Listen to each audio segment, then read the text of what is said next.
just so you know, and just so you know, at this point, if my behavior is strange, it's because I'm nervous. Because we're being recorded. No, because the webinar is going to start soon. Oh yeah, you do get a little nervous during I the do, because I want it to be worth their while, the You're idea of, such a perfectionist. well, I just people only have so much time to think about this stuff. Uh, let's see. Yeah, I'm trying to see like where I can link to my YouTube, and it's like where I can change the YouTube channel that it's linked to. But I think I might need to just give up on this because it's not like we've got some major following on YouTube. So it's Uh-oh. fine.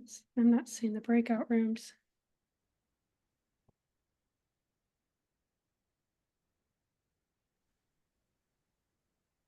Hey, Naomi. Hi, hello, hello. Can you hear me?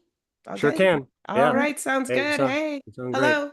This is Tori, Hi, Tori. Hi. fourth year student, Okay. raring to go into, Oh boy.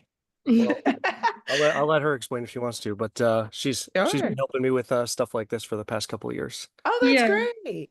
Yeah, That's so I've kind of been, I don't know, I'd say more of the left hand rather than right hand man. okay. I do a lot of the behind the scenes stuff. Sure. Well, he just demolished my pride and joy, the website, Tyler, the advice residency website. Uh, Yeah, yeah. but I had done that, and I'm just kind of doing more of the moderating. For some reason, Okay. my breakout rooms aren't showing up, so that is not great. I'm gonna do some searching online just to see if there's some steps. Yeah. Uh, Um, because usually whenever you're done with your whole presentation, I'll open up a Hmm. breakout room in your name, and if Okay. anybody has questions, they just hop over there. And then when it's all Right. said and done, last person leaves, you all can just move back to the main room. Okay. Once the last person pops out, I just close it down and we move on to the next panelist, having the Okay. breakout room. Okay. Um, let's see. Da, da, da, da. I really appreciate you helping out with this, Naomi. Sure, happy to do it. Thank you for, putting it together and scripting help here. I always, as you know, I'm very chatty online, as are you. So I love when I can actually talk to people instead of like, just spout my opinions to the Twitter world. It's nice to actually talk to your audience for real. So thank you. Absolutely. Thank Yeah, you. Thank you. Thanks yeah. for putting it together. Truly, these are things I like to do, want to do, and I'll take notes on how you do it for when I host my own All right, similar cool. events. Awesome.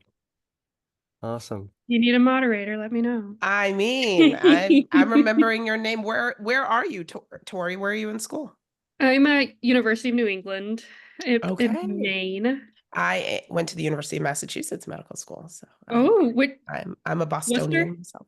In Worcester, very good. You Yeah. very Worcester. Yeah, I just finished up at Springfield about a week Okay. and a half ago. Yeah. Yes, yes, yes. I now am in Southern California, so those are Oh, much days better over there. days past. Oh, those New England days, of Yeah. which you both are in New England, so. Yeah, I was just telling him, I was like, I didn't realize just how close I was, or else I would have met up and like taken, I had a couple of days off in a row. I would have gone down and we could have. Okay. He Yeah. has a crazy garden. I don't know if he has told you about his garden. Tyler does? A garden? Yeah. Oh, Tyler, you have been holding out and not talking about your garden as you give us all types of important financial tips and tools. Yeah, What's going on? I used to talk about it a lot more. Um, just like with like just I don't know, time has gotten away from me. As it does, as it Yeah. does. No problem. No. Do Yeah. you still have So your like about advice residency video? I do, and I've moved You it over. Yeah, that's still there. Yeah. you can see it in the background there. That's his garden, his Wait. backyard. Yeah, if Oh, you yeah, I'll have to pull that up. I'm where is but yeah, you haven't found the breakout rooms, right, Tori? No, it's driving me nuts. because we did this last time. We did do this this was my one job, man. No stress, okay? There's so many. There's a lot of important things in life. This happening or not happening is not one of them. So don't worry too much. Hey Chad, good to see you. What's up? How are you? I'm doing good. I'm doing good. Happy Sunday. Of Yeah, thank you for joining. course. Yeah. Yeah, because under trying to figure out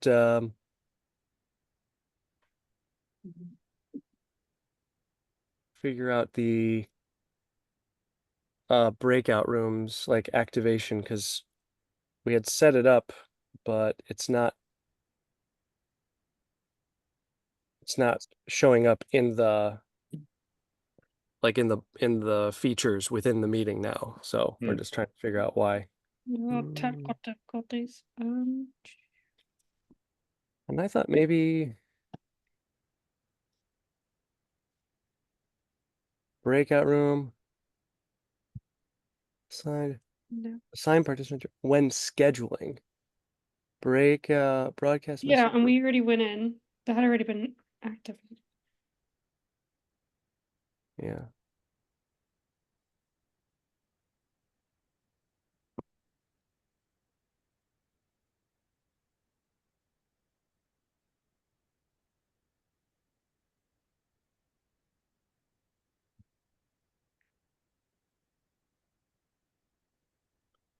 Let's see.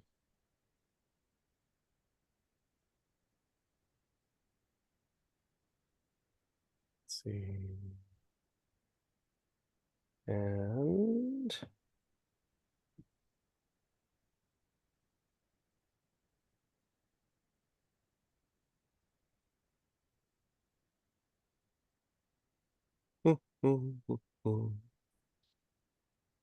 hey everyone who's popping in and watching us stare off into our monitors. We're doing some technical stuff. And glad you're here.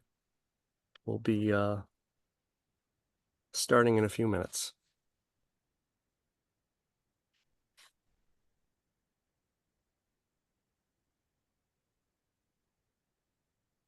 Hey Ronnie.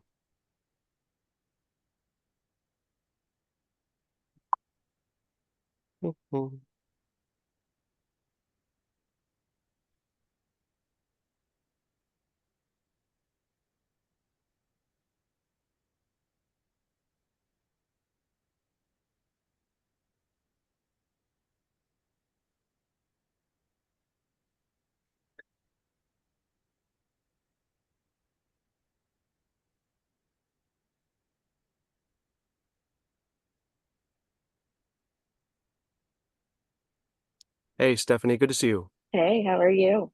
I'm doing well, thank you. How are you? I'm doing all right. Sorry, I'm in my car. We're running late, but I That's all figured right. I would tune in, Yeah. No, by and all then means.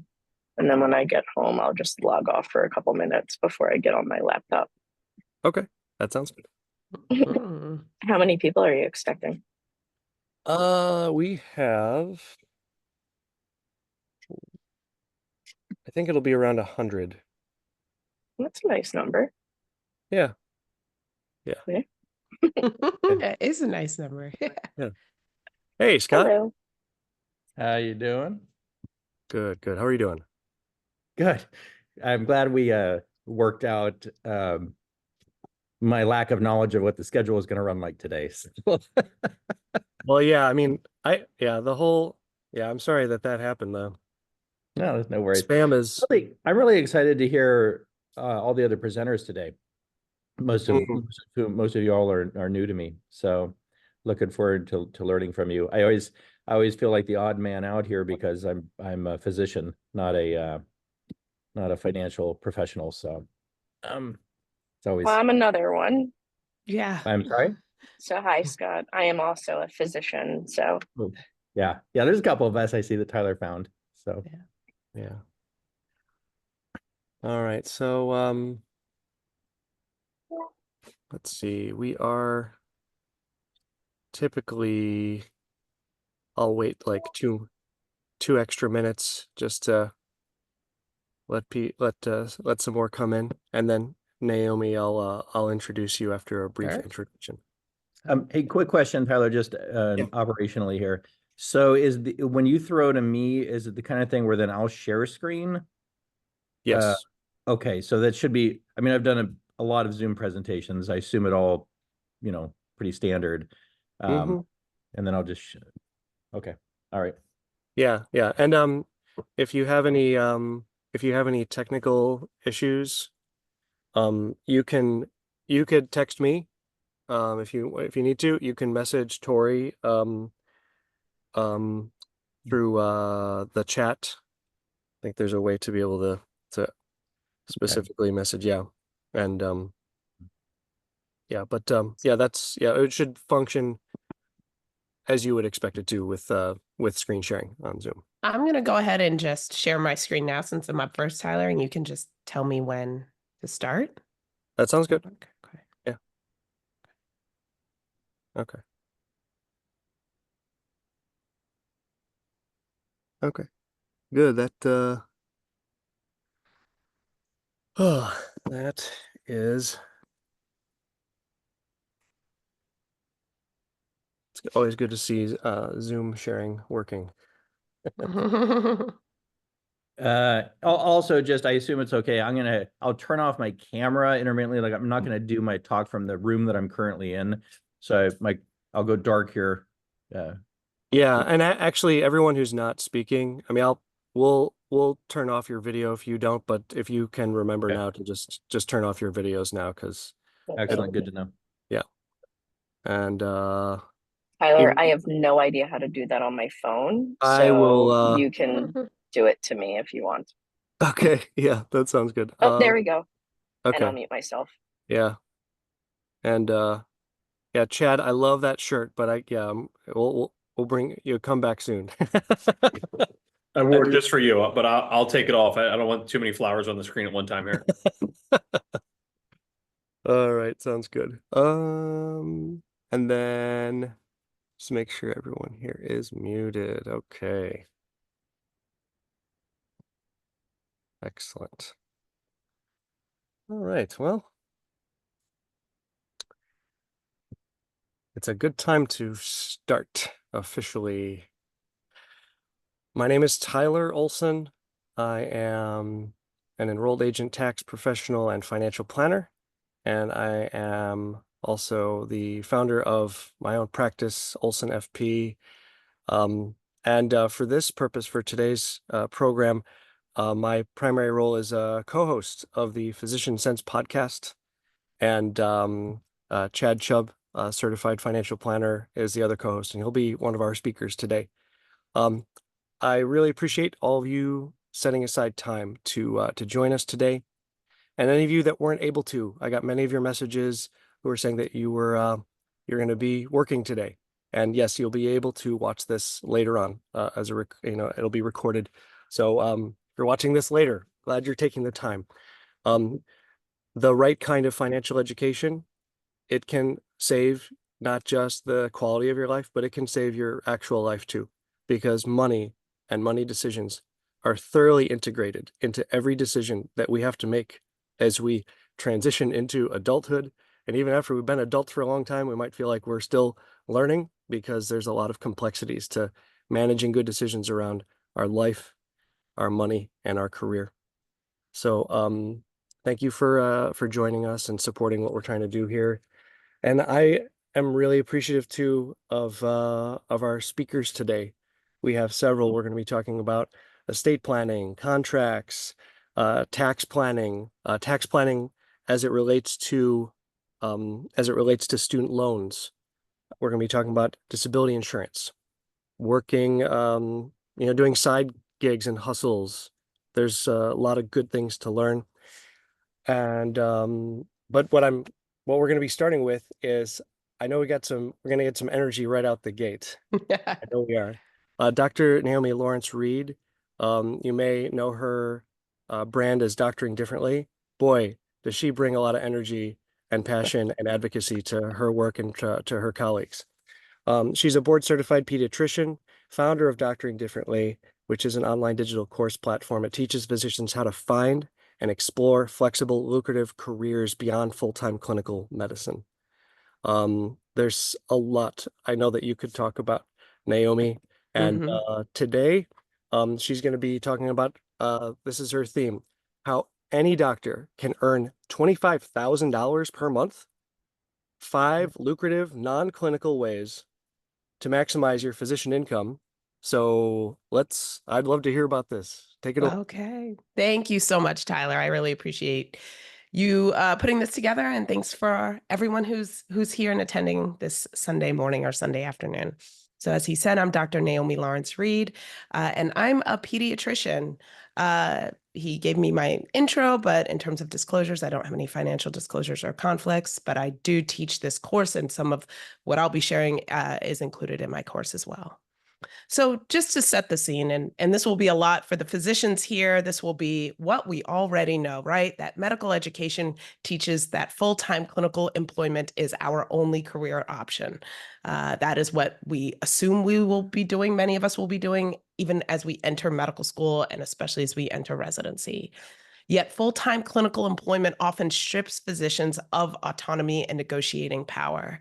And again, that's something we don't necessarily know or anticipate as we are going through our medical education, that by the time we reach the end, decisions will be beyond us, and we will not have the autonomy to create our careers the way we think we will. There is little incentive to expose us to the full breadth of our employment options. There just is. As physicians, we are the backbone of the medical industrial complex. So to expose us to options that are not clinical, that don't generate those profits, there's just, that incentive is not there. And as a result, physicians are burned out, resigned to unhappy careers, or they are leaving medicine altogether. So today you will learn, I have a few minutes to talk about 5 non-clinical ways to increase your physician income. And those 5 are medical expert witness work, veteran disability exams, aesthetics, medical writing, and paid research studies. And I'm going to give a tip, just a starting tip for each one, just how to start. Just a starting tip. And I'm also going to debunk 3 lies that physicians tell themselves. Again, we have been groomed to think we can only stay in full-time clinical medicine, and sometimes a lot of our thoughts and thinking confirms that. And we tell ourselves lies, or we think we have to have everything set up before we leave. And that's not necessarily true. So let me tell you a little bit about myself. I'm a general pediatrician who started my career in the pediatric emergency department. In 2014, my starting full-time attending salary was $125,000 a year in Southern California. And that salary included overnight shifts, weekends, holidays, often all at once. At the time, I had over $200,000 in educational debt. I was renting a 1-bedroom apartment, and there was just no indication. I could see no path towards an improved financial situation. I did not see my career trajectory going anywhere that would afford me disposable income or the ability to buy the home I wanted. And of course, I was in a high cost of living city. I just didn't see this to be a tenable situation. And by 2017, I knew this couldn't be the career that I'd worked so hard for. I was 3 years out of residency when I kind of came to this realization, conclusion that this path that I started and having made every right decision and done all the training and got the job and did everything I was supposed to do, that I was not happy where I was. So my pivot started actually with more clinical medicine, or different kinds of clinical medicine. So this is just a little bit about my journey and my story before I arrived at non-clinical work. It started with going per diem at another hospital, another facility in my area. I started doing a little bit of locums in my own state. This is me landing at Mammoth Lakes, California in 2017. This surprise, we landed right on the runway. And as a Bostonian, this was new to me, right between the mountains. It was beautiful. I had a great experience. So locums was one of my next forms of pivot out of full-time clinical medicine. Around this time, this is now 2017, 2018, I discovered that any physician could own and operate a med spa. At the time, of course, I assumed derm and plastics only. What would I be doing? Looking even into that kind of career.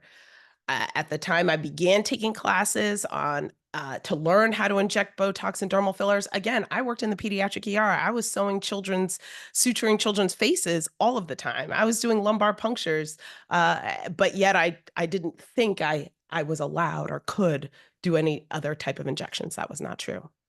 And around this time, I truly began to believe in this unconventional career that, again, I was actively discouraged and disparaged from pursuing. I was told, what are you doing? You can't be out there. You can't be doing all these things. Real doctors don't do locums. They stay full-time clinical in the hospital because that's where we're supposed to be. But again, it wasn't working for me. And I just had to start to figure out different ways to work. In 2020, so about 3 years after I'd left my full-time clinical job, I served as a medical expert witness for the first time. Around that time, I also discovered that veteran disability exams can be performed by any physician of any specialty. Around that time, I also began medical writing for companies and organizations needing to communicate public health information to the public. And around that time, I also ventured into medical directorship for collaborating nurse practitioners who are launching their own aesthetics practices. So where I am now, so as a general pediatrician, I now earn between $40,000 and $50,000 each month through a blend of both clinical and non-clinical work. So a far cry from, as you remember, my $125,000 starting salary right out of residency as a general pediatrician at a large academic center. So here we are. Let's talk about 5 lucrative non-clinical ways to increase your physician income. And by the way, there is no additional fellowship or degree required. Tyler can attest that is one of my very regular, I would say almost scheduled rants on Twitter is physicians feeling like they need to do a fellowship or get another degree in order to improve their career. Now, if you're passionate about the subject, if you are so passionate about nephrons and glomeruli, please do a nephrology fellowship. But if you just think, listen, I need to make more money, I need to work a little bit less, I want more autonomy and freedom, another fellowship may not be the option. But let's talk about some ways it will.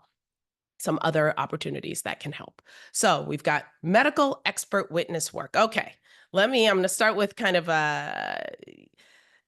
going to where all of our minds go, right? We think law and order, but this is not law and order. There is often no judge, there's often no jury, and often no angry lawyer. It is almost never this.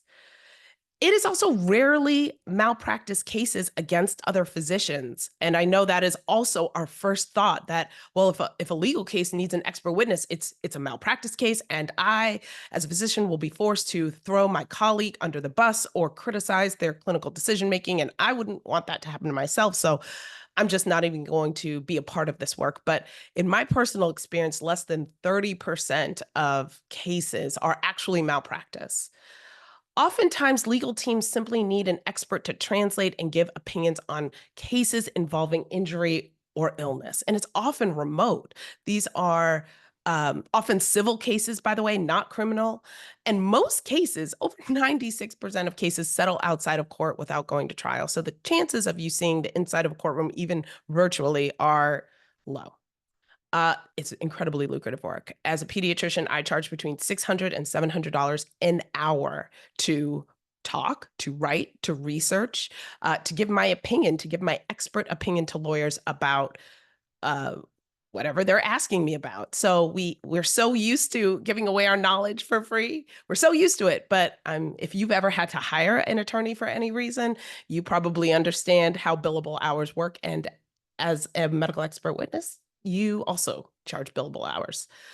And we need physicians of integrity and honesty on all sides of all legal cases, okay? So we just do. So we need to be a part in flooding this type of work with honest physicians of integrity. And please know you are an expert. I talk to so many doctors who just feel like, oh, I only finished residency 5 years ago, 10 years ago. I'm not an expert. Like, I think academic medicine has a way of making us feel like we're never quite good enough and we don't know enough. But this is an open book test, effectively. You can look up everything and everything. So you are an expert. How I started in this work was tapping my non-physician network. So as physicians, we often know attorneys just socially. And that's how I started. It was a friend who needed a case. She was a defender for the County of San Diego and had a case and asked me if I could be a part of it. And I said, sure. And it was actually a really good experience. After that, I did join a paid directory to kind of make myself seen. So that's where lawyers go often to find physician experts. And by the way, you can work on a case any state. You are not bound. You're not practicing clinically, so you're not bound by any by your license, by your state license. Okay, number 2, veteran disability exams.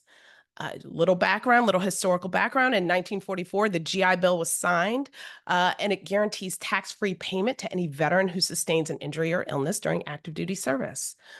When that veteran retires or separates from the military, they must go an exam by a qualified civilian clinician, so not a military physician, but they must undergo an exam by a civilian physician, a third party, to become eligible to receive these benefits. These are non-clinical, non-diagnostic, and non-treatment exams that any physician of any specialty is qualified to perform. This is like kind of step 3 level type of work. It is a very, very basic physical exam. Doctors can earn $2,000 a day in many cities in the US doing this work. And I will say a lot of doctors don't know about this work, so they've had to expand it. So nurse practitioners and physician assistants also are doing this work. Actually, they are the largest workforce in this industry because physicians simply don't know about it. And just to prove that, this is the bill that was signed by Congress in 2021, passed by the House of Representatives, that states that a healthcare professional described in this paragraph, and the preceding paragraph talks about these exams, is a physician who has a current unrestricted license to practice. That is it. This is, again, federal work, so you're not even bound by what state license you hold as long as it is active and unrestricted. How I started here, I connected with another physician on LinkedIn. So I think all physicians should be on LinkedIn. Just so you know, few providers contract directly with the VA. I think that's also maybe a thought, an inaccurate thought that you're doing VA type work. You're really not. You don't go to a VA. These are done in offices and clinics. You're not a VA employee or anything like that. Most physicians use government contractor agencies or medical groups to access this work. But again, I found it on LinkedIn. Number 3 is aesthetics. Okay, so everyone has heard of Botox and fillers at this point, but any physician can learn to safely inject Botox and dermal fillers. And if you yourself have ever made an appointment at such a med spa, it's probably, again, a nurse or a nurse practitioner or someone else, a non-physician who are doing these procedures. This is, of course, autonomous work. This is your own business, your own company. It is cash only. We are not really accessing insurance over here. And this field, of course, also includes hormone replacement, laser hair and tattoo removal, weight loss medications, and management. There's just so much in this world. And evening and weekend classes are available in most major cities, and most are CME accredited. I took courses in San Diego that were by Einstein in the Bronx, New York, where I did my residency, but I got CME for taking these courses. They bring in dermatologists, plastic surgeons, and they teach you exactly how to do this work. And again, by the way, I was suturing faces of children in the ER. Botox is much easier. Technically, that is clinical, but the medical directorship is non-clinical. So you may have been approached by maybe nurses or nurse practitioners about being a medical director for maybe their own ventures. And I would recommend, if any physician is ever considering that, I believe that a working knowledge and experience in the field is imperative to supervising them. You can have a whole other talk about liability and making sure you're all protected and you trust them and it's a good working relationship. I think it's an important thing to consider. It may not be for every physician, but I actually think it's a good thing to consider.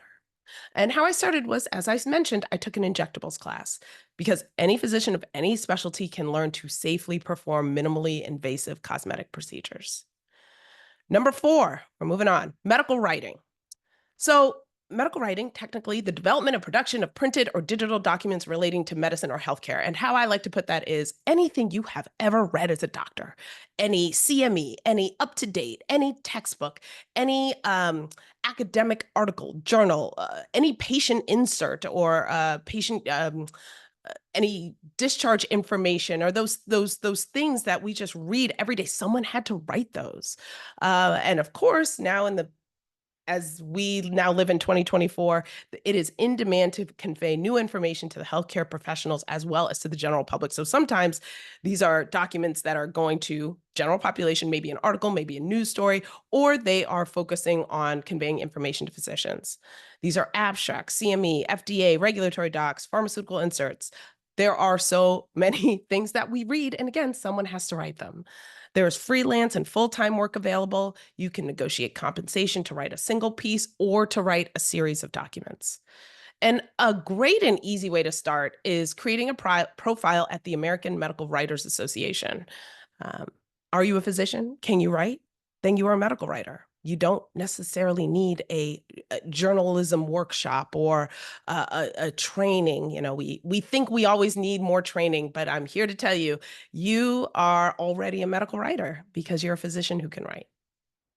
And finally, paid research studies. Okay, so this is not like clinical research, but these are studies. Companies will pay for doctors' opinions, and they'll pay a lot for just your opinion. These are online surveys by phone or by webcam. They're flexible, they're remote. You can participate in even non-medical studies about food, about travel, about shopping habits. You can be paid with Visa or Amazon gift cards or PayPal. I actually first heard about this work from a fellow who was at Duke a few years ago who told me she paid for most of her wedding doing paid research studies in between her other fellow clinical duties. So you really, and as you can see on the right here, some of these studies, 20 minutes are paying, $250 to get a doctor's opinion, whether it's about a medicine, a drug, a vaccine. How I started, I Googled paid online research studies for physicians. I used to include the names of the companies, had to redact those, but these are not clinical research studies. These are paid online research studies for physicians. There are a number of companies doing this work, but that can be the Google search. So as you see, $25,000 a month is attainable. I tried to give like actual numbers. So for a medical expert witness work, which is often chart review from home, I mean, $5,000 is easy. A retainer payment is going to be $5,000 to $6,000, and that's just kind of a deposit on your work. Veteran disability exams, you can earn $2,000 a day. So a couple of days a week in a month, I mean, that's $10,000 there. Medical writing, maybe you have a contract to produce a series of documents for a journal, for a company. Aesthetics, I mean, it's high margins there. You have great margins in aesthetics, and it's in a day, it is very easy. You could have a $10,000 profit. Paid research studies, they may be low paying or high paying, just depends, but you could easily make $1,300 in a month. So this total actually is closer to 30,000, but that sounds crazy in a title. So I put it down to 25. But as you see, as I think laid out for you, it is so attainable to have all these extra streams of income as a physician.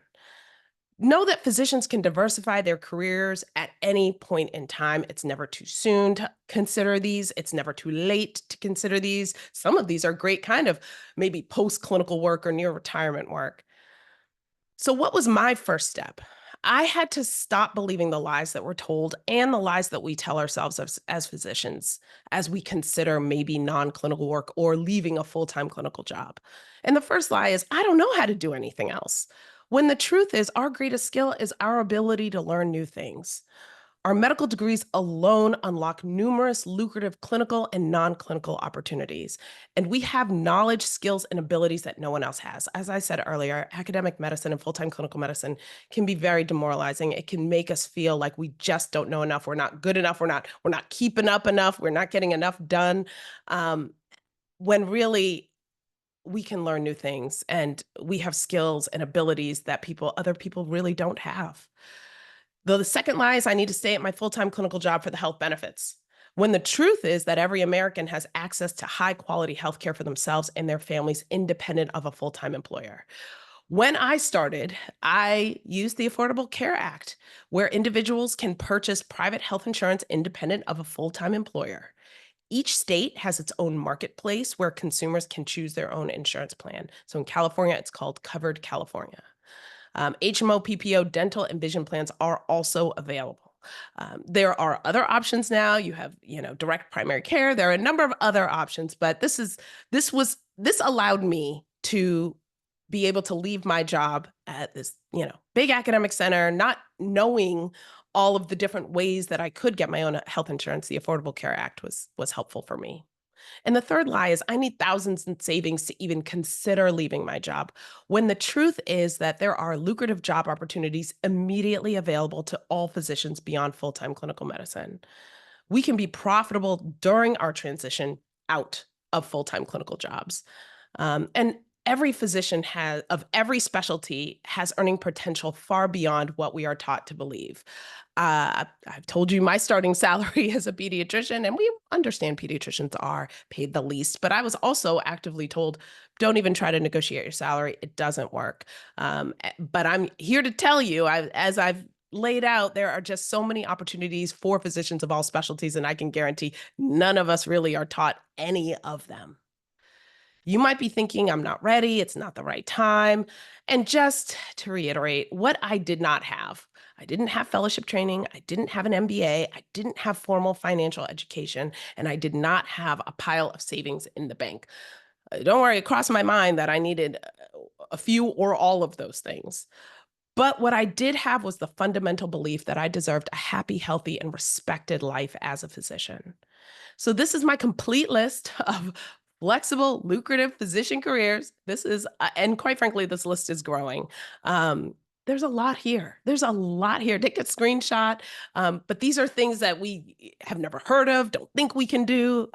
Maybe we heard a passing comment on social media about the work, but never thought you personally could access it. I'm going to tell you, you probably can. There are no rules to your physician career, none at all. You can be clinical, you could be part-time, you could be full-time, you could take a break, you could do something else, you could leave and come back to full-time clinical medicine if you wanted to. But the rules that we're kind of told or we tell ourselves don't really exist. There are no rules to your physician career.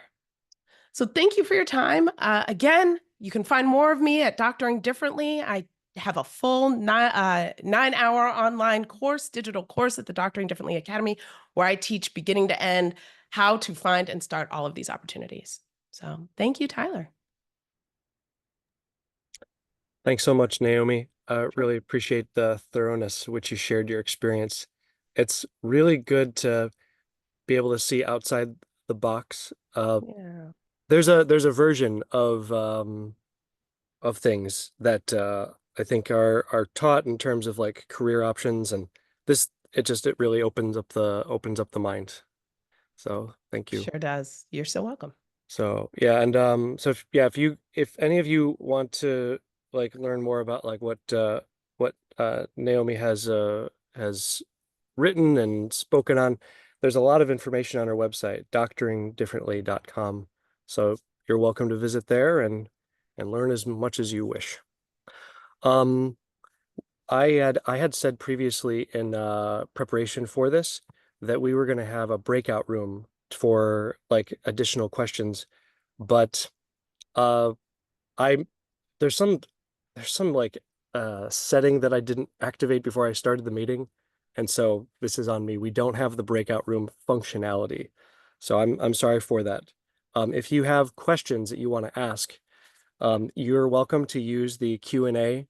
There's a Q&A box at the bottom of your screen, and you can ask any question you want relative to any of the topics that we are discussing today, or a different one, if there's something else finance related that you want to ask. And one of our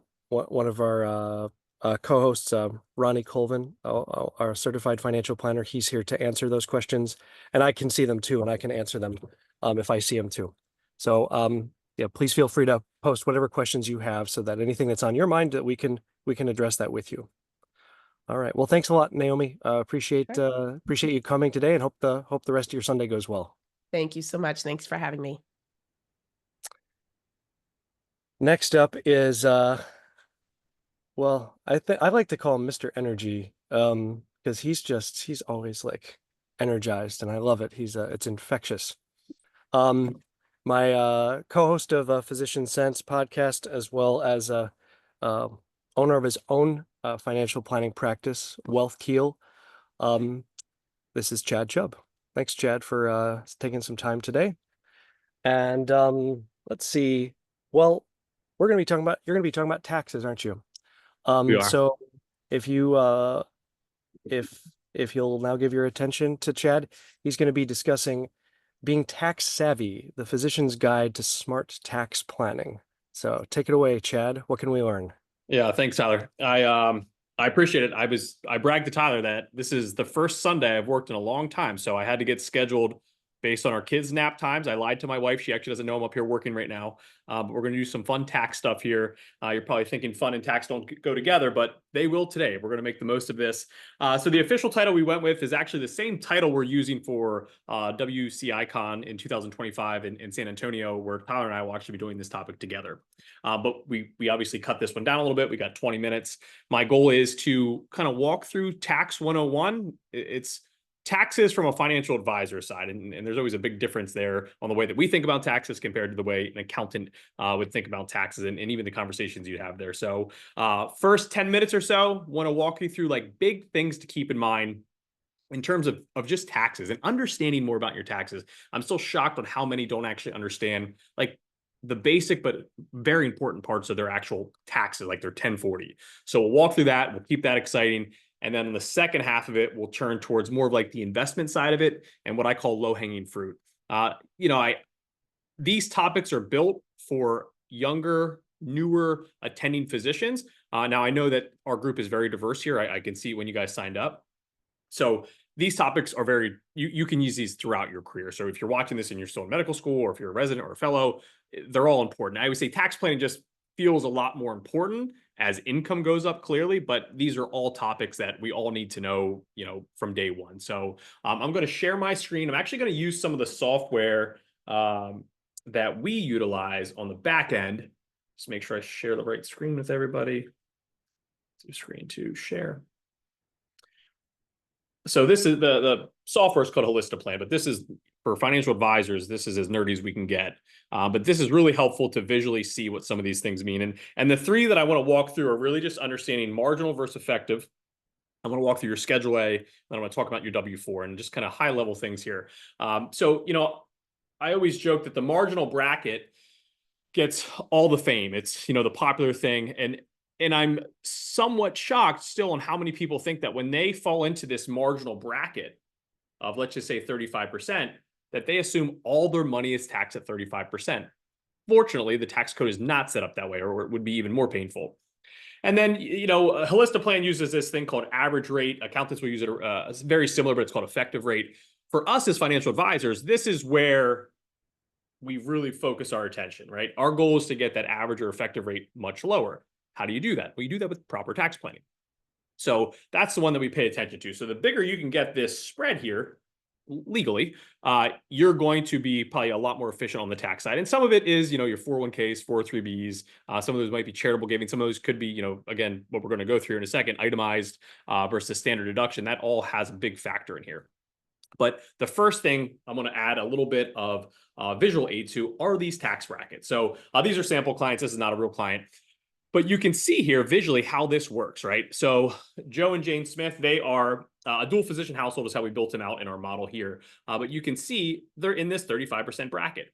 But they have to go through every other bracket first. And for some of you, this may be like, duh, I knew that. But for a lot of us, we don't realize that. That's why these brackets are really important. And tax planning is always important. Tax planning is even more important when you get to an election year, which we know, in 2 weeks, we have a very important election. And then on top of that, we also had a very large amount of tax laws that are supposed to sunset at the end of 2025, regardless of an election. So it's kind of like a crazy time for tax planning. And then you know, for our group, physicians, you know, you mix in student loan planning, and it's, you know, it's crazy out there right now. But here you can just walk your way through that, you know, the first $23,000, 10%, up to 94, then 12, and you just keep working your way down. So part one is just understanding the difference between that marginal and that effective tax rate, and just understanding how these tax brackets work. And you can see again, you know, even on this side here, you know, you got to work your way through all these brackets. And that's, you know, really the main core of monitoring that tax planning. The other item I like to spend a lot, and there's a lot of important stuff, and we're not going to get into tax or long-term capital gains, any of that type of stuff, but it's all vital stuff. But if we scoot down, the other one where I think there's a ton of tax planning to be had, and just understanding how it works. Again, simple topic, but just not many actually know how this all works. And this is your basic area of itemized deductions versus standard deduction. We're probably familiar with the term, both of those terms, where the standard deduction in this given year, this is 2024, for married filing jointly, $29,200. Next year, I also joke with Tyler about this, that it goes up to much better numbers. Next year's 30,000 and then 15,000 for singles. So just actually numbers I can finally memorize. I don't have to pull out my cheat sheet anymore. So what happens here? Well, there's three main things, four, that really pertain to most of you. And I'd actually probably say it's probably three. This medical and dental expenses, when you look at it at first, you're like, oh, wow, I didn't realize I could deduct stuff. That seems pretty easy there. The hard barrier here is the hurdle you got to get over is 7.5% of your AGI. So while you may have medical and dental expenses, I pray that none of you have expenses that high that frequently, right? But, you know, if there are larger expenses, just know that is something to keep an eye on. So for most, this is usually a zero. So your play on itemized really comes in these next three sections. Now, there's another big thing happening here. This one that says state and local taxes. We call this the SALT tax, S-A-L-T. This is now capped at $10,000. I joke with our physicians all the time, like, you want to know something that's really important for your tax planning is, does this actually sunset on 12/31/2025 or not? And to add some context to this, I actually just pulled up one of our clients in California, because this affects some clients a lot more than others. I'll give you an example. In our physicians in Florida, not that big of a deal for the most part, because we don't have state taxes. We don't have local taxes. But our clients in New York, California, Philadelphia, right? Philadelphia even get local taxes in there on top of your state taxes. You could be missing out on a lot. And I pulled up our one client from California just to see what they were at on their 23 taxes. This number for them was actually supposed to be $114,000, but it's capped at $10,000. Dual physician household, $114,000 is their SALT, but they can only take $10,000. That's really important. The next one that most of you will have come into play, this is your mortgage interest expense here. This is the most common one. Now, if you're renting, this one doesn't stand out much, but if you own a home, you know, most physicians, they say, you know, likely a more expensive home, a lot of academic institutions in more expensive parts of the country as well. So I would say, you know, a livable home could be $500,000 in a lot of these areas. We get out to the West Coast, right? You know, if you don't get over $1 million, you know, you're hoping that the house will actually not fall over. So that's your next big area in here. So pay attention to this always. This SALT one is the big issue right now, because you can see these clients in this example, and I plug in fictitious numbers here to get it all to work, but they're just a smidge over. They're $800 over that standard deduction. So a few things to keep in mind if this pertains to you. These clients in particular would be really good candidates to actually make gifts to charity. I know we don't make gifts to charity for the tax deductions, but this is one where anything they gift right now, because they're over that standard deduction, it's going to go right into their tax return. And I use that as an example because, again, you may or may not be shocked on how many clients are like, oh yeah, I give $5,000 to the Red Cross, the Humane Society, every single year. One for the dogs, right? For the pets, sure. But I also love my tax deduction. And then we look at their tax return, we're like, you're not even over the standard deduction. That's great that you do it. Don't stop doing it. We love puppies too. But make sure that you understand how this works. And this is where maybe bunching contributions, we won't nerd out too much, but donor advised funds, things like that. Because if you don't get over this standard deduction, anything you put in there until you get over that, I don't want to say it's being wasted, but it's being kind of gobbled up by that standard deduction. So just some little things to keep in mind. This one in particular is just one to, again, with an election, but two, if the current tax law is sunset, that is a big one for a lot of you. If you have a high state income tax, if you have local tax, I know a lot of places don't have local taxes. I'm from Pennsylvania, from Philly, so I know local taxes are a big factor there. literally the local taxes are higher in Philadelphia than the actual state taxes are. So certain areas of the country are important. The other thing to keep in mind here is just what we call your W-4. If you were getting a large refund every single year, or if you're paying in, usually that one stings a little bit more, you're quicker to fix that. But it's not great, right? You know, some clients will actually base like, hey, that's my travel budget. But in a perfect world, the sweet spot is either, you know, paying in $1,000 or getting up to $1,000 refund. We call that the sweet spot. And it's hard. The higher your income is, it is a little bit harder to fine tune that, especially if you start to bring in other forms of income. As Naomi just walked through there, like when you start to get a lot of those different income streams, now you got to fine tune a little bit more 1099 income, but W-2, maybe we'll get there. For the bulk of you, this is one that catches some people off guard, but when you fill out your W-4, a lot of people, if this is your first attending gig, you kind of go through the chart. You're like, well, I am married. Well, I do have 2 kids. So they mark down married, 2 kids, 2 dependents on there. And they can't figure out why they have this large tax bill every year. And for most high income households, they should actually be marking single there and no dependents. That's going to be your highest withholding. And even there, that's sometimes not enough. And you have to actually add in some additional withholdings as well. So on that W-4, just keep an eye on that. In the past, we weren't as concerned with underpayment penalties. I shouldn't say we're always concerned about them, but the rate that they charge on that underpayment was lower. Well, now because rates have gone up again, that number is much higher in this given year. And it should probably continue that way as rates have gone up a lot more than where they were, you know, a year or so ago. So keep an eye on that. It's called your W-4. Don't go through every year thinking like, I guess this is just how it works. You know, a good accountant will walk you through this. We always will joke too, like, don't ask your accountant, how do I fine tune my W-4 on April 12th, right? Wait till they get through tax filing season. You know, even between April and October, you have extensions in there. But, you know, after October, you know, pay for an hour of their time, pay for 2 hours of their time. Accountants are really good people. They're very smart people, but asking them to be proactive in that very crazy window of tax returns when you're filing your documents, it's tough. It's tough for a lot of them. And that's where I would say a good financial advisor can really quarterback well there. But that's the other one I want you to keep an eye on, is that W-4. Now, with that, let's pivot here. Let's do, I'm going to call this, I won't bore you with all this just yet. I'm going to call this low-hanging fruit. Easy deductions here. Things that you should always be keeping in mind. 401k, 403b, 457b. I hope most of you are at least familiar with those at a high level, but in terms of pre-tax savings and tax benefits, those are your main winners that you're all going to see. Not uncommon for a lot of academic hospitals, right? You're going to have a 403b and a 457b.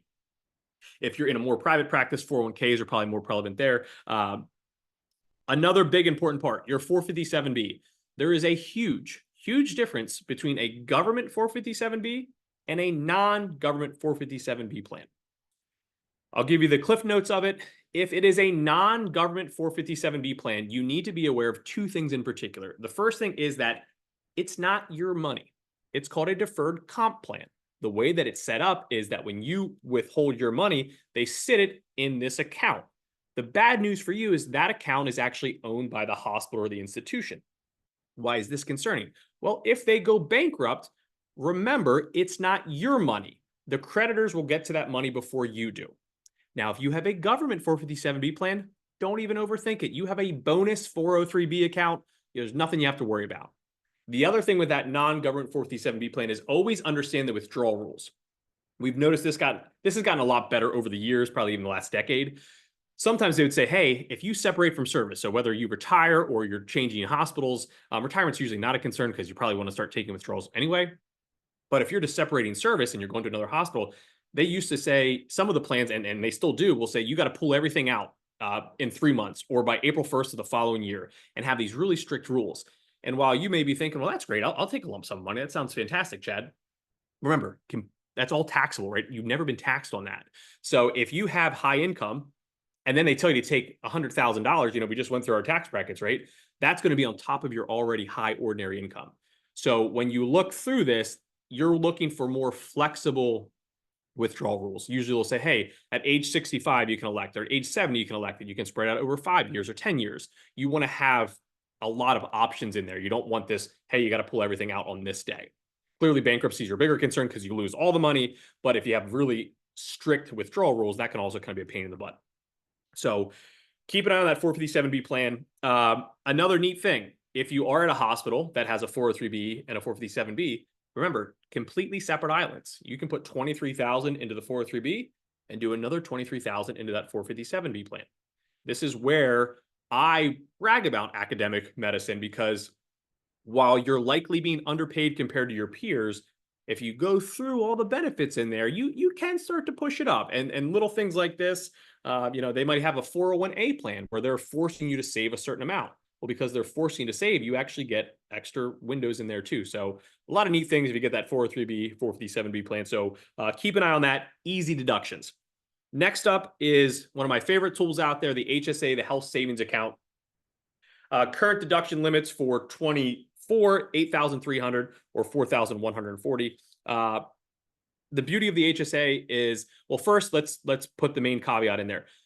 Only use an HSA if a high deductible health plan makes sense for you and your family. You don't want to go get this plan that you're paying all this money out of pocket, but you're like, well, Chad, I saved $1,000 in taxes, paid 10 grand out of pocket, but I saved $1,000 in taxes. That's not what we want either.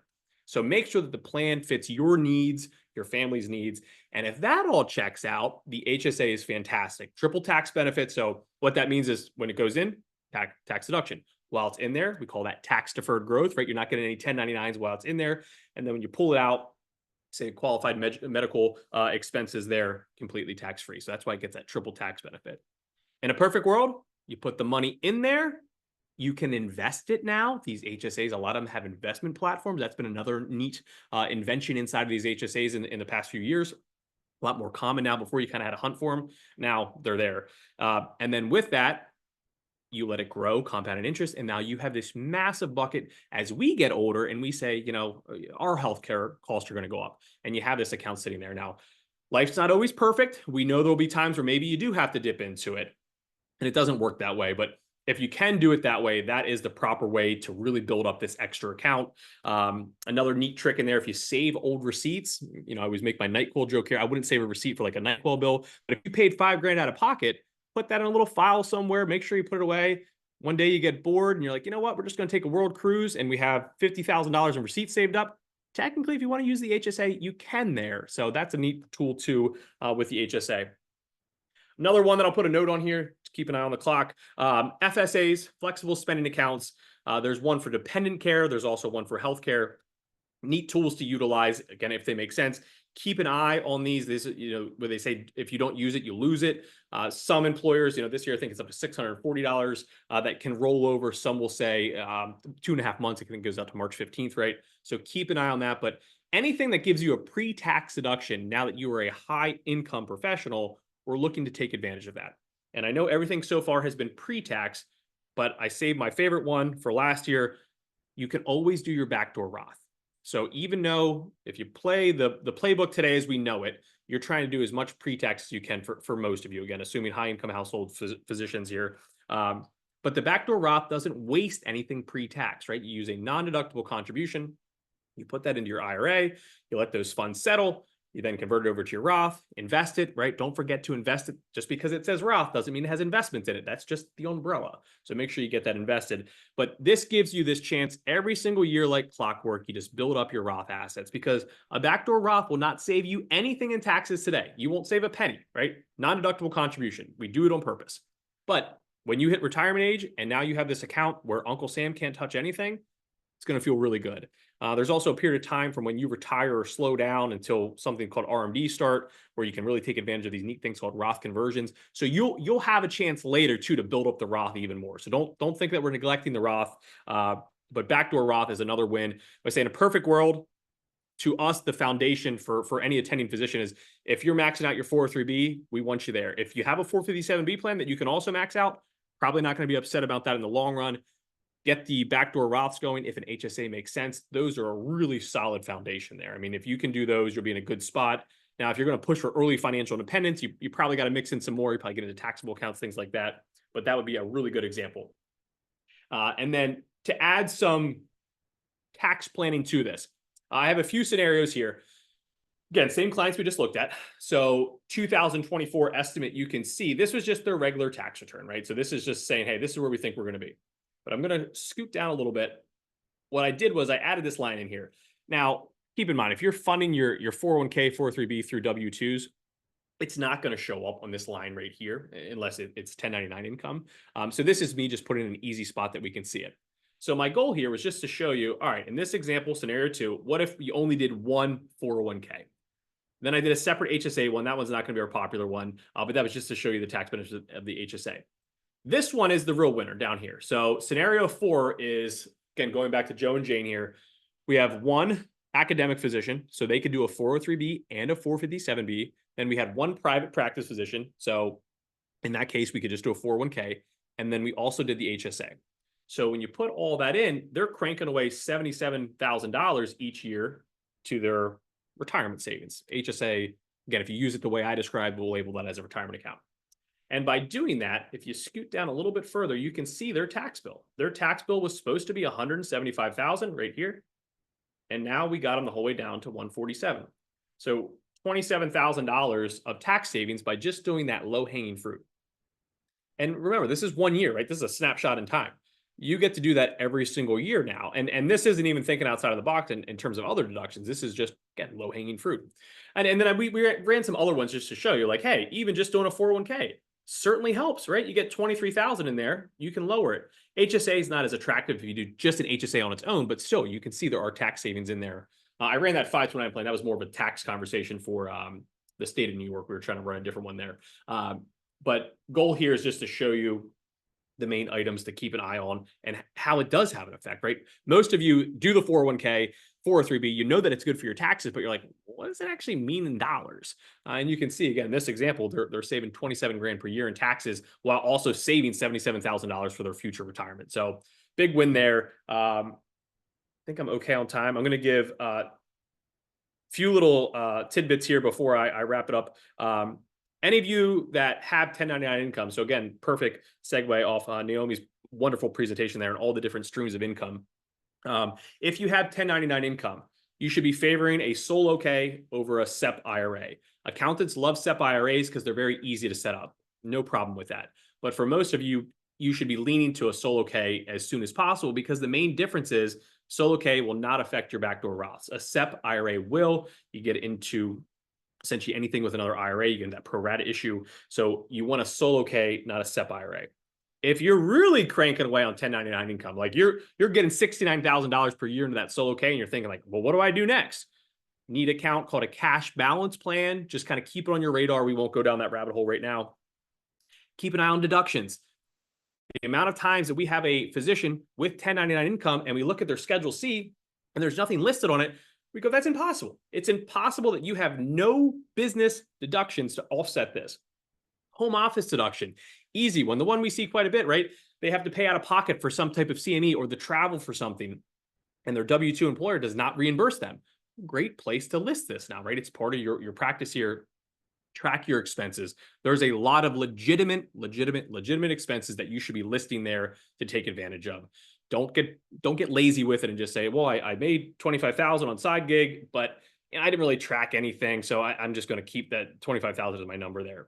Make sure you're tracking your expenses. And one of your big deductions in there will always be that solo K, right? That'll be one of those gems in there because that's a completely separate business. So if you're maxing out your academic physician, you did the 403b, you did the 457b plan, you still have another 401k plan now that you can get up to, again, this year, up to $69,000 into, depending on the profits of the actual side gig there to put some money away.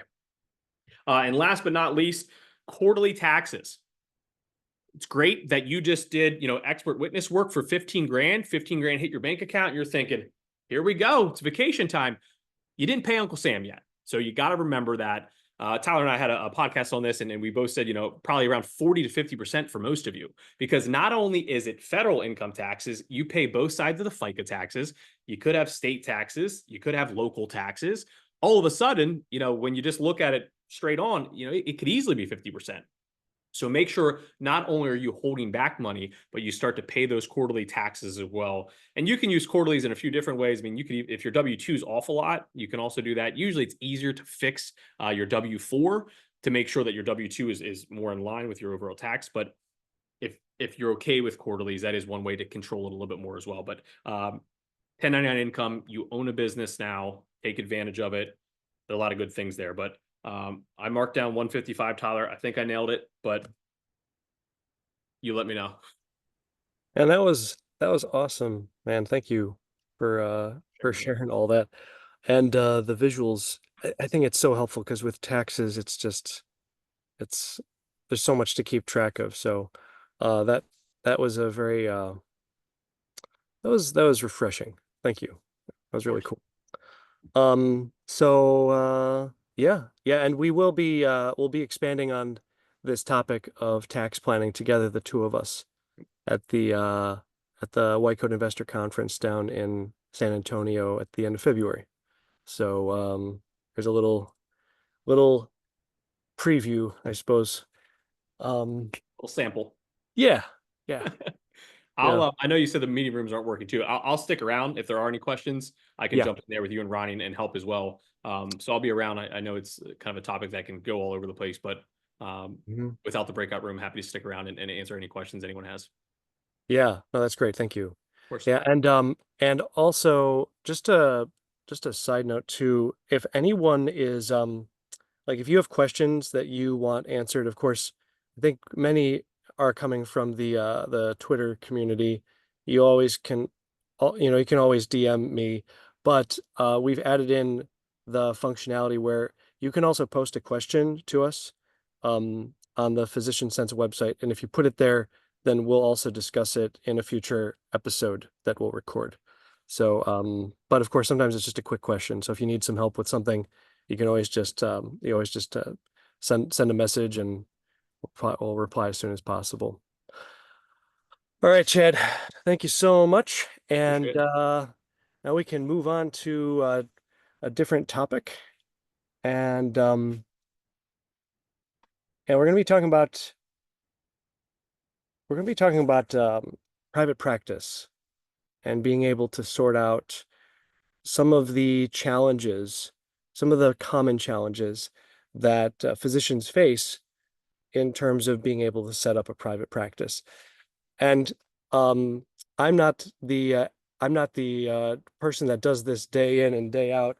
That would be Juan Galan. He's joined us today, and he is the person that's really going to be able to weigh in better on some of these common things. And it's not to speak on yet about obviously there's a lot of industry like field level challenges in terms of the way in which private equity and the insurance companies and the hospital systems function, that we can not necessarily like that we can speak on resolving all of that because that would be a mammoth of a problem. But from the the individual person's decision, I'd like to run my own practice. That's still possible in many specialties. And Juan, I would love to hear your thoughts on. I know we talked a little bit about some of the issues that are typical that you've observed. I'd love to hear your thoughts on this topic, and then perhaps you and I can. What we'll do is we'll discuss some questions that I have. So sounds great. I yeah, appreciate the time and thanks for coming. good day to everybody. Thank you. Just a little background on myself. My name is Juan Galan. I'm with Practice Setup. Been doing starting up practices for the last 15, 17 years or so, helping doctors leave either a current practice if they're at, leaving a hospital where they're at, whatever the situation is, but they want to get out on their own. My background is financial, so I've been the CFO of both public and private companies in the past. I've helped raise capital, done the whole startup to public company and growing companies, and then merging them out or merging companies in, whichever way it may be. But that being said, at the end of the day, and this is with all deference and nothing negative to be said, doctors are really great at being doctors. What they're not often great at is being business people. And one of the struggles that we see a lot of times is when they go to start their own practice is they just don't know what they don't know, which is fair.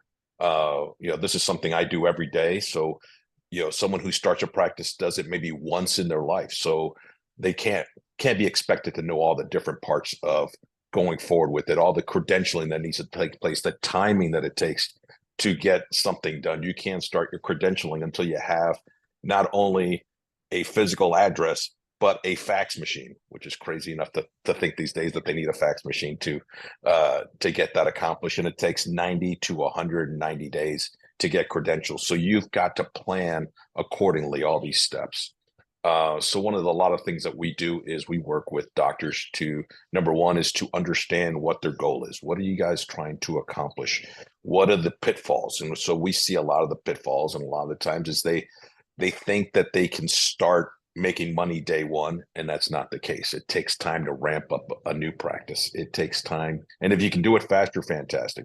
But we want to make sure that you understand the pieces that go into, running a practice on your own and how to be successful. A couple different things is we'll do a 36-year budget for you. We're going to do a pro forma, understanding all the different treatments that you're going to do. What are the procedures, and how many do you need to see on a daily basis to break even, based on the staff that you have, based on the location that you have, how to find a location, how to build out a location, the equipment that needs to take. All these things come into play, and we help people do that every day. So so for us is to understand all those different requirements, going through the construction process, going through the architectural, submitting to the city. What are the getting the plans organized, making sure that you have revenue producing rooms and not just a really beautiful lobby. So it's understanding what you're paying for when it comes to these things. So those are the kind of things that we help out. We help out with financing, getting through a bank. What are the logistical aspects of getting financing for your practice? Sometimes it becomes very hard because it's a startup and there's no history. So there's certain banks that just don't want to have that kind of risk profile, and there's other banks that do. So we know who those folks are. We help out. And at the end of the day, once you get running, a lot of the times what happens is they're running a staff that's lean, which I totally appreciate, but they don't, they outsource, or they assign the task of accounting to the office manager. And the office manager is a bookkeeper or someone who's doing 10 things at one time. And so they're not tracking the metrics of the company. They're not tracking the receivables. They're not tracking where the billings are at. They're not tracking cash flow. And cash flow is the biggest key to being successful, is to understand your cash flow and where it comes from. So you can not only plan for your practice, but also plan for your own personal income that you're going to take out of the practice.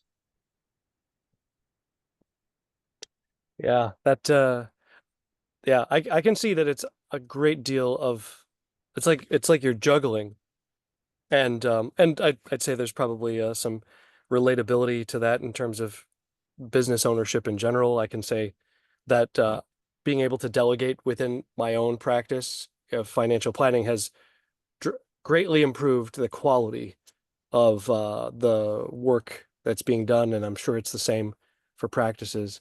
For medical practices, I speak with, I speak with and message with many physicians who are in training, and they have a real interest in being able to go into private practice, and it just feels like it's like to them it's like a dark cloud, and they can't see inside. They don't really know where to even start. And I was wondering, because when I've talked about this in on social media, this has been something that I've brought up periodically, and I get pushback sometimes where people will say, well, it's not something that can be done with every specialty. Like, you can't just do that with any specialty. It has to be just certain ones are geared toward it. Is that true? That's not necessarily a true statement. At the end of the day, every specialty is a business. Let's kind of narrow this down to the nuts and bolts. And a medical practice is no different than any other business component. There's revenue and expenses, and this is a matter of how do you structure the organization to be successful, to get to where you want to do the marketing that's needed to in order to get the referrals, to get back to what you're trying to accomplish. How do you collaborate with other doctors in other practices that are tangentially associated with what you do in order to get those referrals? How do you cross reference to each other in order to make yourselves together better?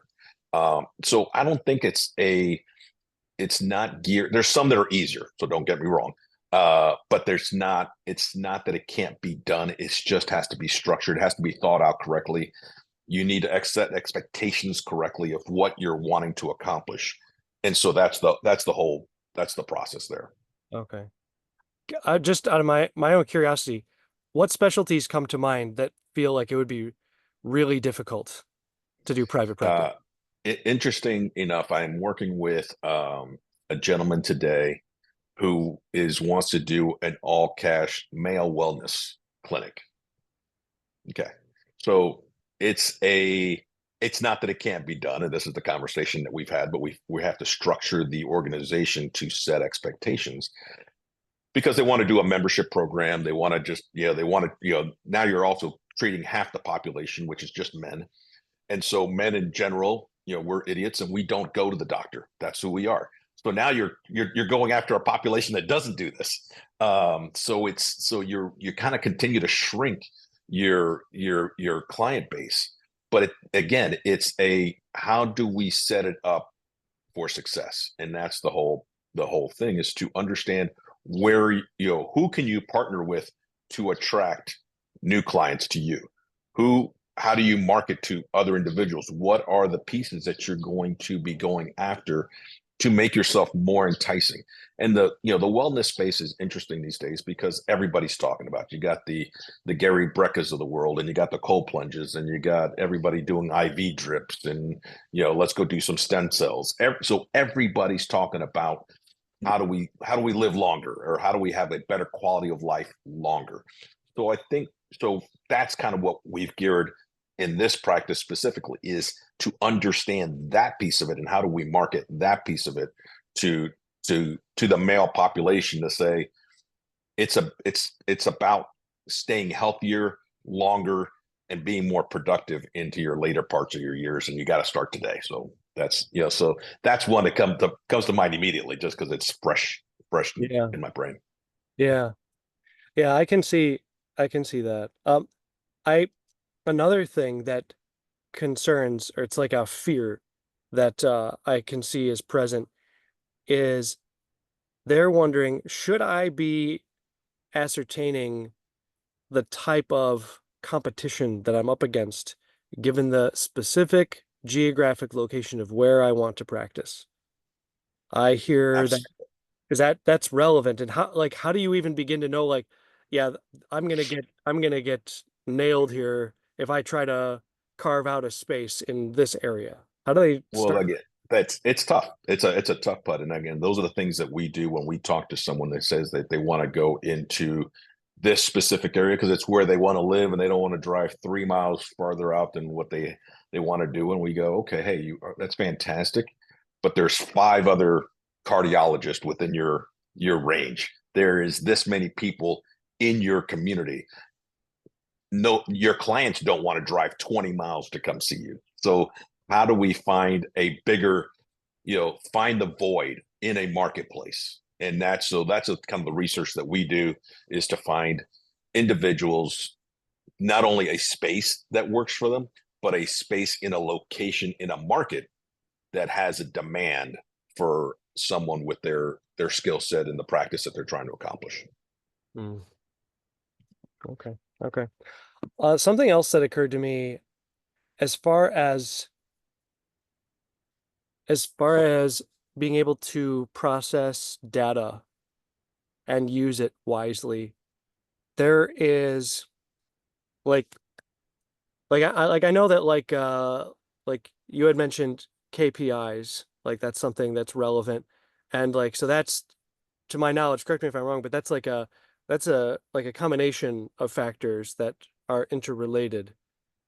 as far as like business metrics are concerned. Is that correct? Exactly. It's, you know, it stands for key performance indicators. So it's at the end of the day, it's trying to understand. This is where you try to understand your business and what makes your business tick. It's not a matter of the type of, how many procedures you're doing, but what type of procedures are you starting to see? Because obviously some are, some may, the same 10 minutes bill out completely different, or the, 20 minutes, whatever it is. So obviously there's some procedures that you make more revenue on based on, versus others. So how do we understand not only how many patients do we have coming in, but what the mix of treatments are coming in? What's our cost of goods on a per patient basis? What's our cost of goods on each procedure? What's, how much staff do I need? In some things, you need more staff than other staff. Am I going to do labs inside my facility, or am I going to send them out? What do, who should I be partnering with? Where do I send the labs and other procedures? So, but that's the whole, it's to understand your, understand all your expenses. Number one, most people, when we talk to them and you ask them, how do we increase the bottom line? Everybody always goes to income. Oh, well, if I do this many more, I increase the bottom line. Well, that's harder to do than controlling your expenses. You reduce your expenses, it does the same effect that increases the bottom line. So understanding, are you getting the right product mix? Are you getting are you buying your consumables from the right place to get in the right place? It's again, it's a commodity. It doesn't matter where you get it from. You want the cheapest price. So how do you get into a collective that maybe you get the buying power? How much staff do I have? What are the staff doing? What's the process when a patient comes in? They go from A to B, B to C. So we do a movement study to understand, how does everybody interact and how do we see more patients? Because if you can figure out, how to get the doctor through to see more patients, to do more procedures in the same amount of time, it's just, again, everything just funnels down to the bottom line, because you got a combination of fixed expenses. Your rent is a fixed expense. Your staff is a fixed expense. There's things that are not moving. The number of patients that come through there, the consumables, those things are all variable depending on how many you have. So those are the things that we try to understand, try to illustrate to the doctors and the staff so they can understand how their business operates. I've been reading more and more of organizations in and around medicine that are trying to use AI to better use the publicly available data that insurance companies have to put out. And I know, like, at least correct me if I'm wrong, but like a major piece of being able to advocate for themselves as an owner is the negotiation with the insurance companies that they're going to contract with. Is there merit in trying to invest in these sources of data, like to try to see the behind the scenes of, well, how much are the insurance companies willing to pay per RVU for this given procedure? Is that worthwhile? There is some worthwhile to it, and there's a lot of these billing companies and EMRs that are starting to come out to put the intelligence into their note taking. So there's a solid positive in the movement in that way. One of the things I would also recommend is on the front side of your credentialing is to hire the right credentialing company that negotiates with each provider to understand, so that way they get the best pricing. So there is a process that happens on the front side, so anybody can fill out the paperwork to get credentialed, but you're going to get the most basic pricing possible. You may want to invest a little bit more in that process and let them negotiate to get you the best pricing for those for the services that you do and are going to do on the more frequent basis. Okay. This is very, very interesting to me, because I went from an employee role in financial planning to owning my own practice some years back. And I'm so glad that I did it. The autonomy and the ability to have a greater control of what I do and how I do it. I know that I guess what I'm saying is that motivation, at least those things that I mentioned, it resonates with me. But when you're on the beginnings of that, it's terrifying, especially if you're like someone that's just coming out of fellowship or residency. And I'm wondering, like, cause I have like, well, I'll tell you, I have a thought on how someone could approach making this leap from like a personal standpoint as well as like the business side. Um, like imagine someone who has been working, a hospital employee for a few years, they're out of training. I find even that step, that the fact that they took some time to earn more money for a few years to save up is important, because there's going to be that drawdown. There's going to be like negative, negative money for a It'll while, be right? zero. Yeah. No, it's exactly right. You got it. When, and again, those are the things that we recommend, unless you're, hopefully you save some money and you're able to withstand your salary going from X to zero. And because when we build out our business plans, for the most part, the first 3 to 4 months, you're at zero. And we want you to see that it's at zero, because your practice is most likely going to run at a negative capacity. So there's got to be working capital that's got to be put into this, whether you're borrowing it, whether you have it, regardless of where it comes from, it's going to be running at a deficit. And so to understand that ramp up period to get yourself out of the negative burn rate until you get to cash flow positive, and then have enough money to support your salary, is important. And so there, we always encourage folks to, take a locums program where you can work 1 or 2 days a week somewhere else on a weekend at night, and so you can have some income coming in if you need it. It's a matter of understanding everybody's different. That's the bottom line. And doctors are no different. Of, hey, we all got a mortgage, we got cars, we got a wife, we got kids, whatever they make, we all have expenses. And so going to zero is a scary thought process for anyone. And so we try to understand what's each individual scenario. Here's a business plan, and find the right funding if needed to provide them enough working capital to get them through this stretch of time. Is to understand what's our low water mark of on the business. When you look at a cash flow, when we build it out, there's that bottom piece that's going to say, okay, here's your monthly cash flow, and here's the money that came in, here's the money went out, here's your net, and so understanding how that grows and how it comes out is key. That's the essence of any business, is to understand those pieces of it. Yeah. It's good to be able to hear your perspective on this, because I see it on the transition side a lot. And being able to see, I think what really, really matters to like being able to build that confidence is being able to see the path. Like, it gets bad financially, it feels bad. But then like, it's like, longer term, the trajectory starts to turn around, and that makes makes all the difference in the world. And I guess I view it kind of like the way that a lot of physicians, while they're in training, and even the first few years after training, their net worth is negative. And it's like, you got $400,000 in debt, and it's like, this is bad. But it's like, it's helpful to see how bad it's going to get. Do you know what I mean? Like, doesn't Absolutely. It's absolute. Look, you have to, if you don't show them, it's only going to get worse when it happens. And that's really the key to this, is to understand, how do you measure everything? Everything needs to be measured, because it's just math. It's quantifiable.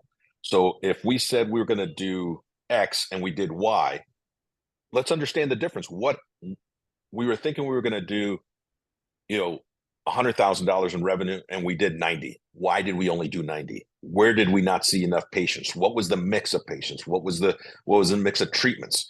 Or we did 110. What did we do better? What changed? our expenses high or lower? Where are we missing out on the trackability so we can make the changes? So that's the key into to creating a 3-year budget, is so you can compare against something. You have to know this was the plan, but this is what's happening. So what's different than the plan, and how do we adjust? Because thinking that things are going to happen on their own and putting your head in the sand is not a viable solution. This is a matter of, we create a 36-month budget for a reason, because we want it to be a living, breathing document that you use on a daily basis or monthly basis. And then one of the things that I think everybody should think about is, who are they? Again, doctors are great at being doctors, but business people or a financial guy is great at being a financial guy for a reason. That's what they did. That's their specialty. So how do they find someone to help them look at their monthly numbers to say, here's the things that we should look at. Here's the 5 things that you did great. Here's the 3 things you did bad. Here's what we got to change. That's how you can continue to adjust a practice to move forward, to continue to be successful. And for a doctor to take a couple hours out of his day, whether it be once a week, twice whatever, it's not the highest and best use of his time. They do something that other people can't do. And that's the reason that, you get the right people for the right job to understand and run a practice, because that's the only way. If you want to continue to grow it, if you want to expand, so for example, we have a client of ours that does fertility clinics. We're now building his 3rd clinic in Nevada. So he's looking to expand. He knows that he can't do it on his own, because he's running already, 1 clinic. He's got a 2nd. So there's a 3rd that needs construction, needs credentialing, needs staffing, needs everything that needs. So he outsources that. That's not the highest and best use of his time.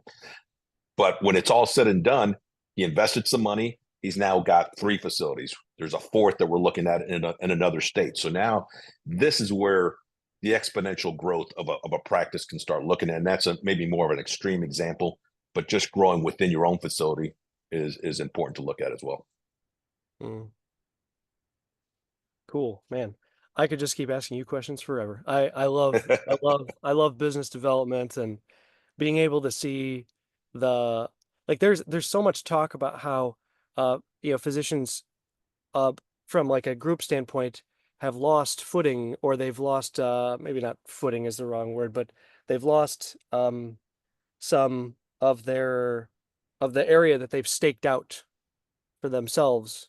But like, to see the ways in which an individual doctor could, if that's what they want to do, that they can do it. Like, and that's awesome to me. Like, to me, that obviously, like, owning a business is not for everyone. I remember I was speaking with a friend yesterday, and he's an employee in his field and I'm not, and he was asking me about, like, oh, how is it running a business? And I told him, I was like, well, I love it. Like, I think it's fantastic. I love tweaking it. I love working on it. But then I also was recounting some other things that I have to do that they're not fun of themselves. And I thought, as I was saying it out loud, the look on his face was like, oh my goodness, like, I really like my employee job because I can just leave all that there. And so obviously it has to be a disposition thing too. But if it is your disposition to like run a business and you're in medicine, like, wow, there's some really cool things that they can do.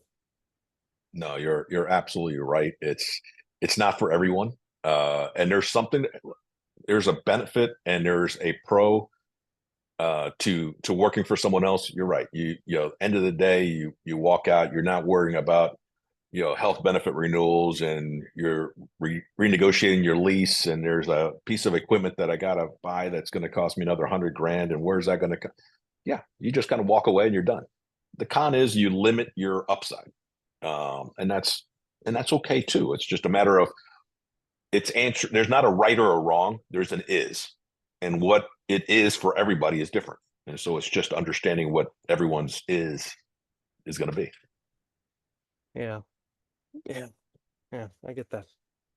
Okay, well, thank you, Juan. I appreciate you joining today, and I'm sorry for mispronouncing your last name, Galan, right? No, Galan. Yeah, that's okay. I've been called worse just today, so it's all good. Yeah, it's good to finally talk and not just email. Exactly. Um, Well, thank you so much. if anyone wanted to find you, like to learn more about what you do, where could they go?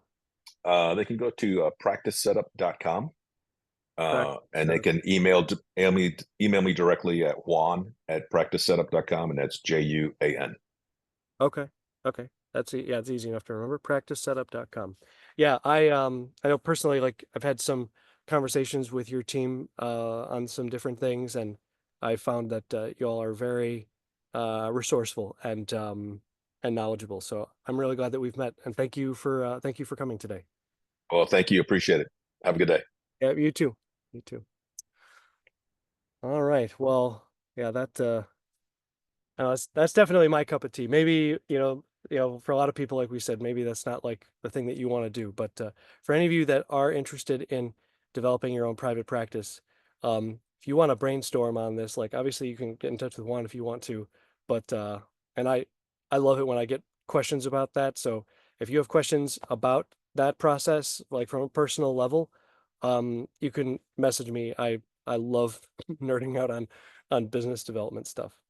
All right. Well, now we're going to get back to a topic that is extremely applicable to every single physician, and that is physician contracts. So I'm really thankful that Esther Roskam is joining us, and she's going to be doing an introduction to physician contract review, and she primarily works in contract law with physicians, so she knows a lot about the dynamics of contracts that you'll get through from your hospital systems and private practices and such. And Esther, I think you are here now. Yeah. So if you can turn on your video and Muted my microphone. video. I'm unable to turn it on. Oh, okay. One moment. Had it on. Give me 1 second. Oh, there we go. Hi, everyone. Nice to meet you. I'm So Esther. I'll let you take it away, Esther. You're the expert in this area, so we'd love to hear everything that you'd like to share about physician contracts and what physicians can do to advocate for themselves. Thank you so much. It's nice to meet you all. I'm Esther Roskam of Esther Roskam Legal, not very creatively named. And yes, I do exclusively physician contracts. I currently represent exclusively physician side in negotiations. I have in the past sometimes done some work for employers, but at this time I'm just exclusively on behalf of physicians. And I actually have a PowerPoint presentation. I'm not sure if I should share my screen with everyone or if I should just read off, well, not read off, but Oh, please, yeah, go ahead and share your screen. okay, I'll do that. Let me just pull it up here. Right.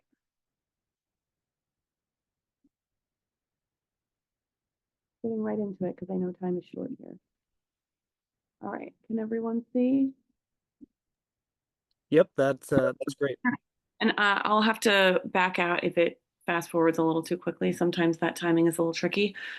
So essentially, this is just a physician contract negotiation overview. I shortened the slides significantly. I could go on and on and on. I'm sure some of you would love to hear that, and others of you are appreciating something more brief. Let's see here. So disclaimer, this is for educational purposes only. Bottom line, I'm not your lawyer. I don't represent you. Nothing about this presentation creates a relationship between us of an attorney-client nature, but you are certainly welcome to reach out to me if you have further questions or if you wish to establish that type of relationship. And the other thing is, this is, I would say, mainly geared at earlier career physicians, but really a lot of these things are applicable to anyone. And so feel free to chime in the chat or in the breakout session later if you have other questions that were not addressed by this. So I would say that the first thing you want to do when you're thinking about a contract or looking for a job is contemplate your 2 to 3 year plan versus like your longer term plan. I know that it used to be the case that you could just sort of find your job and, stay in your first or second job for life. But I really don't see that anymore. I think most of us who work in this space see that it's gotten a lot more competitive, and health systems and employers are often ripping off the end physician. And so I'm really seeing people switch jobs, probably every 2 to 5 years these days. And then eventually, I'd say sometimes the third time is the charm by the time we get there. But some people really just kind of like to be doing different things and working in different environments. So, whatever that is for you, it's important to think about your long term career goals, and also your personal or family goals. I know that a lot of people, they just kind of want to get settled, as I mentioned, buy a house, get situated. I'm sure someone here has already mentioned something consistent with my feelings about not buying a house right before you go to a new job in a new city. Or even if it's a city that you're familiar with, just because all kinds of things can happen. I think we've probably all heard horror stories. So I recommend just thinking about, what does your life and your needs look like now? And then where do you kind of see yourself in terms of your family and your professional life in the next few years? And thinking about what's realistic for right now, to put you on the track to those goals. I also encourage people to write a nice long list, every single thing that you could possibly want in a job, and then pare it down to 3 to 5 things, because there's just not going to be a job that hits every point. I apologize if I'm talking a little bit quickly or if I'm a little bit raspy. I'm still getting over whatever is going around. Please let me know if I need to slow down. Alrighty, so in terms of finding the right position, we've got a number of methods listed here. I would say that of all the methods that I hear people being successful with, probably word of mouth is the most successful. And then after that, postings. Recruiters, I'm kind of hit or miss on. I think that recruiters have their place, but with some caveats. And then, of course, there may be some here. I know Naomi Lawrence-Reid talks a lot about this. I believe she's one of the presenters today as well, in terms of non-traditional avenues. Like, I'm all about, you don't have to work a 9 to 5 necessarily if that's not for you. So if it is for you, great. If not, think about some of those non-traditional avenues. I also think that with word of mouth does exist your current program. Like if you're in training, a lot of the time your attendings, your colleagues, they may share information about people that they know, even in other cities that might be hiring. And I guess one other caveat in terms of current program is that when your current program wants to hire you, a lot of the time they may try to take advantage in the contract. So that's something to kind of be mindful of and be looking for. Next, we move to the interview process. I think sometimes, especially in the last year or two, it can just go very, very slowly. I almost approach it with hesitation when a position is, right on top of things like snap, snap, snap, just a couple weeks. That can happen. But what I see more often is months, from the time that you find out that there's a position until the time that you're presented with a contract. It's often 2 to 3 months.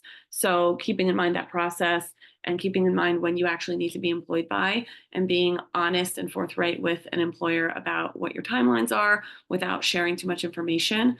And also kind of keeping mindful on the other side of that, if they're taking a little bit too long.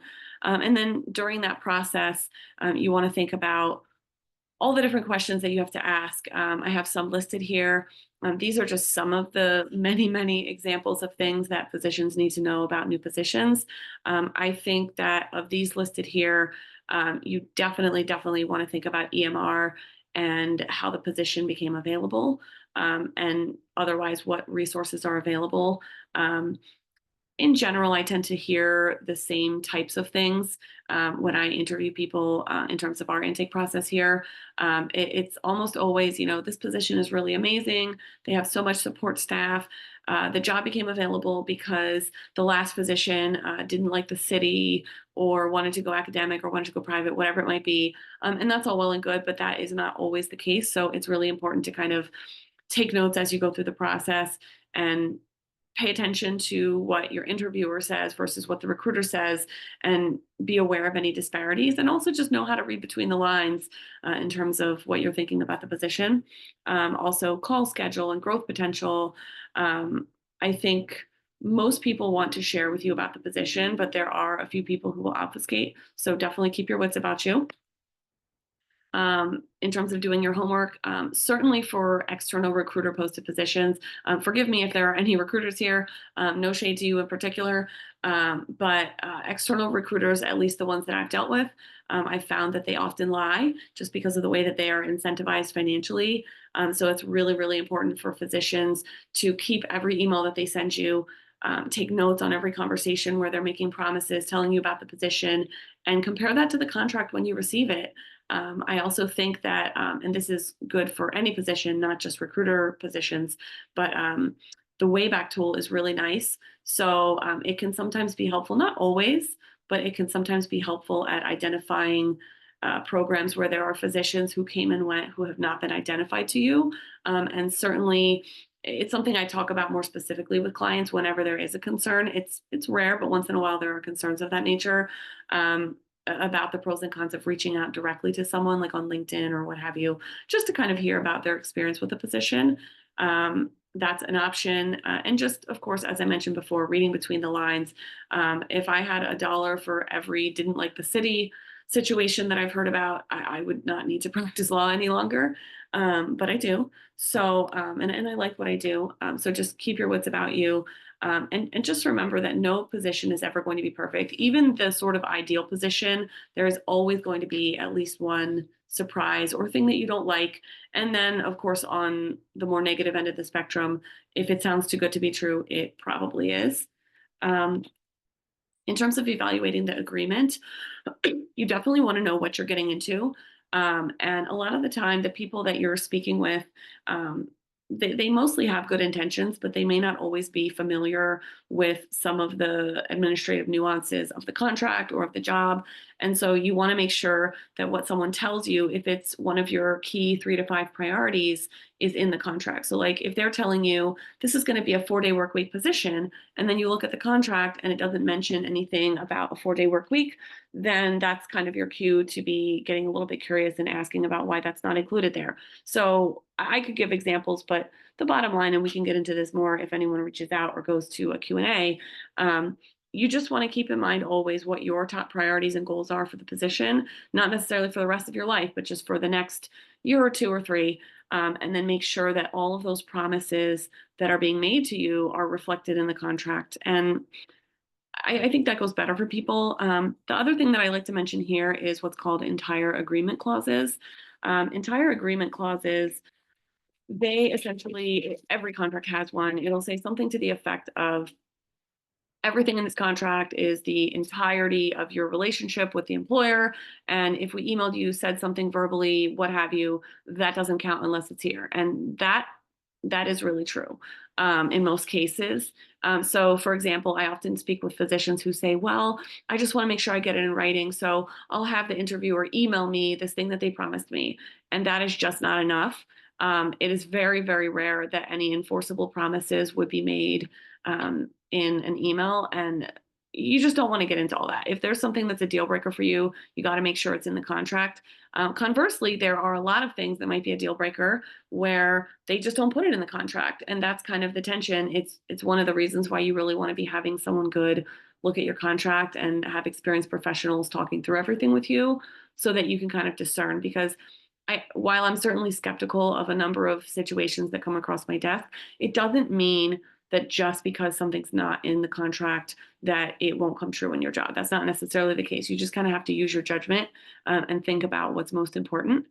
You just want to think about like the who, what, where, why, when, etc. Just the facts. And I think my biggest point of caution is that when you're talking with an interviewer or with whoever the negotiator is on behalf of the employer, you can't just think about your conversation. Sometimes, like if you know someone or you've been speaking with them for a while, you can look at the words on the page and you can interpret them in the context of your understanding based on those conversations.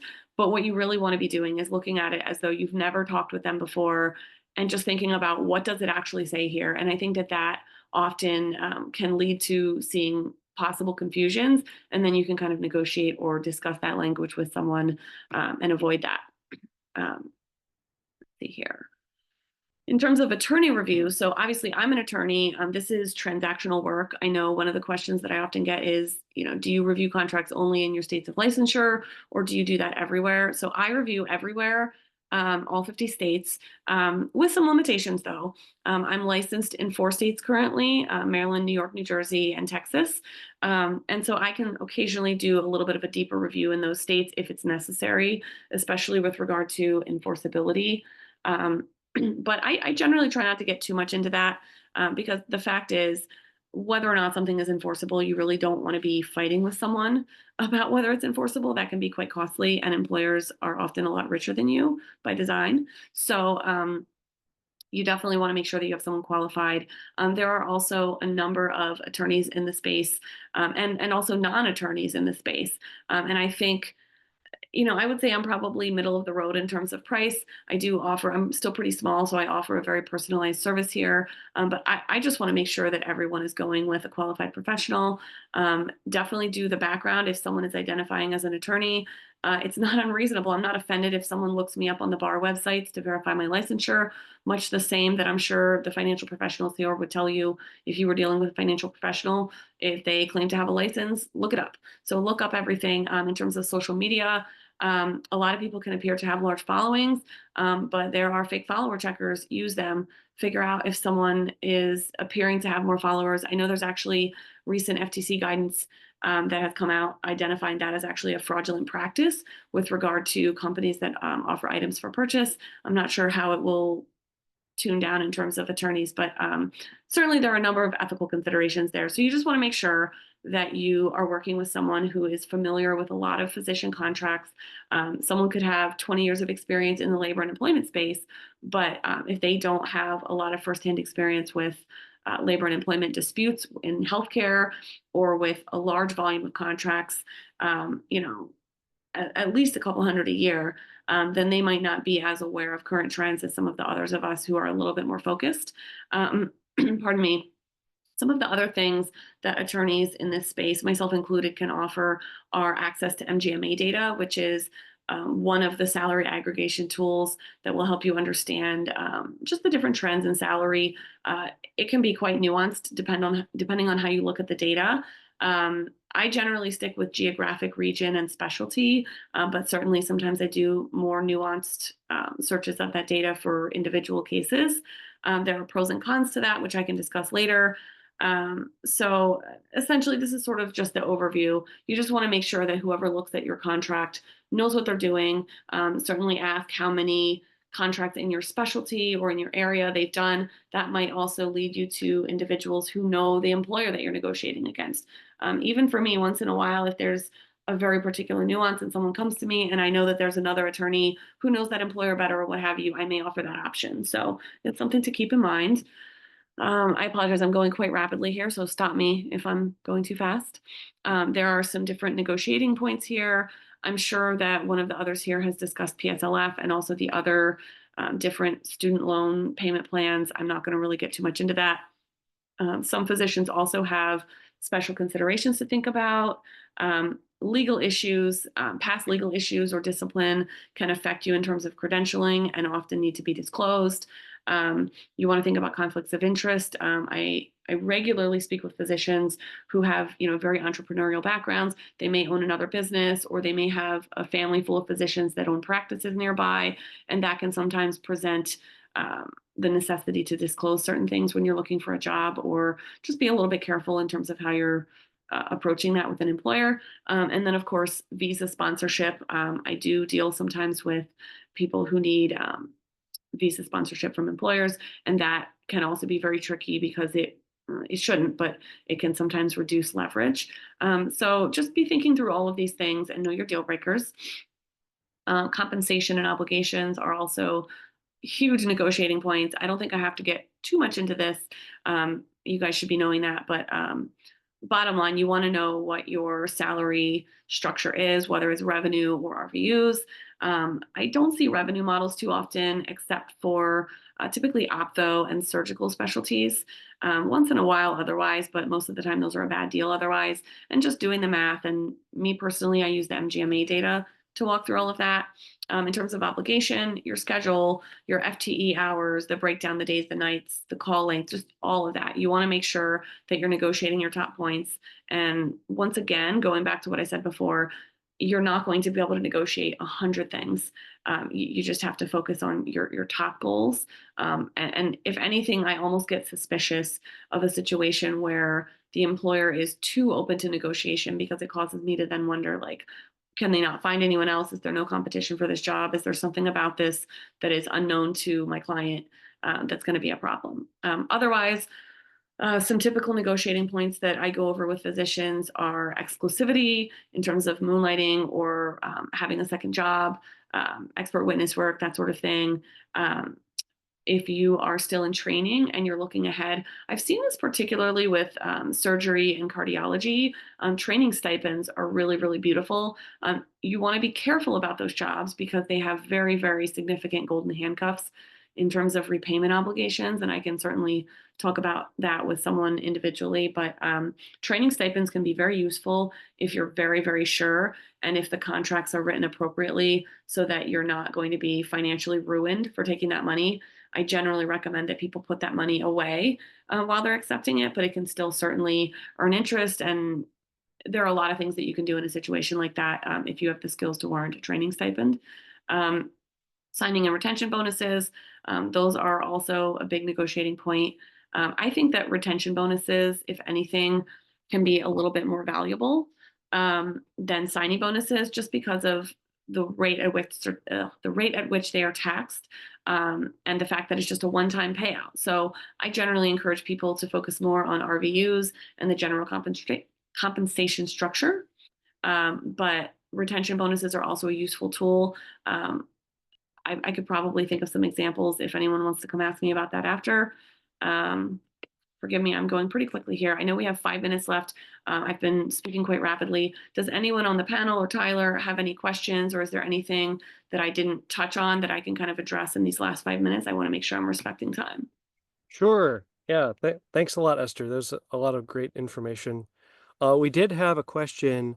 Someone asked, how do you push back against boilerplate contracts from big systems where it's difficult to negotiate things like salary or FTE?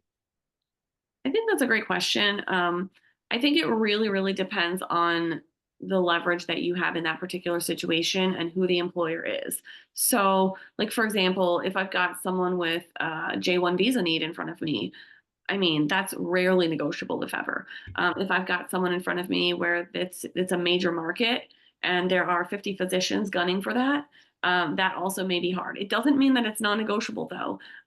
Regularly, I get contracts across my desk where the physician is like, well, I just want you to look at this. They said that everything was non-negotiable, so I don't even want to try. And then I'm able to get changes. So I think in those situations, it's just about knowing, what is your specialty? What value do you have to them financially? Do they have someone already in the position doing the job, or are they at a loss? How desperate are they? Just a whole basket of things that you think about there. And then you just kind of narrow it down to your top choices. In those situations, in the rare situations where something is truly, truly non-negotiable, that's where I just go through and talk about, okay, these are sort of your worst case what ifs. If you get in this position, if you take this position and you don't like it, how can you get out?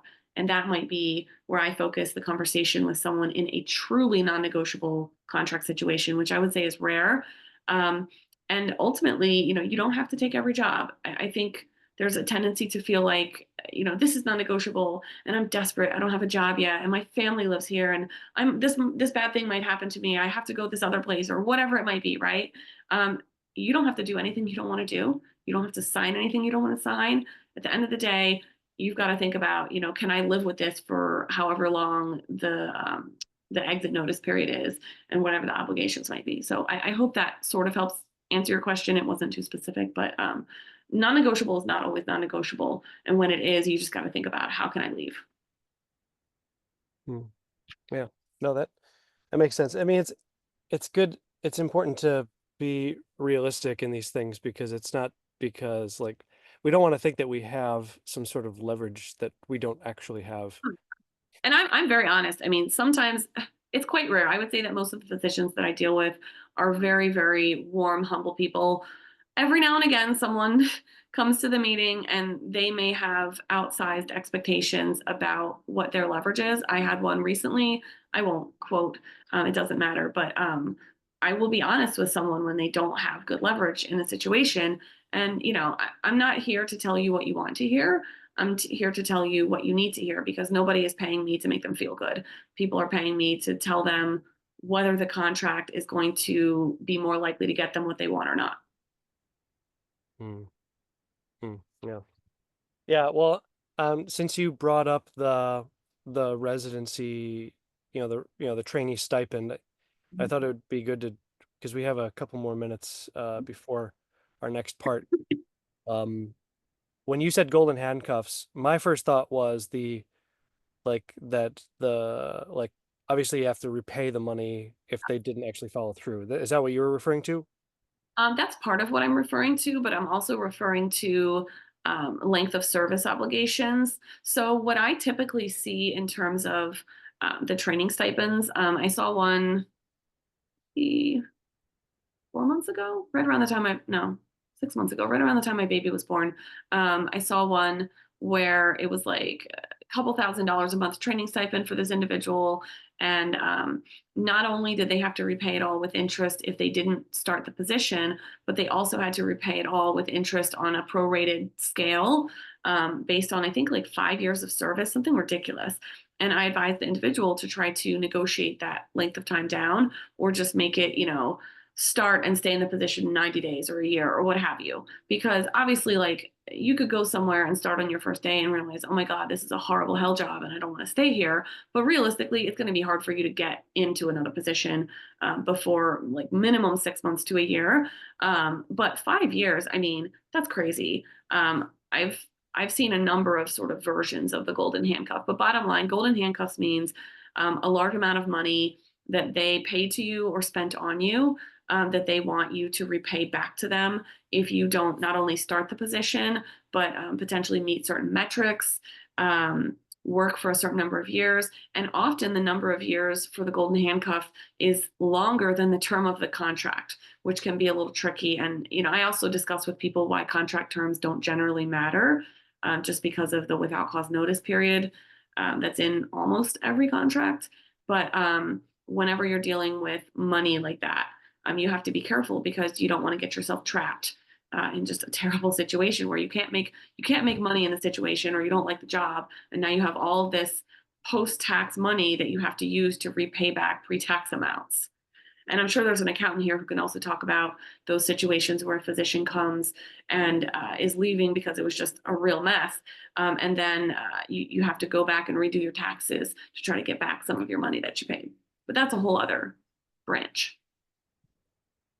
Yeah, I was thinking about the forgivable loan aspect of it. Like when you said golden handcuffs, I was thinking about the Oh yeah, it's taxation. all forgivable loan. In terms of signing bonuses, and not as much with retention bonuses, but signing bonuses and residency stipends or fellowship stipends, they are all forgivable loans. But what I see is that sometimes it's actually deeper than that. What does that mean? I've seen some really, really bold contracts presented to physicians, and oftentimes they can be negotiated, but it'll be like, you have to work here 5 years. If you don't start, you have to repay the money with whatever interest rate is specified. If you don't work for 5 years, you have to repay the money. Sometimes they want all of it back, but more often it's graduated by the number of years or quarters of service. If you are not meeting your financial expectations in terms of whatever the compensation model is, in time for the end of your guarantee period, then you have to pay this or pay that or reduce your salary or whatever. And sometimes those things can be sort of cleverly tied into that other money that was paid. Rare that I see it that direct, but I have seen it. Crazy. We're out there. I think that a lot of the time employers are giving contracts that they just want you to sign. And if you're not reading it and you're thinking this is going to be the job that I'm going to stay at forever, you just sign it. But most of the time, no one's going to make you sign anything like that. The moment someone mentions it, a lot of the time it gets a lot more reasonable. But I've seen some crazy stuff. Yeah. Yeah. Okay. Yeah. No, it's good. It's good that people like you are doing the work that you do, because there's a lot of minutia there, and you look at those documents and you're like, yeah, it's probably okay. You're like, no, no, no, no. Don't just skip over this. That's a Yeah. really, and I encourage everyone to read their contract, like literally print it out, sit down with a glass of wine or water or whatever you like to drink in the evening and physically print it, highlight it, go through the whole thing. I will explain every word that someone doesn't understand in a contract. That's not everyone's style, but I mean, you have to literally understand the basis for your employment relationship. I think that's huge. And then, with each subsequent contract, it gets easier. Mm-hmm. Mm-hmm. So I Yeah. get too excited about this stuff. Oh, I know what you mean. Yeah, you get hyper focused into the thing and to your thing. I mean, it's why you do what you do. You're the numbers guy, right? And I'm the physician contracts lady. Yeah. Well, thank you very much, Esther, for taking some time. Oh, wait, you know what? It looks like we might have. Oh, yeah, someone asked. Oh, Ronnie, thank you very much. So, yeah, EstherRoskimLegal.com is your website, right? Yes. Okay. And, I apologize, it's not on this last slide here. But yes, EstherRoskimLegal.com or Esther at EstherRoskimLegal.com. It's a little bit of a mouthful, but Okay. And your last name is spelled Roskam, right? yes, that's correct. Okay. All right. Yeah. Yeah. Yeah, I know Esther does great work. So if any of you are looking for someone to assist you in this regard, you'll be well taken care of. Thank you for sharing some really great points for everyone to consider, Esther. And I also appreciate you working things around with your family needs No today. problem. Baby is enjoying a nice walk. If anybody has any questions, contacting me, even doing an intake is free.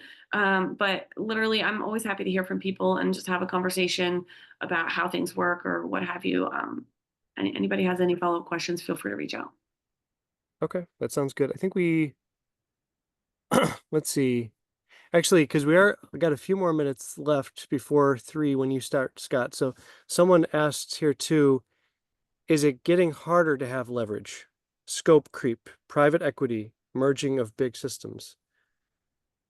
That's a good question. I think it has gotten functionally a little bit harder for people in certain specialties.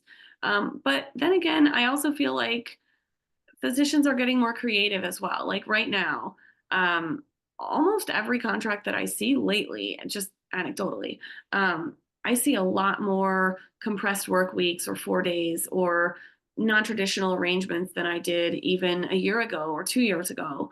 I think it's worse in certain specialties than others and certain health systems. I do think radiology has really gotten pillaged by private equity. Radiology is the one that comes to mind. I mean, everyone is doing it. Yeah, I would say that leverage has reduced in certain specialties. Also, I think primary care is hard just because of the way that insurance reimbursements work. That really, really cuts the leverage because although they need you, they just can't get paid for your services.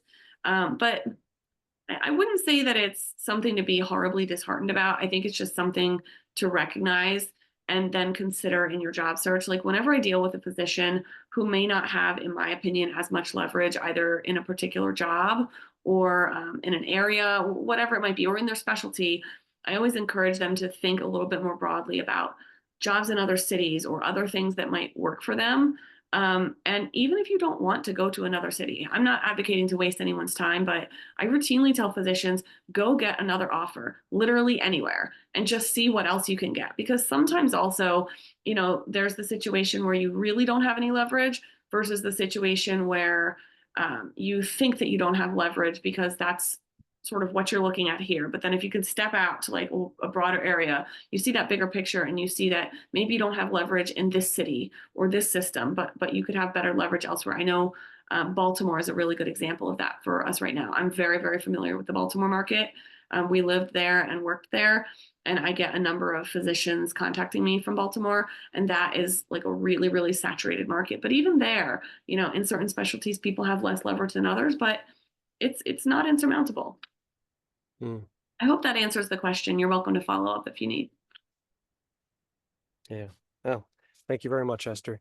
It looks like that's covered the questions on here. So we can part ways then, and I'm sure I'll be speaking with you myself soon. Is there any kind of breakout room that I need to step to? Oh yeah, so I I goofed up and I forgot to activate something, so we don't have the breakout room functionality. And so, no, we do No not worries. have. Well, anyone feel free to email me or give me a call. Tyler has my contact information if you have any more questions. Thank you all. Yeah. Thank you, Esther. All Talk right. to Good day. Bye. So now, Scott, this is the first time that I've heard your voice, I think. And so I actually don't know how do you pronounce your last name properly? Truhlar. The H is silent. The A sounds like an E. It's a Czechoslovakian word that means basically carpenter or woodworker. Okay. So it's say it again. Truhlar. Truhlar. Okay, Truhlar. So Dr. Scott Truhlar is someone that I've known on Twitter for several years.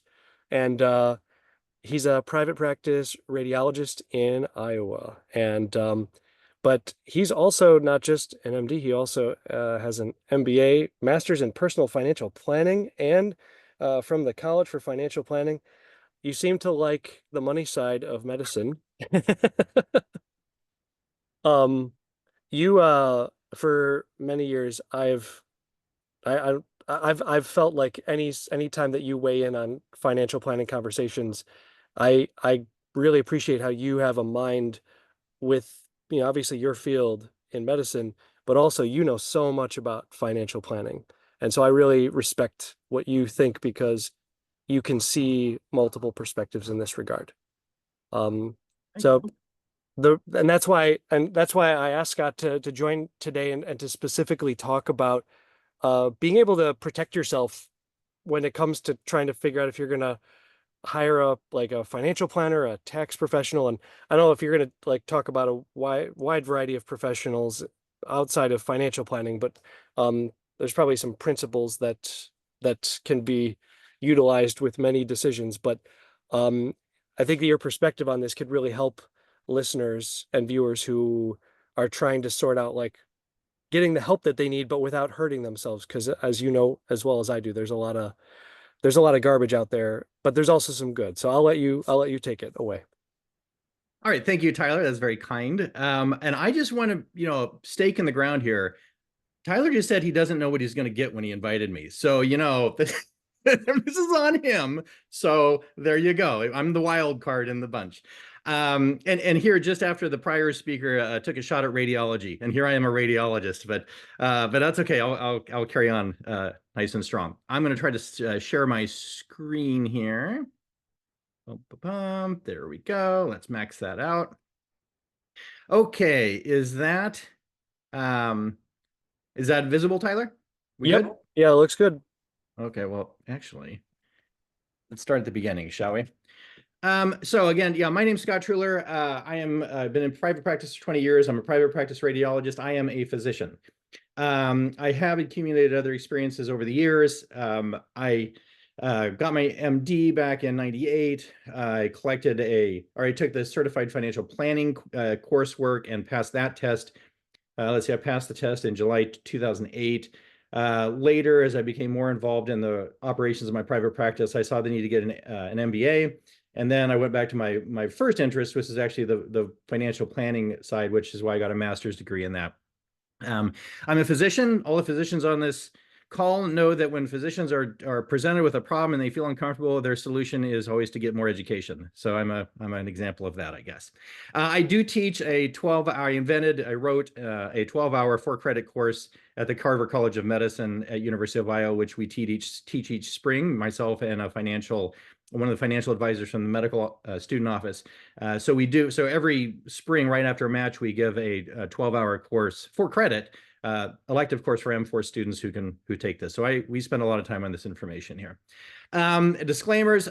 This is just my opinion, guys. I am not a financial planner. I don't do financial planning. I don't get paid to be financial planning. So you are getting the opinion of a physician who happens to be fairly informed on this formally, and also has spent a great deal of time thinking about it. So take that for as it is. I don't have any licenses to give financial advice. I'm not a lawyer. I'm not an insurance agent. I don't hold any of the degrees you see listed in the third line on here. I am a physician. As I like to say, I do have 2 licenses. I have a license to practice medicine and a license to drive, both from Iowa, and that's all I have. Tyler is not paying me for this lecture. I generally don't get paid for the lectures I give. The topics we're going to talk about today fall into these general categories. We're going to talk about credentials to look for, services that you might want or expect, and then sort of what are the motivations, incentives, and pay on the other side of the table, the people that you're going to be probably hiring to help you with this service. I could distill this entire talk down to this slide. In my MBA, I learned about customer choice behavior. And one of the models of customer choice behavior is called the search experience credence triad. And I'm going to read this here because I want to give the exact definition. So this is a model of customer behavior by categorizing when consumers can assess its quality. A model of customer behavior by categorizing when consumers can assess their quality. And it respects the fact that, particularly in service industries, the customer, the consumer of it, the physicians out here who will be looking for legal, financial planning, accounting advice, we are informationally handicapped in that relationship. That reality flows through everything else I'm going to talk about today. Okay? So let's just real briefly here. A search good is something that you know what you want and what you're going to buy before you buy it. And then after you buy it or consume it, you knew how to judge whether you got a good deal. Classic example, salt, gravel. These are things you know what you're buying, you want to buy, and then you buy it and you know if you got what you asked for. Search, that's a search good. An experience good, classic example, restaurant buffets. You kind of think you know what you're going to get before you go in, but you really have no way to judge it. But once you've experienced the customer experience, you can absolutely judge it. You don't know about the restaurant buffet before you go into Pizza Ranch, if you're in Iowa. But once you come out of Pizza Ranch, you know if the pizza buffet was any good. Theme parks, hairdressers. Credence goods are most professional services, including medicine, including financial planning, legal, accounting, those types of things. Classic example also, auto repair. These are ones where you don't quite know what you need before you walk into the office. You don't quite know what happens while you're there. And after it's all over and you've paid the bill, you frankly don't know if you got what you needed or if it had any impact whatsoever.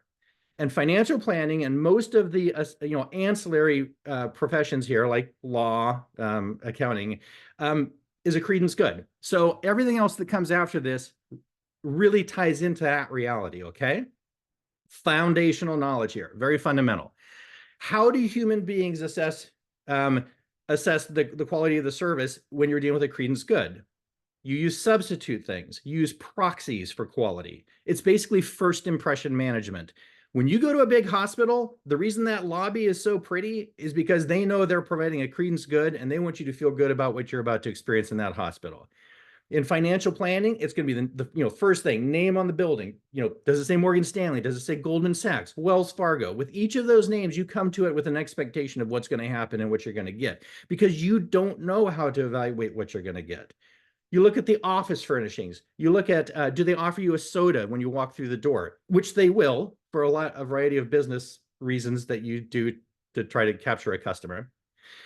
You look at, what's the cars in the parking lot? What does the person behind the financial planning desk look like? Their age, hair, are they attractive? These are all things, basic human things that we all do when we're stuck in a situation where we can't assess the value of the good we're going to get or buy.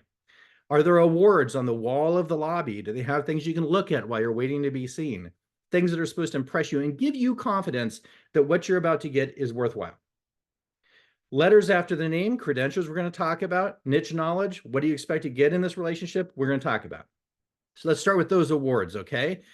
Here's a financial planner, Alan Roth. I met him a few weeks ago at a Bogleheads conference where I also met Ms. Rozelle, who's going to follow me in today's talks. Alan Roth is a financial planner. He goes on he gets paid by the hour. He's a certified financial planner. That's what CFP means. CPA means he's also a public accountant, which means he knows a lot about taxes and accountants. You look at that, you think like, well, let's look at this. It seems like he has good credentials. Look at the guy. I mean, he seems affable. He's got gray hair, lines on his face, probably has experience. He loves dogs. That's always a positive. Chair looks nice, So, okay, these are all things that are giving me comfort that I'm going to get a good experience with Mr. Roth. Even though none of them have to do with financial planning, they're just substitutes, proxies. In his office on the shelves, he has an award. This is a true story. he has an award from the Consumers Research Council of America, and it says that it's for the Guide to America's Top Financial Planners in 2009. Okay, so you look at that and go like, well, I don't know, the guy wins awards, so that's probably a positive, right? Here's the trick. That award is this. The award is for his dog as one of America's top financial planners.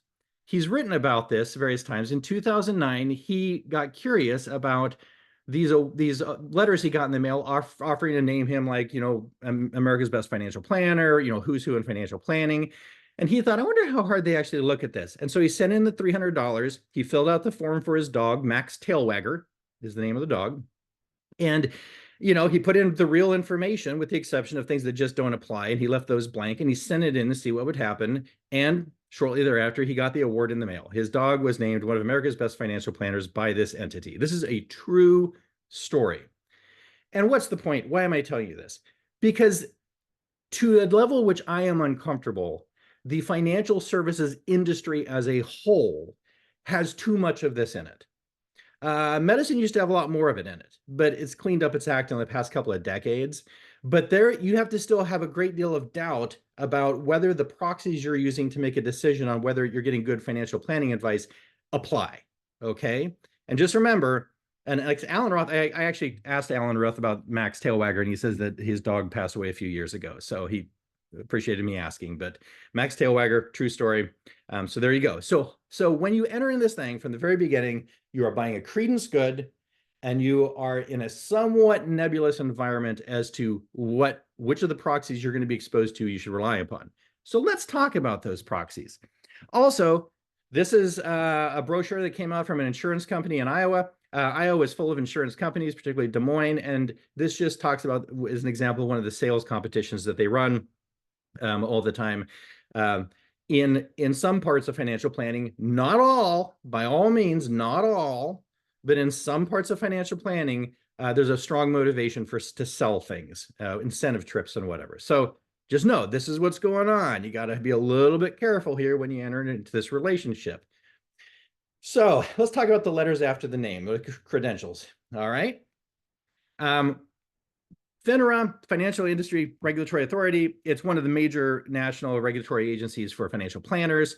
They keep a list of financial designations. In 2018, they had 184. In 2021, there was 212. And this year, there's 256. These things are metastasizing. Some of them are quite rigorous. Some of them, you send in some money and take a 1-hour test and you get the credential. So it's very hard to know which of these proxies matter.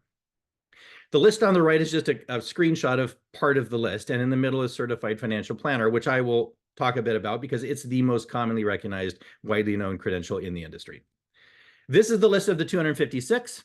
I put them in an Excel worksheet so that you can rest your eyes on that and appreciate that.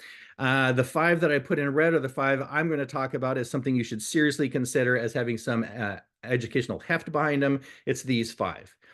The big 3 generalist financial planning designations: certified financial planner, chartered financial consultant, and then the certified public accountants have a personal financial specialist designation. The CFP has been around since 1972. A bunch of financial planners got together and said, we want to do financial planning, let's professionalize it. And this organization and entity and designation came out of that. Chartered financial consultant is a competitor degree that at this point in time is very similar to a CFP. I consider them interchangeable, but it's out of an entity called the American College for Financial Services out on the East Coast.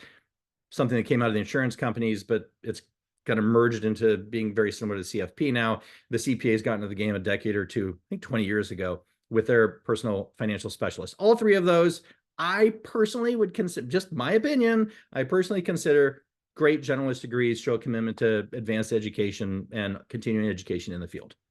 As physicians, we kind of like that. So I want to make that point. You'll also see a CFA, Chartered Financial Analyst, way overkill for financial planning. These are people who have intense training, very hard training in investing, but their customers are endowments, university foundations, people who work on Wall Street. Enrolled agents are people who have taken a rigorous educational course in tax, and they can represent you in front of the IRS. I believe Tyler Olson is an EA. He certainly knows more about it than I do. But I consider all of these to be rigorous, thoughtful, respectable. I mean, I can stand behind any of these credentials if somebody asks me, what should I look for?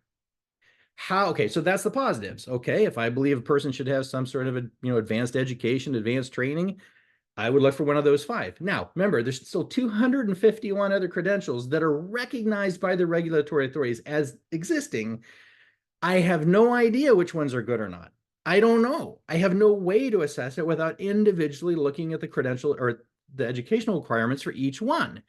It's very difficult. So that's why I'm like, I mean, it's not that they might not mean nothing. I just don't know. But I do know those 5 that I put up there are ones that I feel I could stand behind. And that I actually did the educational and took the test, the educational component, and took the test for the CFP. So, I've been thinking about this for about 15 years. I do have some insight into this. You want to look at the downside as well of a broker. You heard from the prior speaker about checking your lawyer, making sure they're actually licensed by the bar or whatever it's called in the legal world. In the financial world, look on the FINRA regulatory website. I put the website there for you. The site that comes up will have that blue bar across the top. You're looking for broker check, or you can scroll down. You'll see that gray broker check bar that's in the bottom left hand of the screen. You put in the name of the person, you put in the name of the company, and it pulls up everybody that matches. I use Tyler here because he's a financial advisor. I looked him up. There he is. I believe that's your company, Tyler.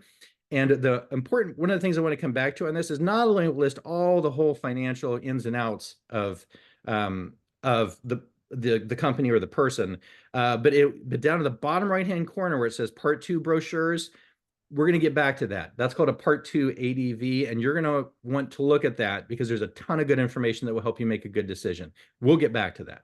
Anyway, this is what the FINRA website looks like. This is where you go to make sure the person's actually registered. That's a little bit reductive, but start there. It's not 100% accurate. So credentials, we talked about the credentials you can get that imply some degree of rigorous educational, commitment. Now let's talk about the services you should expect. On the left, you see this certified financial planner educational information that they have to know. On the right, chartered financial consultant, what they need to know. This is taken straight from the websites of these 2 organizations. You see the similarity. On the left, CFP, the first 2 things, A and B, are basically the inside baseball stuff for financial planners. But then what do you get into? You see risk management, which is another term for insurance. I mean, in general terms, we talk about insurance, but it's really risk management. Investments, you should be able to do investment planning, tax planning, retirement savings advice, income planning advice for retirement, estate planning. These are the core functions of somebody you're going to hire to help you with your financial planning. You should expect this. Not all will, but I would encourage the people on this call, the physicians in this room, this virtual room, to look for these types of services from what the person that you hire and are paying to give you financial advice. Chartered financial consultant on the right, separate organization, similar set of information.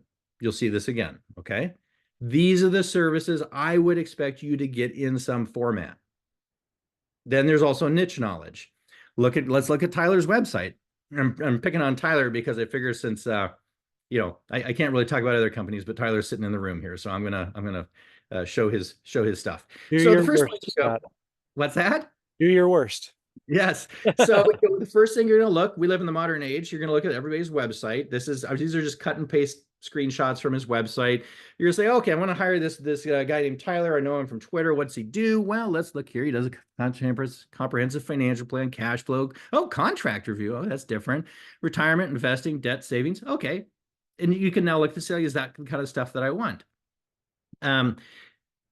Most places won't do contract reviews. So you're like, oh, this guy has a niche. He does contract review. I've never seen that on anybody else's website. I'm playing a fictional person here, but so you'd be like, oh, okay, I see something here that stands out from everybody else. I like that. That has value to me, or it doesn't have value to me. But that, so that's your starting point, right?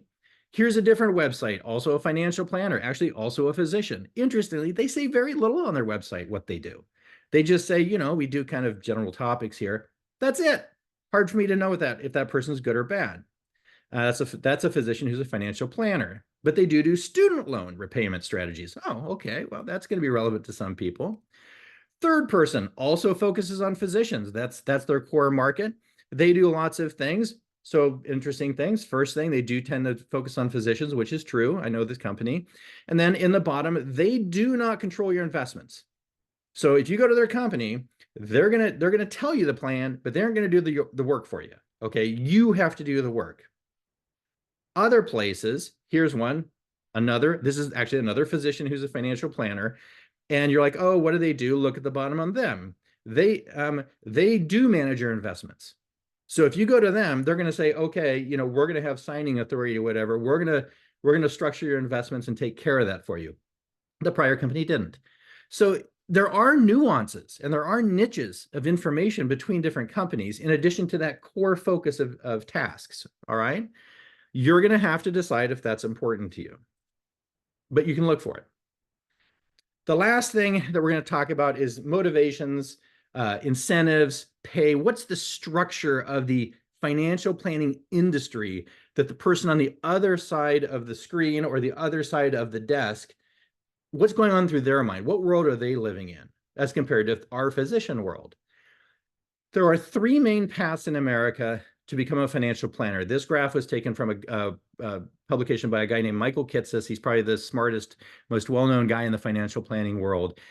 These used to be three separate kind of professions or industries. They're merging. On the far left, you're talking about stockbrokers, people who are paid a commission to sell stocks. That's everybody used to talk about stockbrokers. They can give some advice, but they're not full-on financial planners, and they don't claim to be. Legally, they can't claim to be. Insurance agents on the far right there, they come out of life insurance, property and casualty, whatever it is, but some of them wanted to migrate into giving financial advice, selling annuities, selling life insurance. And so they're regulated in a different way. And then in the middle are the people who truly are committed to just giving financial advice and getting compensated for that. That's the kind of stuff that Tyler does. That's the kind of stuff that is becoming more and more popular. Broker-dealer was popular until the 70s. Started getting less popular in the 80s, and until then, insurance agents always been around, and the IAR, investment advisor representative, is something that's come very much as to be the way this should be done since probably about I would say since the 90s, really since the 2000s. Each of them operate under a different standard of behavior, which we kind of just touched on. A stockbroker, that first column, it's like going to a butcher when you really need a dietitian. A butcher will sell you their best piece of meat, and they will give you good advice on meat, but they're not going to tell you not to buy meat that's probably not good for your diet. I mean, just look at yourself and what's happening. So that's what you get with a broker. That's their standard. An insurance agent, if they're an independent insurance agent, they have a fiduciary duty to you. They have a duty to put your interest first. If they work for a big company, if you walk in and the sign on the door, it says like Northwestern Mutual or State Farm or Farm Bureau or any of the others, then they're likely a captive agent, in which case they kind of have to put their company first. But an independent brokerage has to put you first. And then the middle column, people who operate under that, they have a fiduciary duty to you, means they have to put your interest first. This is the definition of fiduciary. Again, it's basically they have to put the client's interest first. Every physician is a fiduciary. Attorneys are fiduciaries, accountants, professional architects, professional engineers. These are fiduciary. Well, I don't know about that last one. The other ones, they have to put your interest first. Not everybody in the financial planning industry has that, or financial advisory industry has that. Some of the credentials commit you to act in a fiduciary manner, like CFP, CHFC, but I don't know what happens if you're a stockbroker working for a brokerage, but you're a CFP, you're kind of torn. Are you a fiduciary or not a fiduciary?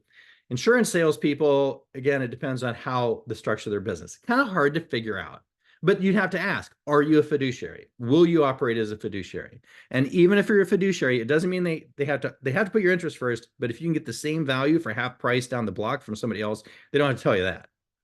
So, doesn't matter how much money is on the line. These are people, I mean, in general, this is from Kitces again, they make a good living. This is doctor money. So when you as a physician are coming in and hiring a person like this, know that they're in an income strata that may actually be higher than yours. So you should have an expectation that you're going to get really good service, okay? How do they get paid? Most commonly, a percentage of your assets. You got $1 million that they're overseeing, they're going to charge you 1%, that's 10 grand a year, okay? The more money you have, that percentage typically drops. The less than $1 million, it tends to go up, but that's how it works. Hourly fee, they charge like a lawyer. Flat fees, it's a contract piece of work. You pay them thousands of dollars. They give you a financial plan or whatever. Commission is based on sales. Pretty straightforward. My opinion, this is all my opinion. To me, financial planning is roughly like a lawyer. what do lawyers charge? Well, if you haven't had to hire a lawyer because you're so early in training that you haven't done that yet, it's expensive. 250 on the low end, 500 bucks on the higher end, somewhere in there is kind of what I would think is reasonable. If it's a flat fee, you're going to get, a couple of $1,000 up to $10,000, $12,000 for your first plan. Not cheap. So you better be you need to get good value. This is important information, but you need to get value. But everybody's going to have a different fee structure. AEM fee, we talked about 1% is kind of traditional. You got to read their ADV2 form because it will be listed in there. That ADV2 form is listed either through the FINRA website, or almost everybody has a link on their own personal website that will take you there. And so just, decide, what do you think it's worth? What do you want to pay? There's a wide variety of ways to pay for financial advice in this world, and you just have to decide if it works for you. Everybody has a conflict of interest except you, of course. If it's assets under management, they're motivated to increase the amount that they're managing, so they're not going to encourage you to pay off debt or buy a second house because that drains money out of the investable account. So that would be a conflict, right? An hourly rate, then they're going to work very, very slowly, right? And I'm not saying they will. I'm saying that's the conflict of interest that exists. Flat fee retainer, well, they're not wanting to grow your portfolio. They're not focused on that. They're just trying to take care of you, get your work, and then try to get more clients. Again, I'm not saying everybody who operates this way does that, but if you're looking for negative conflicts of interest, these are the kinds of ones that are out there. This is when people say, well, nobody doesn't have a conflict of interest. And brokerage, they want to sell something. They don't make any money if they don't sell something. So that's the obvious conflict of interest there. Again, not to say that everybody has, that these are the primary motivation for people. I'm just saying it exists. These are other words that you'll see pop up. They're so poorly defined in the modern age, and they become kind of nebulous that I don't put a whole lot of faith in any of them. The key thing is, how do I get paid? How do you get paid? What will you make? Will you operate as a fiduciary? I'm going to skip past that. Let's look at a Form ADV2. This is the last thing I'm going to talk about. You can go to FINRA. This is Tyler's site again, bottom right-hand corner. You can click through to it there. This is a financial planner that operates in Iowa. I know her. I just accessed her ADV2, and here it is with her information redacted. You go to it. They all have the same format. They'll all have a table of contents. You can go straight to item 5 or 6. Every one of these is structured the same way by law, I think, or certainly by FINRA. So you click through. I want to know how they get paid. Oh, also how item 4, what do they do? Here's all of the services you can expect to get from them. Again, good for you to know. This person, right from their ADV2, they charge $275 an hour. That's how they run their business. You can like it or not like it. They specifically say they don't get compensated for selling anything else. So no commissions, nothing like that. No performance-based fees. They're just hourly. And that's it. Come in right at 25 minutes. We talked about credentials, services, and the motivation incentives that are an operation in this financial advisory world. And we can link them all back to the fact that this is a credence good. So you're going to have to evaluate a lot of this stuff by proxies like education and stuff like that you can learn on your own. And there you go. Any questions, Tyler? I have a lot that I could say on this, but that's a nice condensed version. And I hope I didn't neither burn you down nor glaze you in the process of this. So. No, I thought it was really good thoughts here. I think that the one thing that you mentioned that I think is really important to note was when people see what the averages are in terms of financial planner compensation, it's important that if you go to work with somebody that you feel like they're really sticking with you, and that they're actually going to follow through on what they said. And because that's one thing that I've noted in our field is that there's a sort of well, I mean, I'm in the realm, so I think I can say this. There's an inclination for self-righteousness among the fee-only community, or among the advice-only community, where it's like, well, we do things the best way. We have the lowest conflicts. But what you wrote there about the flat fee model, it is absolutely true. And every advisor can sense the conflict, where it is. Like, because I know, like, the initial, like, oh, I'm gonna make a new plan for somebody. That's a lot of work to do and a relatively high fee. Whereas, someone that's on the tail end of their plan, they've already paid, at least some of their fee, and the financial incentives definitely have they can have an impact on your mind. And so, like, and a flat fee planner, their goal, like, the sooner they get one plan done, the sooner they can get on to the next one. So it's really important to, like, know these things because they're going to exist no matter what. It's about how they're managed. So I liked how you approach that. That's important. Yeah. And for the physicians in the room, the vitriol and somewhat pettiness of the arguments between financial planners who get paid in the different models is like cardiologist versus nephrologist level, levels of emotion. Just really, in like very much inside baseball type arguments that from the outside don't really land for us. I understand it, but it is. There's a lot of back and forth in the financial planning community about the best way to charge and how much, et cetera, et cetera. Which just gets down to the same old thing of as long as the person buying the services feels like they're getting a reasonable deal and they have some vague idea of what else they could be paying at other places to get whatever they get. As long as you settle on something you're comfortable with and you feel like you're getting good value, and then, there's not a wrong way here. It's just what, you got to find somebody you're comfortable with, Yeah. And same on your side of the table, Tyler. I'm sure there's clients you don't want to work with, you have the people you want in your niche too. So, cause you have limited time in your schedule as well. So. Yeah. This is a litmus test example, and then I'm the one going over. You're not, Scott. But this is something that I think is relatable no matter which side we're on with, whether it's financial planning or any other service that we're getting. And that is that when you get a message from the other person, how does your heart immediately respond? Yeah. And, like, whether it's me as an advisor with a client email, or if you're the client and you get a message from the planner, if you don't have, like, a good feeling, like, that's not good, because obviously, like, you want to get the work done, but you also want to feel like you're getting treated with respect and that you're actually heard.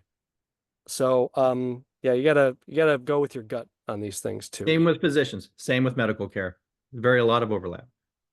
Okay, Yeah. I think Jenny Rozelle's up next. I want to hear what she has to say. She's awesome. Yeah, I know. Me too. I've heard so many good things. And Jenny, I'm not trying to, like, overly like blow this out of proportion. I've heard a lot of good things about the way that you teach. So I'm really, really grateful that you have come and joined us today.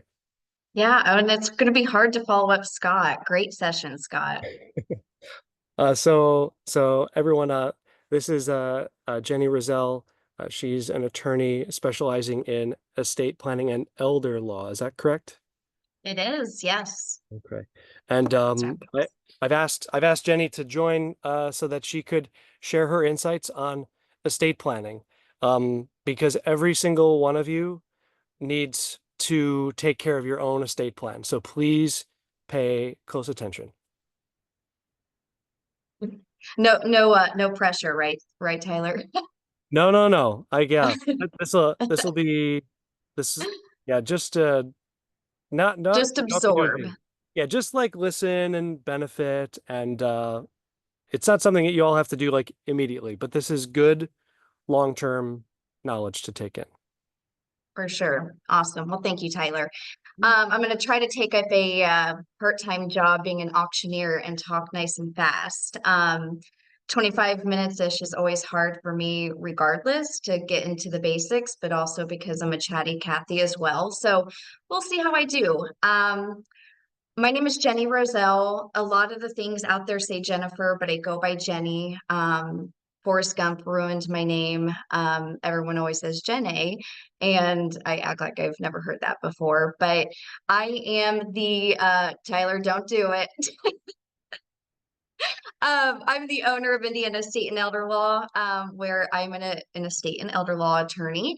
I think it's a great follow-up session from Scott's because I'm such a firm believer in making sure that you trust all the professionals in your life, not just from the advisory standpoint, not just from the tax professional standpoint, not just from the legal standpoint. And one of the things that is most important that I believe is to work with someone in the estate and elder law space when it comes to crafting your estate plan. So just put that little nugget in your brain. Last quick thing is a cheap plug about my podcast, Legal Tea. It's focused or it's like geared towards consumers. So I say that from a place of it's not a lot of legal gobbledygook. It's kind of fun topics. I talk a lot about like celebrities, but if you're looking for a way to explore the estate and elder law space in not a boring way, I wanted to mention it. My episode's always like 15 minutes long, so it's always good car ride episodes. Okay, so let's dive in. I consider these four sets of documents or these four documents as what I call the core four. When I was putting something together for today, I was like, do I really need to talk about living will and advanced directives on a financial education session for physicians? But they're absolutely one of the most important elements of an estate plan is getting your healthcare documents in order.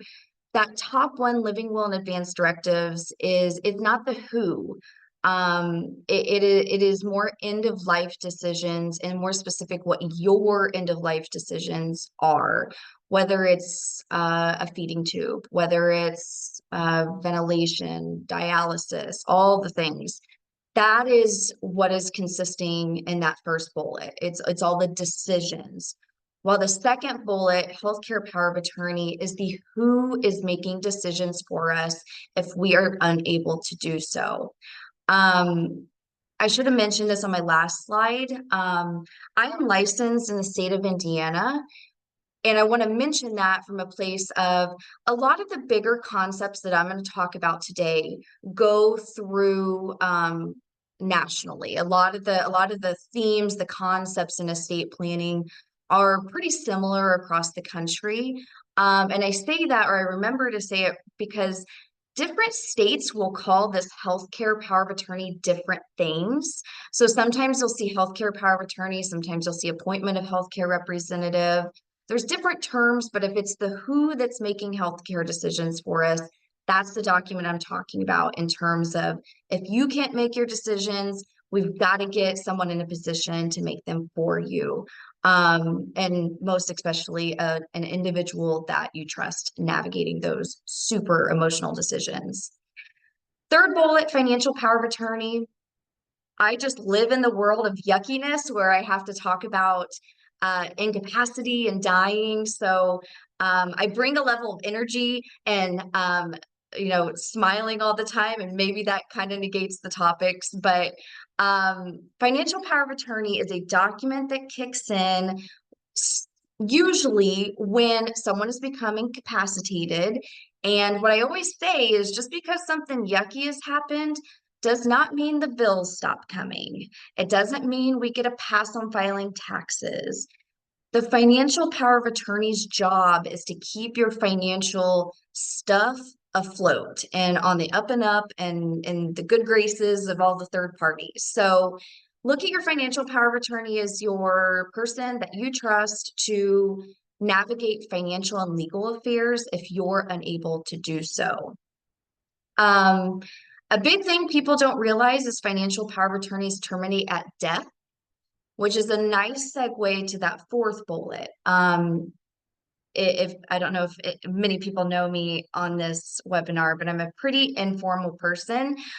So I typically say when there's no more pulse, there's no more power of attorney. That is when that document goes kapooey, and that is when the baton shifts over to the last will and testament. So last will and testament is probably the most well-known document in my world. When people feel, you know, not very confident or a little easy on making that first call to someone like me, they will normally say they're calling because they want to get their will done. And this is usually what they're referring to as the last will and testament. So last will and testament, I always say whether that document is 4 pages or it's 40 pages, it primarily does 2 things, whether it's 4 pages or 40 pages. First, it says who is in charge. And so kind of like I said earlier, some states call this role different things. So most commonly executor, but Indiana actually calls that a personal representative. So sometimes it's executor, sometimes it's personal representative, sometimes it's administrator. So the first thing a will does is it says who's in charge, who is the ringleader of the circus when I passed away. The second thing it does is it says who gets my stuff, who are my beneficiaries. And really from there, what makes wills typically longer than just, you know, 4 or 5 pages or so are people that are trying to possibly, what I say, like rule from the grave or control from the grave, where maybe they'll build in some custom ways for beneficiaries to inherit, which we're going to actually get to in a couple slides. But those are the 2 things that a will does. Who's in charge? Who gets my stuff? One of the most common misconceptions about a will, which is a nice segue to this slide, is, hear me loud and clear, wills do not avoid the probate process. I hear so many people say that, you know, doing a will avoids the probate process. Quite literally, the probate court process is what makes the will come to life. So I wanted a whole slide on this content right here, because a lot of the misconceptions in my world really circle around this right here. So of course, this webinar is a financial education webinar. And what is the link between that and my world? It's our assets and what happens to our assets, you know, potentially when we pass away. And one of the things that another big misconceptions about wills is that it just kind of throws on its superhero cape when we pass away and takes care of everything. That's not the case. And what actually happens in an office like mine is after someone passes away, that's the point in time I'm talking about here. At that point, we actually start like inventorying what are the assets out there and how are they owned. And so if you start with the first column, individually owned assets, what I mean by that is one person's name on the asset and no beneficiaries attached at all. So let me use an example of maybe a bank account that's, you know, maybe I'm single, just in my name, I don't have any beneficiaries on it. Or maybe I have a house and maybe I'm married, but maybe I had that house before I got married. And so it's just still hanging out in my name. Those are the only assets that a last will and testament controls. That's the only kind of assets that a will controls. And wills, like I was just blabbing about, wills go through that probate court process. And so I can expand on probate a little bit more if I have time. I probably won't have time, but if I do, I'll talk about probate a little bit more. But just know that's the only type of asset that a will controls, is assets in one person's name, no beneficiaries attached. The middle column are things that are jointly owned. So think of say joint bank accounts, or maybe you own your house jointly. If you have anything joint like that, joint property goes to the other joint owners at your death. Now, I'm going to make a quick little caveat that property sometimes can get a little funky. So just be very mindful of that when you're talking about ownership, joint ownership specifically. But otherwise, if you think of like a joint bank account, if I use my husband and I, my husband's name is Justin. So Justin and I have a joint bank account. I die, everything in that bank account goes to my husband. It does not go through my will at all. Beneficiary designations are kind of the same. So if I have like my IRA or my life insurance, I ideally have beneficiaries listed on those. And my goodness, I could go for another 25 minutes of beneficiary designations gone wrong. But beneficiary designations, those assets go to the beneficiaries listed on that IRA or that life insurance in my example. It does not get controlled by your will, guys. I have seen assets go to ex-spouses. I have seen assets go to parents over kids, all because the beneficiary designations were not updated. So that's how they play, or rather not play at all with your will, is they will control over what your will states.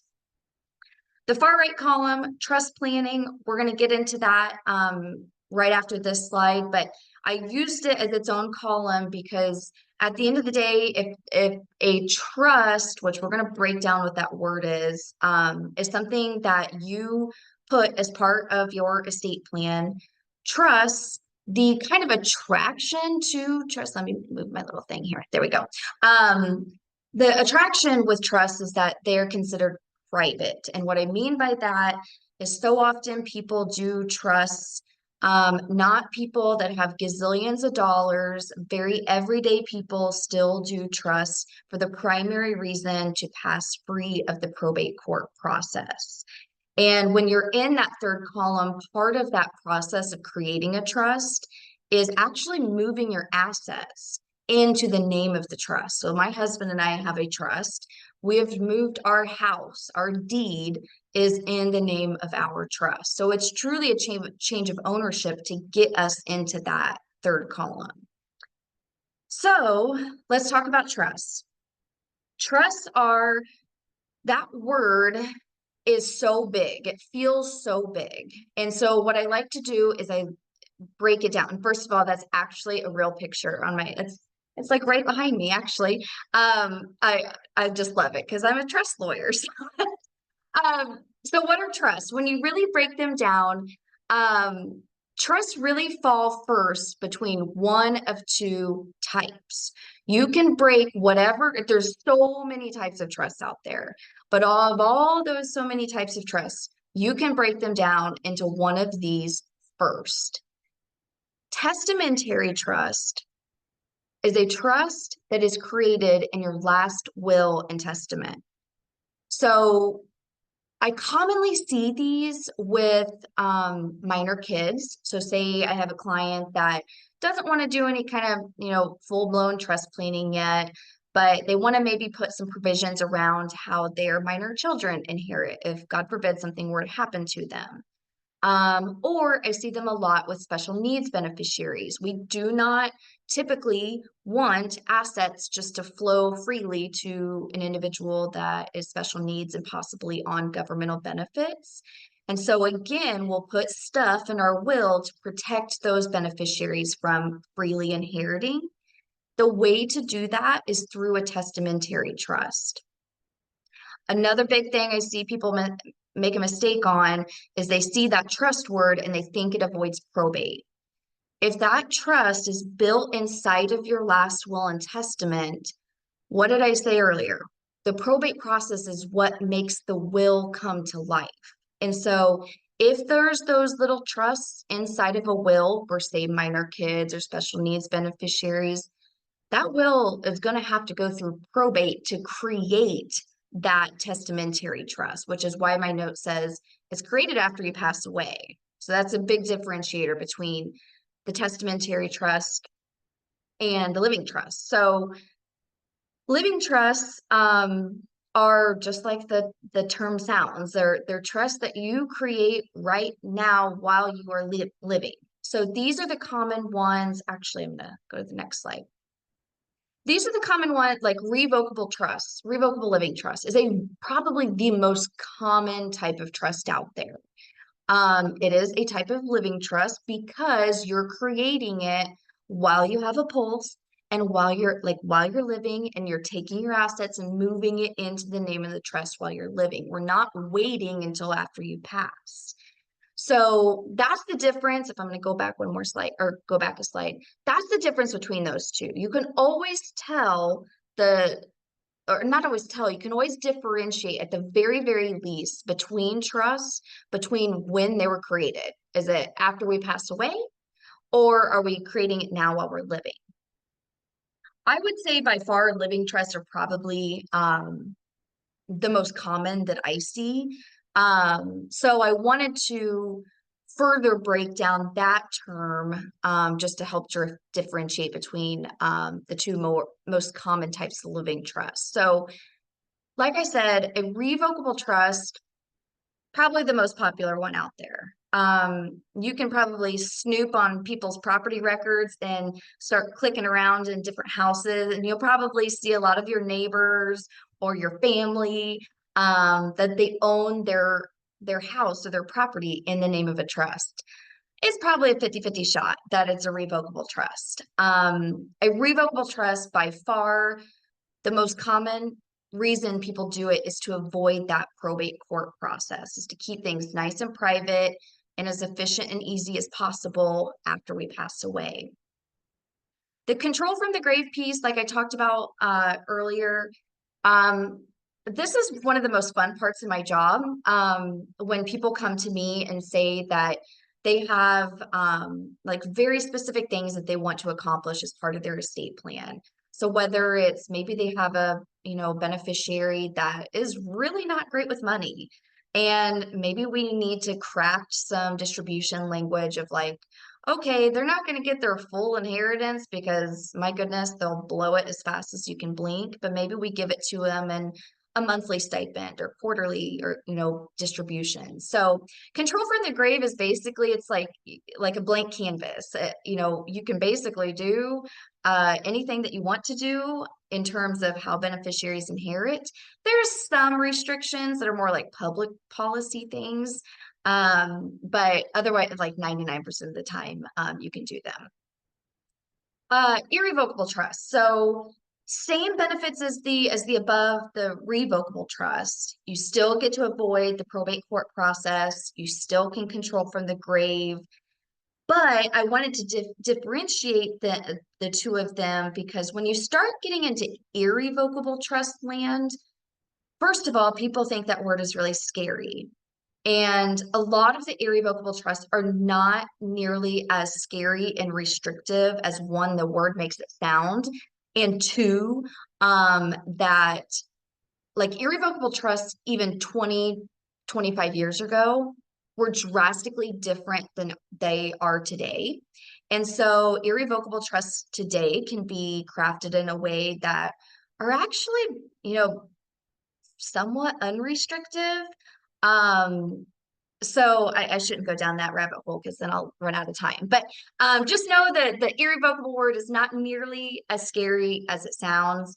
The reasons that you would possibly consider kind of getting into irrevocable trust land is specifically with physicians. I see physicians do irrevocable trust sometimes to gain asset protection against liability. It's not new news to anyone that we live in a very litigious society. And so I have plenty of clients that end up creating an irrevocable trust to preserve their assets, protect their assets. So if they were to get sued, those are protected. Another biggie reason is protecting the estate from taxes, most notably estate taxes. And so when you start getting into the land of having estate tax concerns, then there's so many different types of trusts out there that you can do, that are, if you're charitably inclined, if you're not charitably inclined, there's lots of different kinds of irrevocable trusts out there to protect your estate from Uncle Sam getting his squirmy little hands into the mix after you pass away. And my last little note down there, like I said, there are hundreds of types of trusts. And so please, please, please, I mean, this will probably make Tyler laugh. Don't listen to like what you see on TikTok or heck, even what you see on Twitter. Like you really just need to look at, find someone that you trust, tell them what you're trying to accomplish, and let them give you the options on the table in terms of, what are the options with your goals in mind. So many, many types. In special needs trust, there's another big one that I help people craft all the time. So I think that's it. One last note, like Scott mentioned in his last session, I spoke at the Bogleheads conference. Was that just last month? Yeah, last month, in front of an audience of people from all across the country. And I forgot to mention that I'm only licensed in Indiana, and my phone started ringing for people that were in different states. I am only licensed in Indiana, which means I can only help individuals that reside in my state. So as much as I tend to attract people because my energy, if you're not in Indiana, I can't help you. However, I'm always happy to provide referrals. I have a network of awesome attorneys across the country. I somehow did it, Tyler. I think I'm like right on time. I don't know how I did it though. That's amazing. That was really, I'm a really, little hoarse, but that's okay. I think maybe, because we're going to do this again in the springtime, particularly for graduating medical students, and then we'll do this again in the fall. And maybe I'll make the times a little bit longer because I don't want you to. Or maybe it just teaches us to not be so chatty. Either one. Yeah, sure. Yeah, we can learn from both ends of it. Hey, I had a question for you because this has come up several times. I have physicians who I know and some that I work with who ask, "Hey, like if I want to put my home into a trust, how do I do that if I'm married and my spouse and I were both physicians and we're worried about asset protection? Like one's professional liability affecting the others." Yeah. Am I giving you enough information? Yeah, I think so. I mean, that's a great question because it's a common question I get. Sometimes people ask me if you can have a revocable and an irrevocable. The answer is yes. And if someone shared a concern like what you just said, it's a possibility that maybe we do individual irrevocables, like spouse one gets an irrevocable, spouse two gets an irrevocable, to kind of put that wall in between the two of them and what they're professionally doing.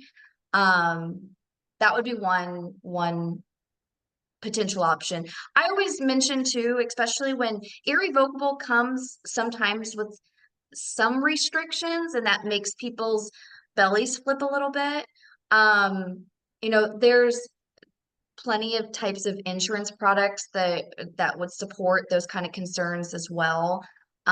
So you just have to figure out which one is going to serve you best. But from my seat, if someone shared that concern, my brain immediately went to, okay, we could do an irrevocable trust for each of them and have them talk and play together, but keep their stuff separate to protect what they're doing respectively. That makes sense? Mm-hmm. Yeah, it does. Cool. The insurance piece of it, I can see. I'm wondering, like, because the professional liability side, I wonder if there's some things that can be toggled there. I know on the personal side, like you could like Yeah. up your umbrella coverage pretty Oh, yeah. easily. Yeah.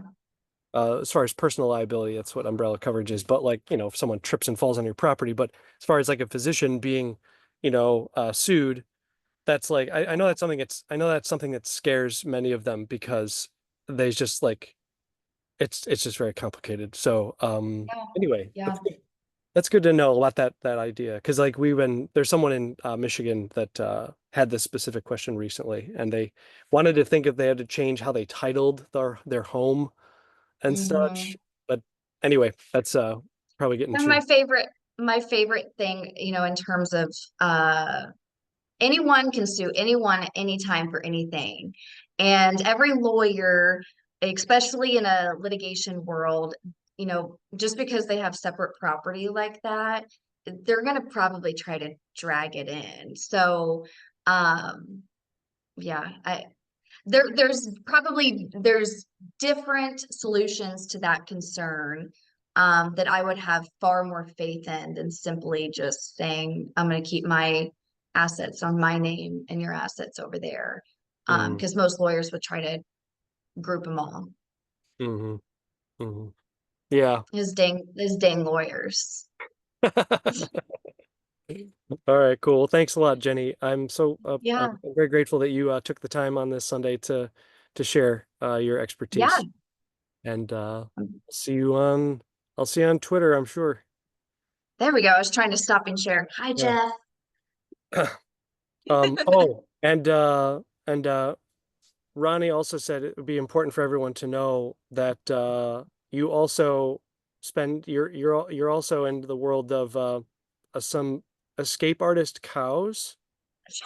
Are they still I getting? keep everyone on their toes by my cows. Yeah. I have one that likes to get out all the time, and I've had to go out there in like my high heels after work.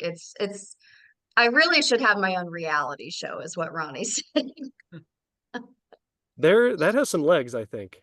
Yeah. I think so. Yeah. Oh, all right. Well, thank you so much. We'll yeah, if any of you all want to ask Jenny any questions, or if you want me to, yeah, you're on Twitter, of course. Yeah. And that information was on the slide. So thanks a lot. And yeah, so fun. So fun. All right, I'll get off here now and stop talking. and enjoy your Sunday. Get outside if it's beautiful. All right, Jeff. I'm excited for your part. Side hustles. Man, that's a buzzword. And I'm so everyone said, Jeff, he is a physician, but now he is a fully bona fide financial planner. And so you all will have a lot to learn from him, because kind of like Scott, he has feet in both areas, and he has a lot of good perspective that he's bringing together. So yeah, Jeff is going to be giving a talk that's entitled "Don't Let Your Side Hustle Go Sideways." I'm very curious what that means. Take it away, Yeah. Jeff. So how about in the question, or is there a chat that everyone can see? I want to know where people's moods are, what their mood is right now. 1 through 9. Yeah, we got a Q&A here, so anyone Okay, throw it in the Q&A, like where are people's moods right now with the moodang? The mood of the afternoon. See if anyone puts it in. While y'all are doing that, professional disclosure. So I am Jeff Steiner. I'm the founder and an investment advisor representative at Second Opinion Financial. This is for informational and educational purposes only. I will not be giving legal tax advice. This is education only. And so how's this talk organized? So we're going to kind of go through 3 different kind of areas. One is the basics of moonlighting. We're going to start off with just kind of the basics and go from there. We're going to talk about protecting your assets while moonlighting, and then tax implications. And so, as we talk through this, you may be wondering, like, why me? Why am I up here talking about moonlighting? I'm a former program director. Worked with the GME office at our institution at UT Southwestern for the better of 15 years. And when I was a resident, I did moonlighting. So I worked for a organ harvest organization. Also, my other side hustles were publishing books. I still do. Anesthesia Made Easy. It ranks kind of in the top 10 of anesthesia books on Amazon, which is kind of cool. Wrote a book on personal finance that is now in the 2nd edition, and a book on physician life management. So let's talk about some of the basics of moonlighting. Let's define it, right? You have your day job and then the moonlighting job or the side hustle, right? And for physicians, we kind of have a different way that we can do our side hustle or moonlighting. We can do it medically, which is like internal moonlighting, which is within your institution, external moonlighting, which is outside. We've got non-medical, which is like real estate holdings. I know some physicians who do music on the side, kind of cool, and microbreweries. And then you have kind of a combination of the two of them, right? And this could be someone who's like a blogger, an author, a physician coach, something along those lines. And so whenever I have people that come up to me and say, hey, I want to moonlight, I really feel like I direct them toward, you've got to find out why. Like Simon Sinek, start with why. And there are kind of three parts to a decision, like the what, the how, the why. And a lot of times people come with me with the what, and they say, hey, I want to moonlight. And I always ask them, why do you want to moonlight? Is it for extra money? Is it for, to get new skills? Like, what are you trying to achieve? And then we figure out the how.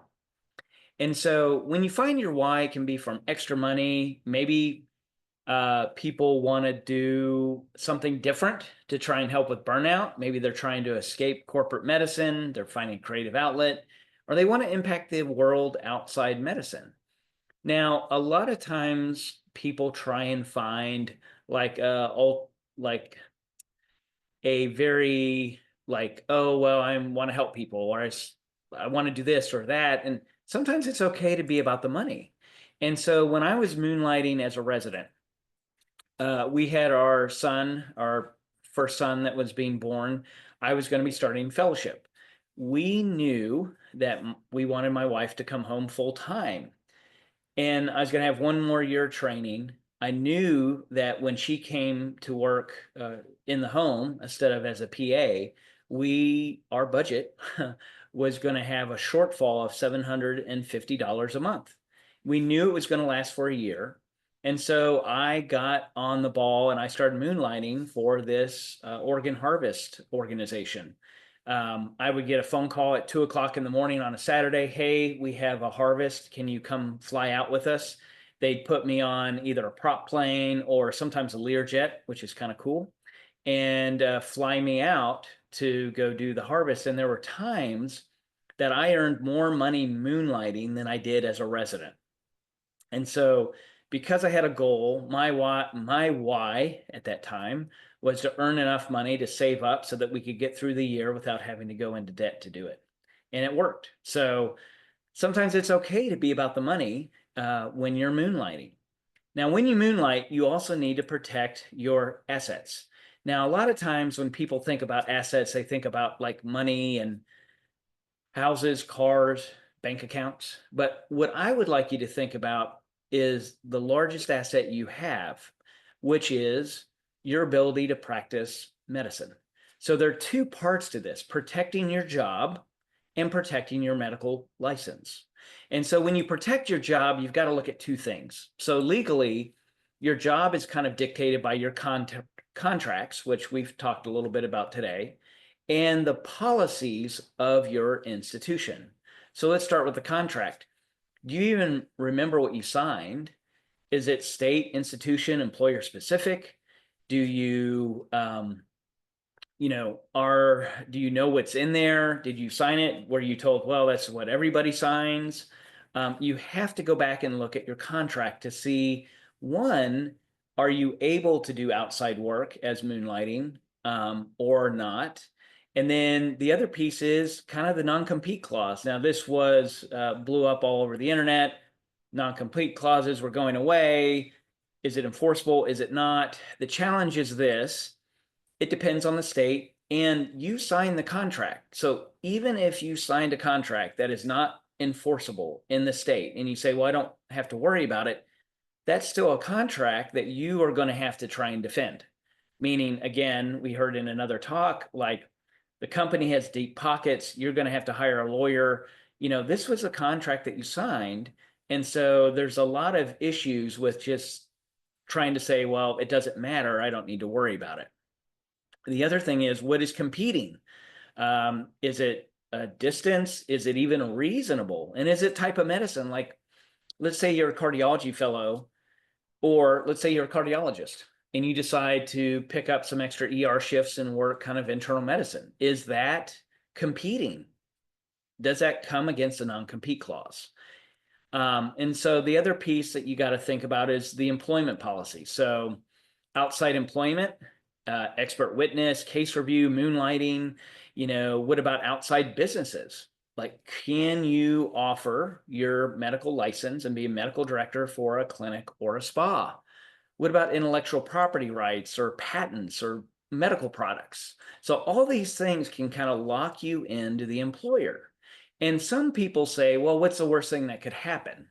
Well, true story time, there was a physician who was working at an institution, and he started work at the institution and then would go off to his own clinic during the workday.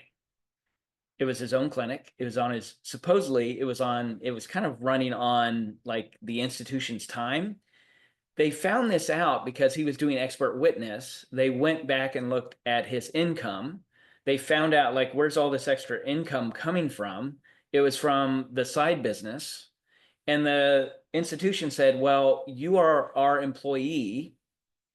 You owe us $1 million for the last 10 years that you've been working. So can they come after you? Absolutely. You have to make sure you abide by the policies of the institution so you don't go sideways.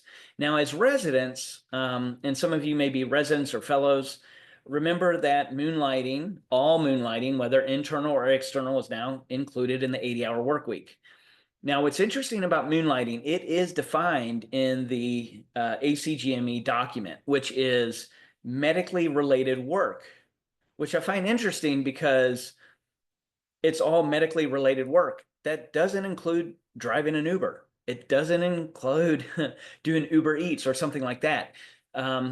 So just understand that if you decide to do some moonlighting, understand how it may impact your job, whether you're a resident, your residency, or attending. And then the other piece that you got to do is you've got to protect your medical license. So this is my license. There are many like it, but this one is mine. Shout out to Full Metal Jacket. Your medical license is the biggest asset that you have. It's your ability to practice medicine. And so as we kind of look at the different types of moonlighting, this really falls under the medical. And really, you want to make sure that what you do does not put your medical license at risk. So the checklist would be, you want to look at having a full state medical license, specific state medical license, and then medical malpractice insurance. So you want to think through those. If you're a resident working on a physician in training license, you can't moonlight outside the institution. You have to have a full state medical license. Now, and it has to be in the state where you're practicing. That seems very obvious, but make sure that that's in place. The other piece is there are some states that require special add-ons. Like if you do like for anesthesia, like office-based anesthesia, you have to have that add-on to your medical license before you do that. There's also some like offline medical direction and even telemedicine. Make sure that if you're doing a moonlighting job that incorporates that you include that with your medical license. And the other thing is the medical malpractice insurance. Does your day job cover the medical malpractice? Does it cover the moonlighting? Many times it may not. Now, if you're working within the same institution, it will cover it. Not a big deal. But you just have to make sure that you get the right medical malpractice insurance in place, because what you would not want to do, go moonlight early in your career, the lawsuit hits 2 years later, now you're earning a lot more money. Maybe you just became a much larger target. So as you're protecting your medical license, you also want to pay attention to who you're working for. And do you know who you're like moonlighting for? So again, true story, there's a resident, had an awesome moonlighting experience, right? He's like, I found out about this job in a different city. The company is just putting me on an airplane. They're paying to fly me down for the weekend to do HMPs. It is the easiest money I've ever made. And he was making a lot of money. It says as a resident, he was earning more than his resident salary. Well, the FBI came knocking on his program director's door. Turned out he was working for a pill mill for an Armenian mob. He ended up going to trial. He lost his medical license, and he spent time in a federal penitentiary. And the only way that he was released was during COVID, when they were releasing people that were incarcerated early. So he is not able to practice medicine anymore. And that's all because of who he was working for. So be very careful of who you work for and make sure you get them vetted. Now, another area that seems kind of easy, right? Easy money is cryotherapy or gems or laser hair removal. And these type of spas require someone with a medical license. So when you're loaning someone your medical license, make sure that you have the proper policies, procedures in place.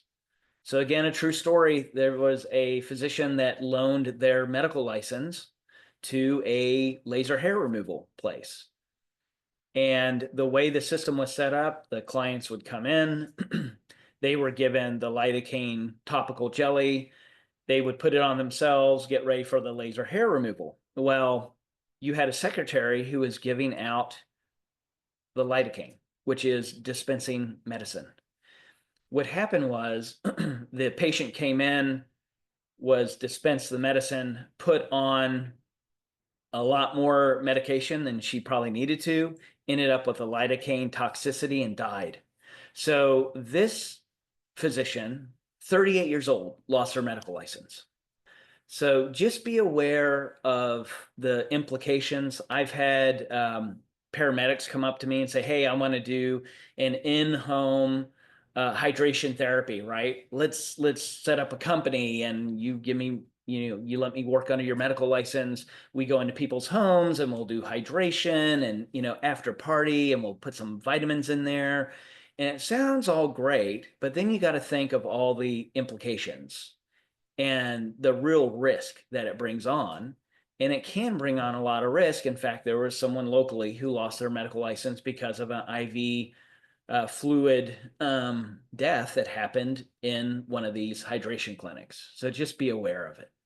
Now, you're earning more money. And as a notorious BIG said, mo money, mo problems. So let's talk about tax implications. So you're earning this extra money. You're going to have to pay taxes on that extra money. How do you go about doing that? So there are types of headaches in the world, right? There's the migraine, there's hypertension, there's stress, and then there are taxes. And I really give a shout out to Tyler for actually going through and being an enrolled agent, because, oh my gosh, I don't know how he was hurt in a different life, but he's chosen to take on taxes. Very briefly, tax system is a pay-as-you-go. You have to pay 90% of your taxes due throughout the year. If you owe more than $1,000, you pay, and pay less than 90% you owe taxes, there'll be usually a penalty and maybe some interest. Taxes are due usually around April 15th, but you can file earlier. So when you earn more money, you pay more taxes. W-2 employees, they take care of your taxes for you with the withholding. If you're a 1099, taxes aren't withheld. And really, you are the employer and the employee. Now, you'll have to manage your taxes that way. There are some W-2 jobs that you have to ask them, like, oh, if you moonlight, your money is coming from like a different source or a different bucket. And sometimes you may be a W-2 employee, but it's 1099 is how they decide to pay you. You need to be very clear about which way you're being paid with the extra in the extra money. The other thing is you might actually have two W-2 employees. one for the moonlighting and one for your day job. Just know that the two W-2 employees don't know how much each one is withholding. You would think they would, but they don't. And so I've known people that had a day job, W-2, moonlighting W-2, thought the money was being withheld, and they ended up having to pay like $30,000 in taxes. So just be aware that if you've got two different employees, you've got to kind of manage those. So the 1099 tax obligations, really, there are two parts of it. They're estimating and then paying your taxes.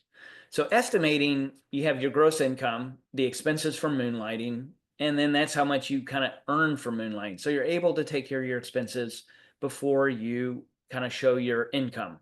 Now, they have to meet the IRS criteria. As Jenny said, please don't listen to TikTok about what you can write off with your taxes. You'll hear a bunch of stuff about the Augusta rule and all this crazy stuff. Like, it has to meet a criteria. You can't just write off, as Kramer said on oh gosh, Jerry Seinfeld, just write it off. You can't do it. Most common deductions you're going to see is for medical malpractice insurance, and that's for your moonlighting.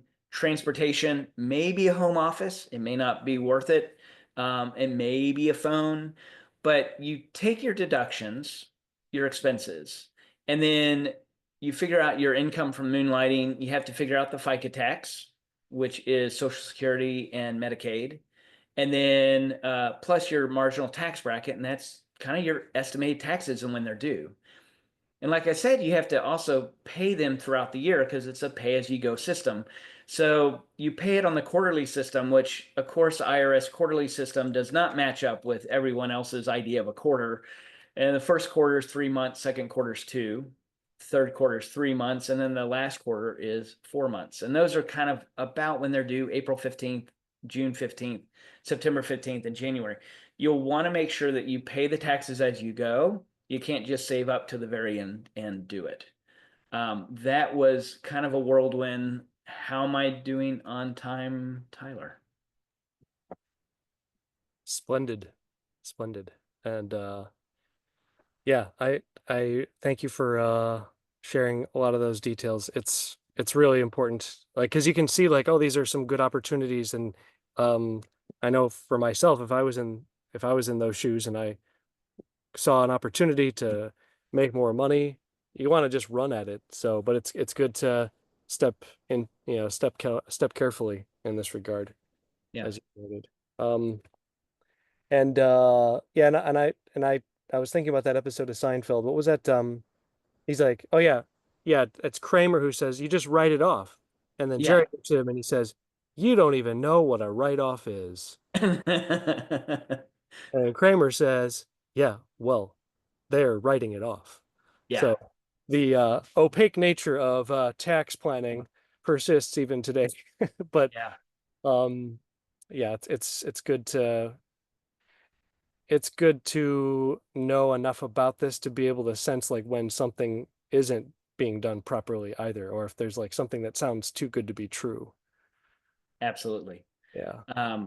If people want to get a hold of me, they can shoot me an email. Also, that's a QR code for a curbside. If y'all want to hop on a Zoom call with me, schedule time, happy to talk with you guys.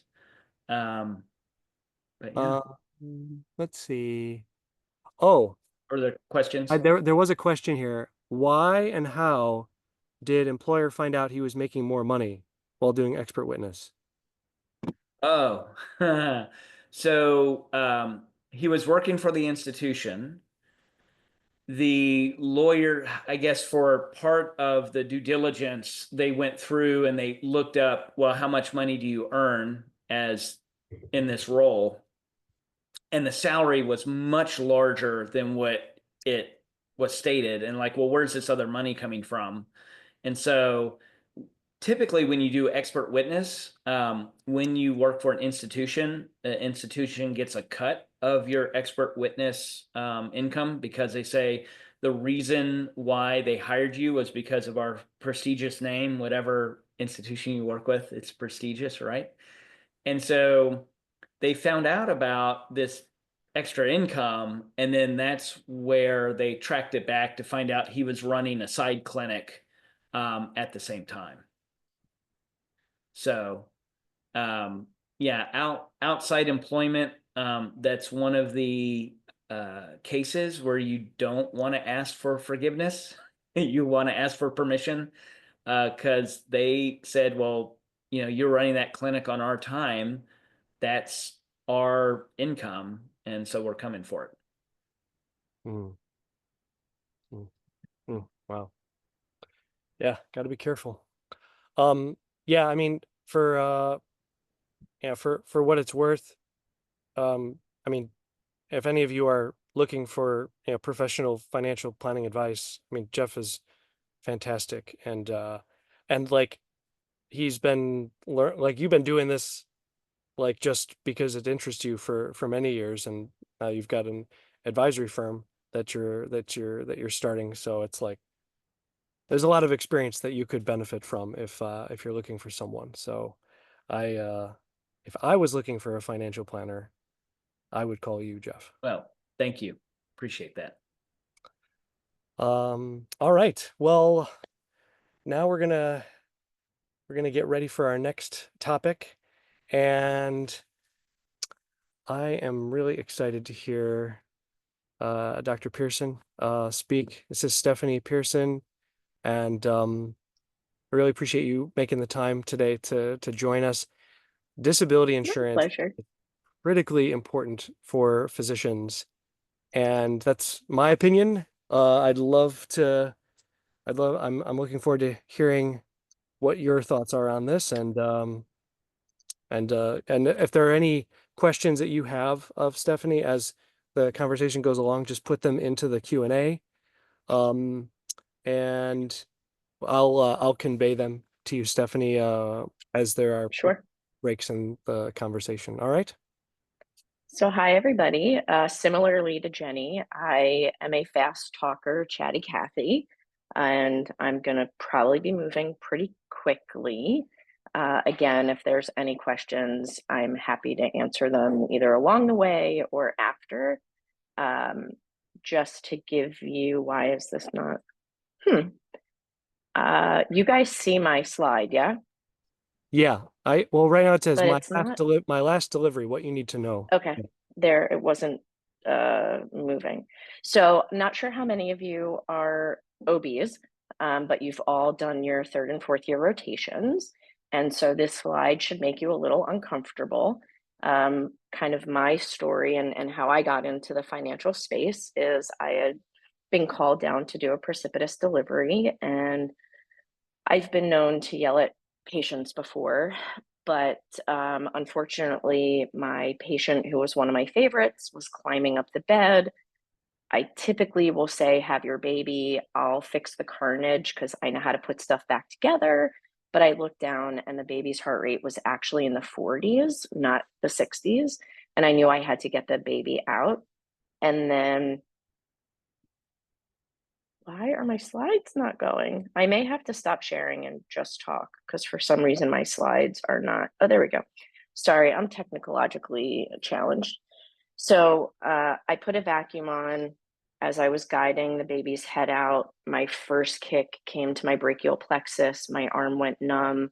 I started to cry. I thought I was doing myself a favor by twisting my body. I had 6 nurses in the room trying to help me. And as I got the baby's widest part of its abdomen out, I got kicked a second time across my shoulder, and I knew that something was wrong. I was able to complete the delivery. I put the baby up on mom's belly. I walked out, called down my senior partner, and it was the beginning of the end for me. I had a torn labrum. My first orthopedist told me that professional baseball pitchers pitched with torn labrums, so I should be able to do my job. So I did what most type A docs do. I put my head down, continued to work until I couldn't move my arm very well. I ended up with a frozen shoulder. New doctor said, don't worry, we'll operate. I'll have you back in 12 weeks. That was a little over 11 years ago. I am glad that we had a contract lawyer I did not know that in my contract, it said that I needed to be able to do 100% of my job. And as I noted on the previous slide, I was not cleared to do OB or operate, and I was unceremoniously terminated the day that my FMLA was up. And then I learned a lot the hard way about insurance. Our group policy that we had through the hospital in fine print didn't cover work-related injuries. Workman's Comp initially denied my claim because they said while an injury occurred, my frozen shoulder was idiopathic or my fault because I kept working. And so I became incredibly passionate about the topic of insurance and really protecting what Dr. Steiner said was our biggest asset, right? Which is our ability to practice medicine and our ability to make money. And I started reading everything I could. I started lecturing around the country. As my disclosure, I am a co-founder and CEO of an insurance brokerage firm. We are brokers, so we are like Switzerland. We are fiduciary. We work for our clients, not for a specific insurance company. I don't even know what our commission rates are. I let our CFO deal with that. He happens to be my husband, so hopefully he's not letting me get taken advantage of. I really want our clients to know that we are all about education more so than the sale. I'm going to flip through a bunch of these slides pretty quickly. So quick, I ended up settling my workman's comp. It went 14 months, 3 court appearances, one where a vocational specialist said that I had the aptitude to learn codes and could be a billing secretary. Nothing against our secretaries, but I am sure every physician who was listening did not put themselves through what they put themselves through to be a secretary. When we talk about disability insurance from a 10,000-foot look, there are things to understand really high level, and then there are things that are more germane to you, kind of who you are, what you are, where you are. When we talk about group benefits, overwhelmingly people think about what does their employer give them. There are also association benefits, so the AMA, the American Academy of Fill in the Blank. Admittedly, I have not read one yet that's worth its weight in paper. They are often blessed because somebody is paid to have them be blessed, so I don't actually talk a whole lot about them. Employer benefits, most of them are employer paid. It's part of our benefits packet. You check a box on your open enrollment packet. Interestingly, they don't even have to give you the document. So here, everyone today is talking about know what's in writing, know what's in a contract. You have to actually ask HR for this policy, and half the time they don't know what we're talking about. When we look at the difference between group benefits and private benefits, we're really looking at 3 issues that come into play where group benefits are somewhat inferior, and it has to do with taxation, ownership, and language. When we look at taxation, if you have an employer paid policy, any money that you get from that is actually considered taxable income. If you have what's called a voluntary or employee paid group benefit, or you have a private policy, so IDI is individual disability insurance, you're paying with post-tax dollars, and the government hasn't figured out yet how to tax us on both sides. And so any money that you get is actually going to be tax-free. Big difference between money that's getting taxed and money that's not getting taxed. Ownership, really important. If you are a student or a resident or a fellow listening to this, the odds are you're not staying where you are. Most employer paid or employee paid policies are owned by your employer. They create it, they control it, and most of the time they keep it. They tend to be employment dependent, so you leave, it stays.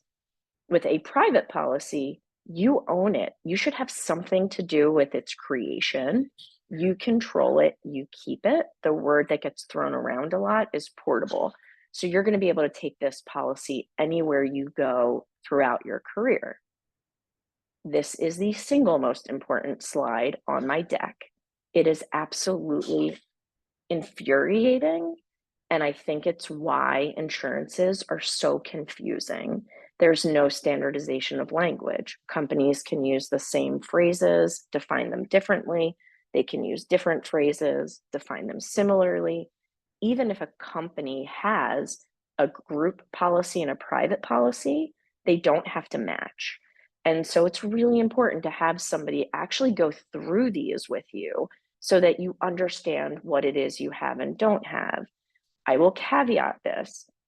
Employer paid benefits, part of your benefits packet, you usually do not have the right to opt out, but it's really important to understand what you have and what you don't have.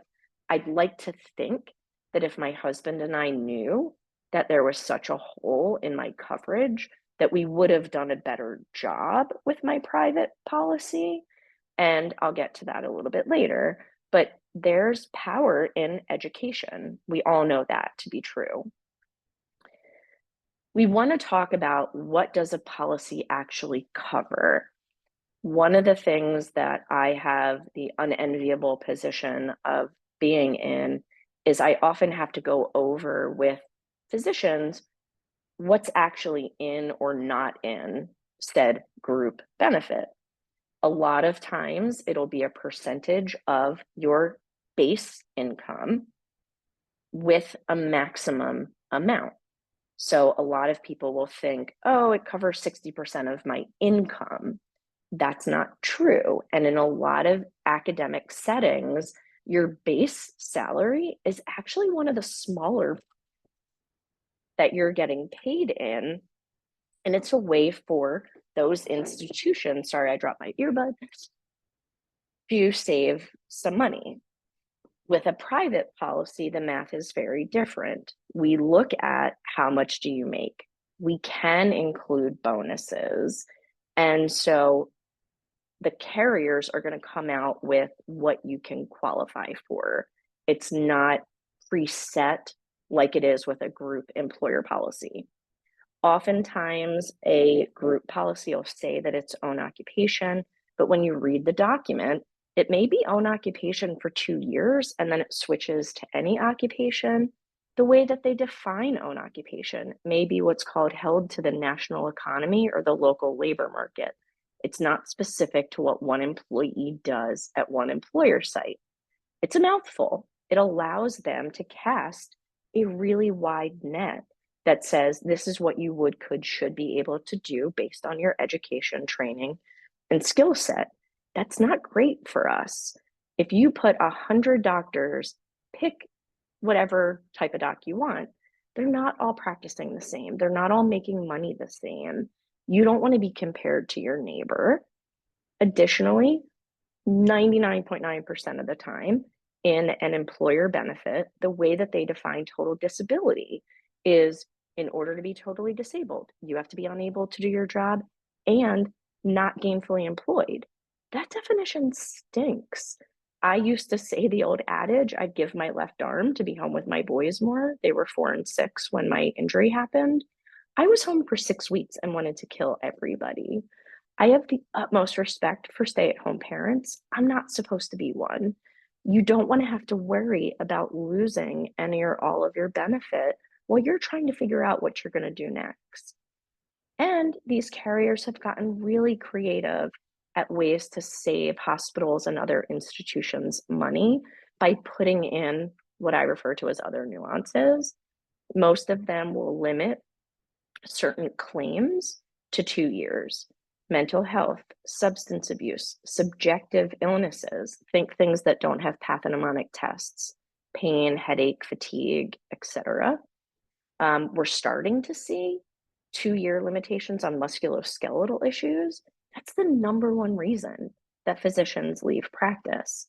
And they don't have to share that with us. As I mentioned, it's usually 1 line on your open enrollment packet. We have to advocate for ourselves. When we talk about what a private policy is going to do, it's going to strengthen what you may already have from an employer standpoint. And most 1099 physicians don't qualify for any employer benefits. So those folks are really in a bad place. So what makes a good private policy? Number one, language. Number two, language. Number three, language. It is so important that the definitions are as solid as we can make them to really be protected. Now, previously I said own occupation. I say specialty specific because here are the terms that are used. Now, interestingly, there are 5 what we call traditional houses that cater to the physician marketplace. You'll notice there are more than 5 phrases here. The top 5 essentially mean the same thing. It will change the definition of total disability to read, you're considered totally disabled in the event that you cannot do your job, regardless if you're gainfully employed in another occupation. You get to decide what's next if you can't practice medicine the way that you're practicing medicine. The bottom one is what I had and didn't realize at the time, that this put a ceiling. What the transitional occupation definition does is add a phrase until you make your pre-disability earnings. Now, if you really think about it, disability insurance is supposed to be income replacement protection. As a trainee, you are nowhere near your earnings ceiling. And admittedly, when I got hurt, I was 10 years in, I wasn't at my earnings ceiling, and I didn't know that my bonus could be included in my coverage. So my bonus was about 1/3 of my income. And so I was really underinsured when everything happened. There are months that I don't get my full benefit because my company makes money. Not that I make it, I don't have to take a distribution, but because I have equity, I will sometimes lose my benefit. Now, admittedly, if I was properly educated and advocated for and knew that that's what I purchased, I might not be as salty, but it's not what I thought I purchased. And it's so important that physicians now are getting educated in financial literacy, and this is just one part of it. Another important part of a policy is the right to get more coverage as your income ascends. If you change jobs, have a different group benefit that we can get without what's called additional medical information or underwriting. So part of most of the policies requires medical underwriting. You have to answer 1 million questions 1 million times. They have access to your medical records, your pharmaceutical records, your motor vehicle records. You only want to go through that one time. As an aside, in certain training institutions, there is a special type of policy that does not require medical underwriting. They are called guaranteed standard issue policies, or GSIs. That's a whole nother talk, but really good for folks that have some underlying medical history. You always want to see if there is one of those where you're training to see if it makes the most sense. And again, you can see here that there are lots of different phrases. They are triggered differently. There are different rules around how they work. And you want to make sure that whoever's going over options with you takes you through what your different options are. There is an important piece called a residual or partial benefit. This is a benefit that kicks in if you have to go part-time because of injury or illness, so not by choice. Think things that cause fatigue.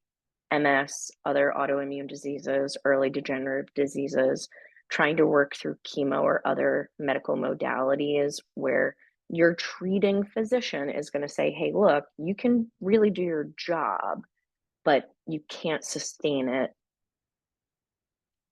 by hour or by day. Maybe it's too stressful to take call. Maybe you can work for 4 hours a day, but not 12 hours a day. If you take a pay cut, this benefit is going to help you make back some of your losses. there are more residual and partial claims filed and paid every year rather than total. So I think this one is super important. There is something called a cost of living adjustment, or COLA. This is inflationary protection. It's a little bit of a misnomer. It doesn't kick in after you buy the policy. It kicks in when you go out. So you're sick or injured, they're paying you. As you hit your anniversary, the benefit will go up based on the language in the policy. Again, there are variations. There is something called a catastrophic benefit, which is actually what it sounds like. In the event that something horrible happens, you are left unable to perform 2 or more of your activities of daily living without assistance, or you are severely cognitively impaired, you would get an additional benefit. So it becomes X plus Y. X is your monthly benefit, Y is the catastrophic benefit. How they cover mental health and substance abuse varies by carrier, by state, and what kind of doctor you are. And so again, this is a decision that you need to make depending on how important that coverage is. Before I get into kind of 3 doc stories to really put numbers to this, one of the things is really how much do we qualify for? So everyone in training qualifies for a $5,000 a month tax-free benefit. There are a couple carriers now that have gone up to $5,500 or $6,000. Keeping it apples to apples, everyone qualifies for $5,000. Doesn't mean you need to purchase $5,000. It means that's what you qualify for. They don't care how much money you make. They don't care what benefits you receive. When you become an attending, the game kind of changes. Now it's based on internal algorithms that look at how much money do you make, what benefits do you receive, and who pays for them, because again, it affects taxation. This is one of the most interesting sales spaces that I've ever witnessed. Why? Because agents and brokers don't control the product, don't control the cost of the product, don't control how much we can get somebody. It's not like someone can say to me, Steph, I want $20,000 a month in benefit. I'm willing to pay for it. If the math doesn't work, the math doesn't work. This is truly about service. It's education, it's advocacy, it's service. And so I always tell people it's not like a used car salesman. However, different agents and brokers may design policies differently. And so if you talk to 2 of them and you get 2 illustrations and they don't match, it's usually because some of those pieces of the puzzle are or are not there. Brokers, agents have no control over the cost of these products. In order to kind of make facts in a vacuum be a little bit more legitimate, I try to go through a couple of real stories. So we're going to make assumptions. All 3 physicians make the same amount of money. They have the same group benefit. And now they're coming to me talking about insurance. So physician A, I see a lot. Again, this is someone who thought 60% of their income was covered. So there's an assumption, right? 165 is 60% of 275. They didn't know that it was taxable. And now you see the truth, right? It maxed at $6,500 a month. So that brings me to $78,000. And then it's taxed. Now keep in mind, I took some liberties with taxation. I am not a tax person. I don't pretend to be one on TV, but roughly, we would assume that the take home is somewhere around $60,000 to $60,000. So if you thought you were bringing home 165 and in fact you were bringing home 60, 62, you would not be very happy. Physician B is kind of who I was, in that I didn't have all the pieces of the puzzle. I also did not get a resident package, and I'll tell you another reason why that's so important. I got mine my first year as an attending, but I didn't keep pace with my income. So here we have physician B, who did some stuff right, not everything, thought 60% of their income was covered. got the $5,000 a month private policy. So again, we're looking at assumptions and truths. Remember, group benefit, limited, taxed, private, not taxed. But physician B is in a much better place than physician A. But what I really want is everybody to be physician C. This is a physician who was properly educated, kept on top of to make sure that their policy was keeping pace with their income. So as you make more, you're going to need more to cover. And here you can see that this doc is pretty close to whole.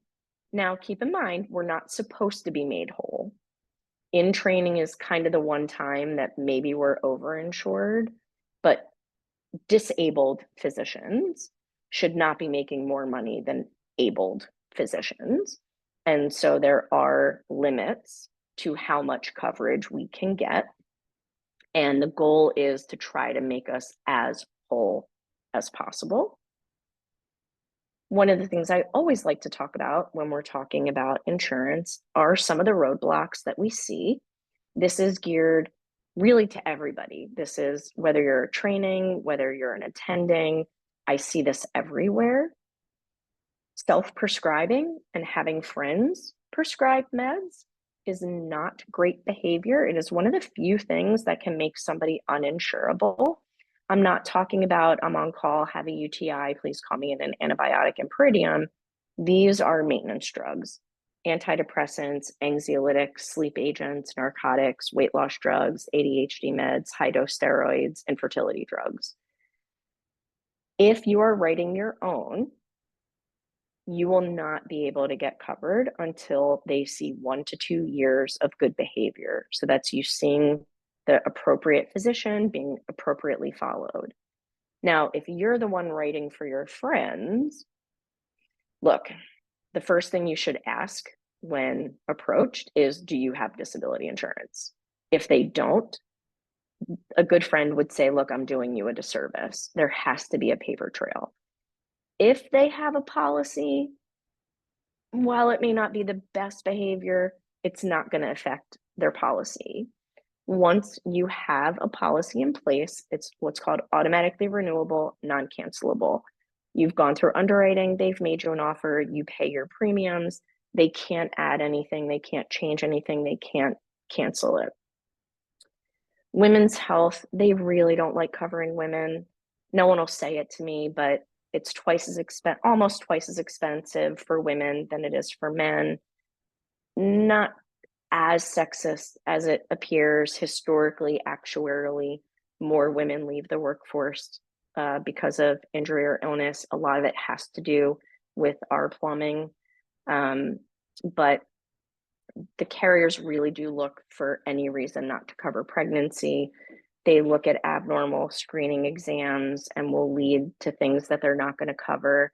And we know that as women put off family planning because of education and career, we increase our risk of miscarriage. We increase our risk of infertility.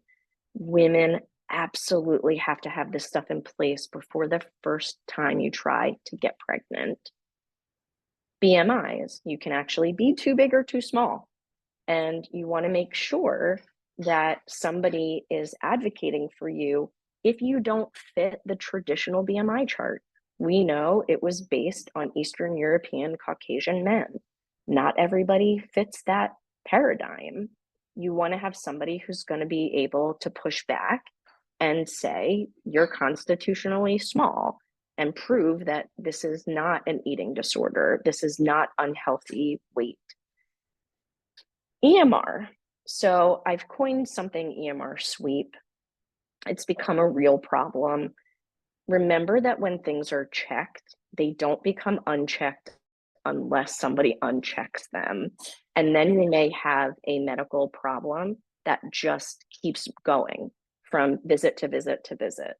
I had a woman who saw the same PCP since college. She told her PCP in college that she experimented in drugs and it never got removed. And at 31 as a resident was actually denied coverage because it looked like she'd been using drugs for over 10 years.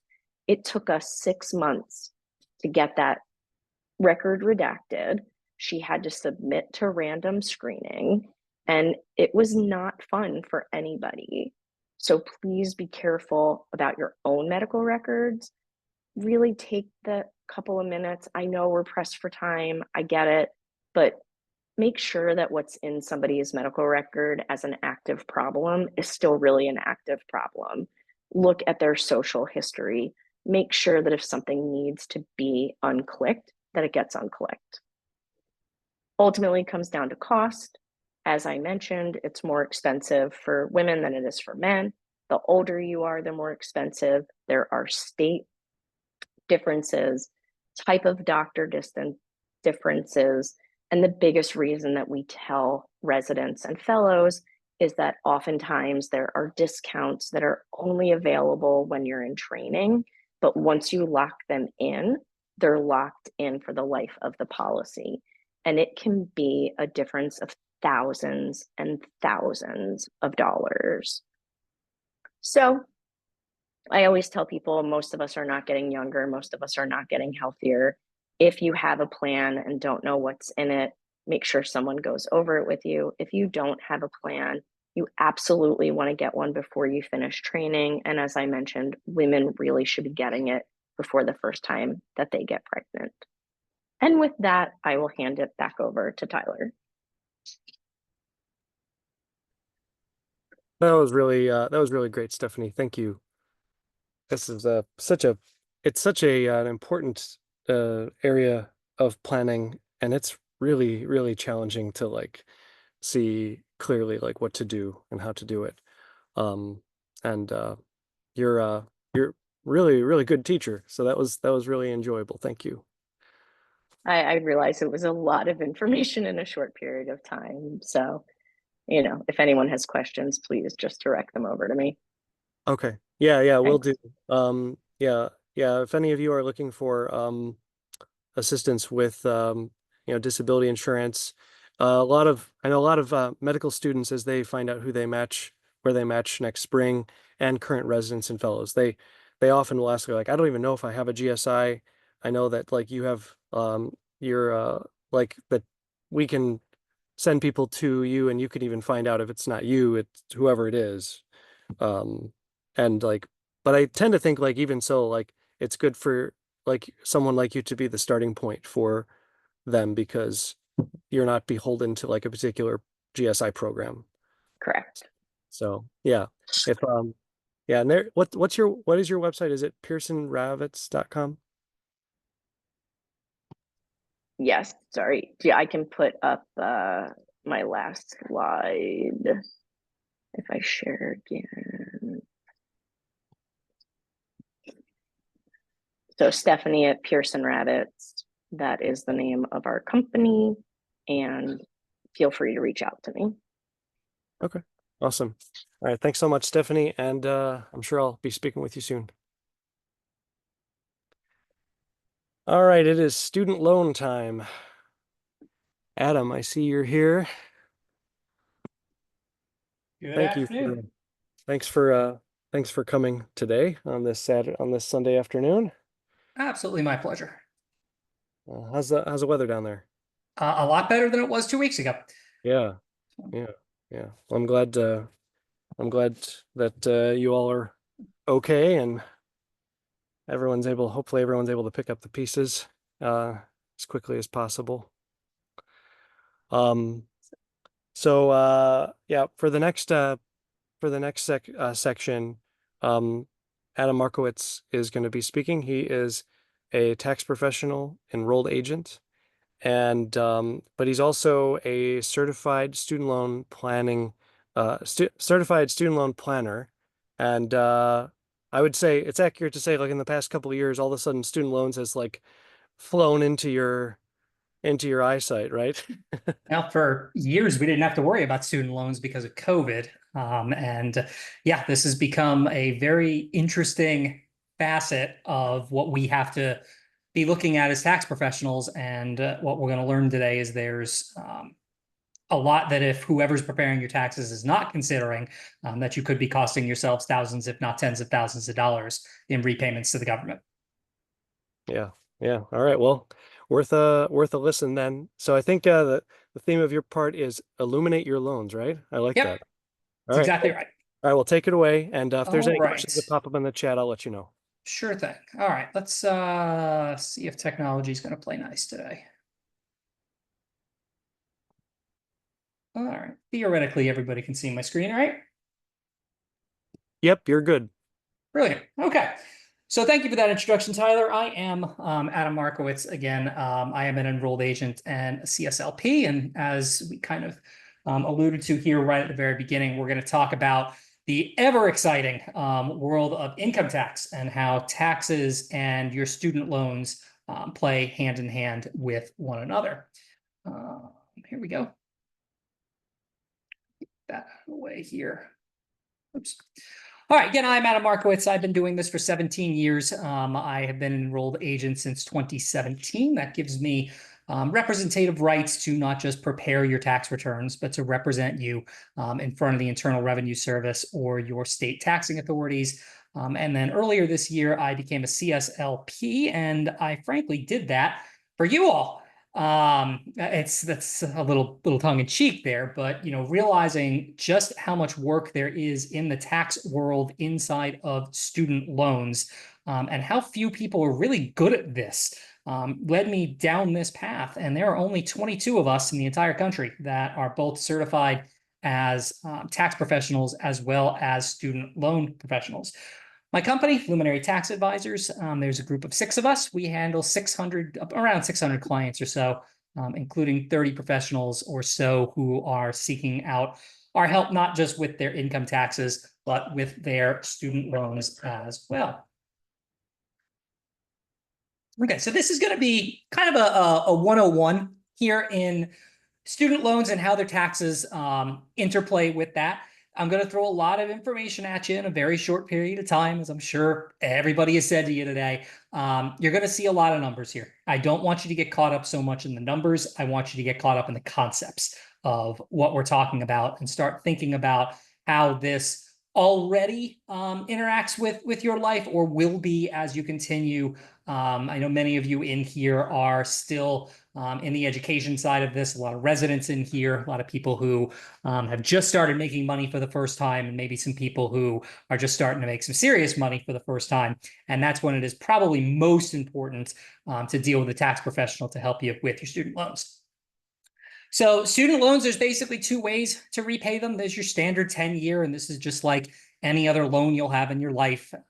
You take out $250,000 to go to school, become a doctor. You borrow it at 6% interest, and you've got to pay back $2,700 per month.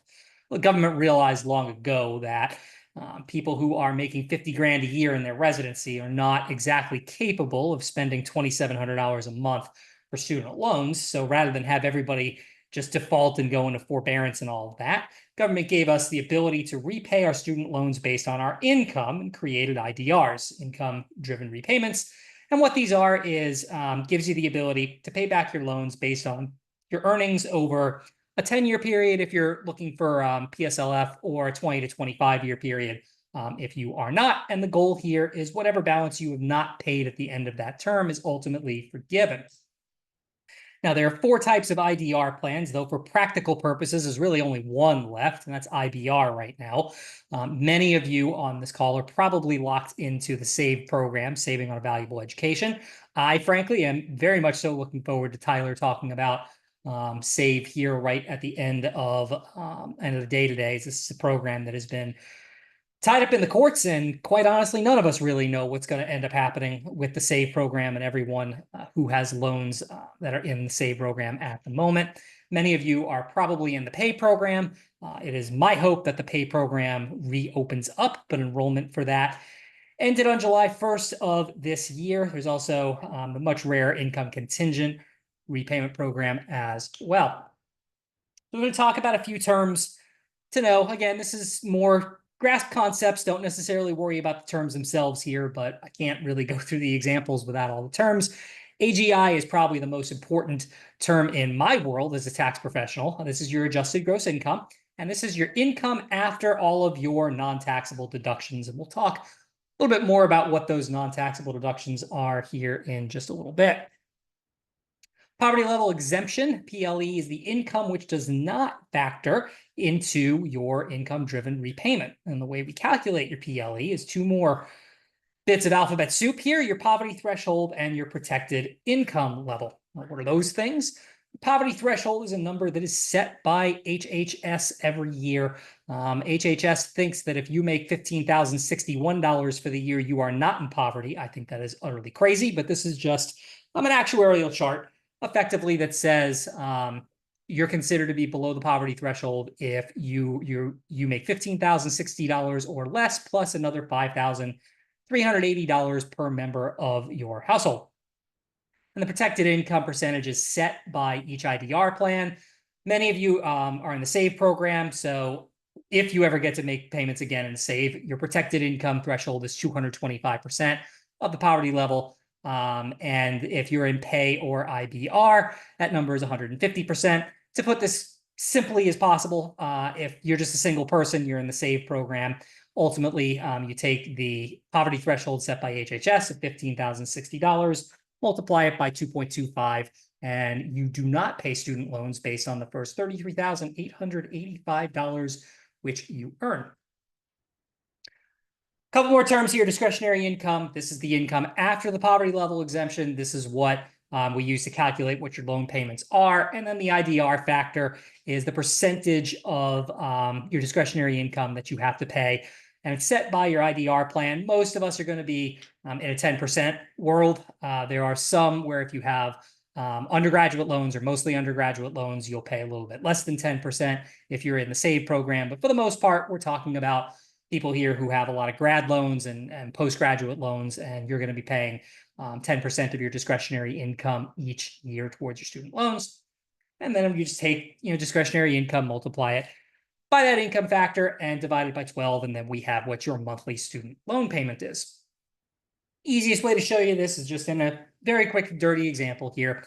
John Doe, somebody who makes 50 grand a year. They've got some student loans. They're in the SAVE program. Again, we're going to fly through these things. Don't worry about the numbers, worry about the concepts. So as a single person, John's poverty threshold is $15,060. His protected income of 225% because he's in the SAVE program with an IDR factor of 10%. Let's just pretend he's got nothing but graduate and postgraduate loans. And you can see the math here. Adjusted gross income of 50 grand. The poverty level exemption is 33,885, leaving discretionary income of a little over 16,000 bucks. And what we have here is a monthly student loan payment of $134. Now, it's called an income-driven repayment for a reason, and that's because the more income you make, the higher your payments are.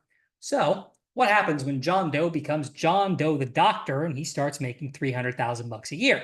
Well, you can see his discretionary income goes up quite a bit, $266,000, and his monthly payment is going to go from $134 a month up to $2,117 a month.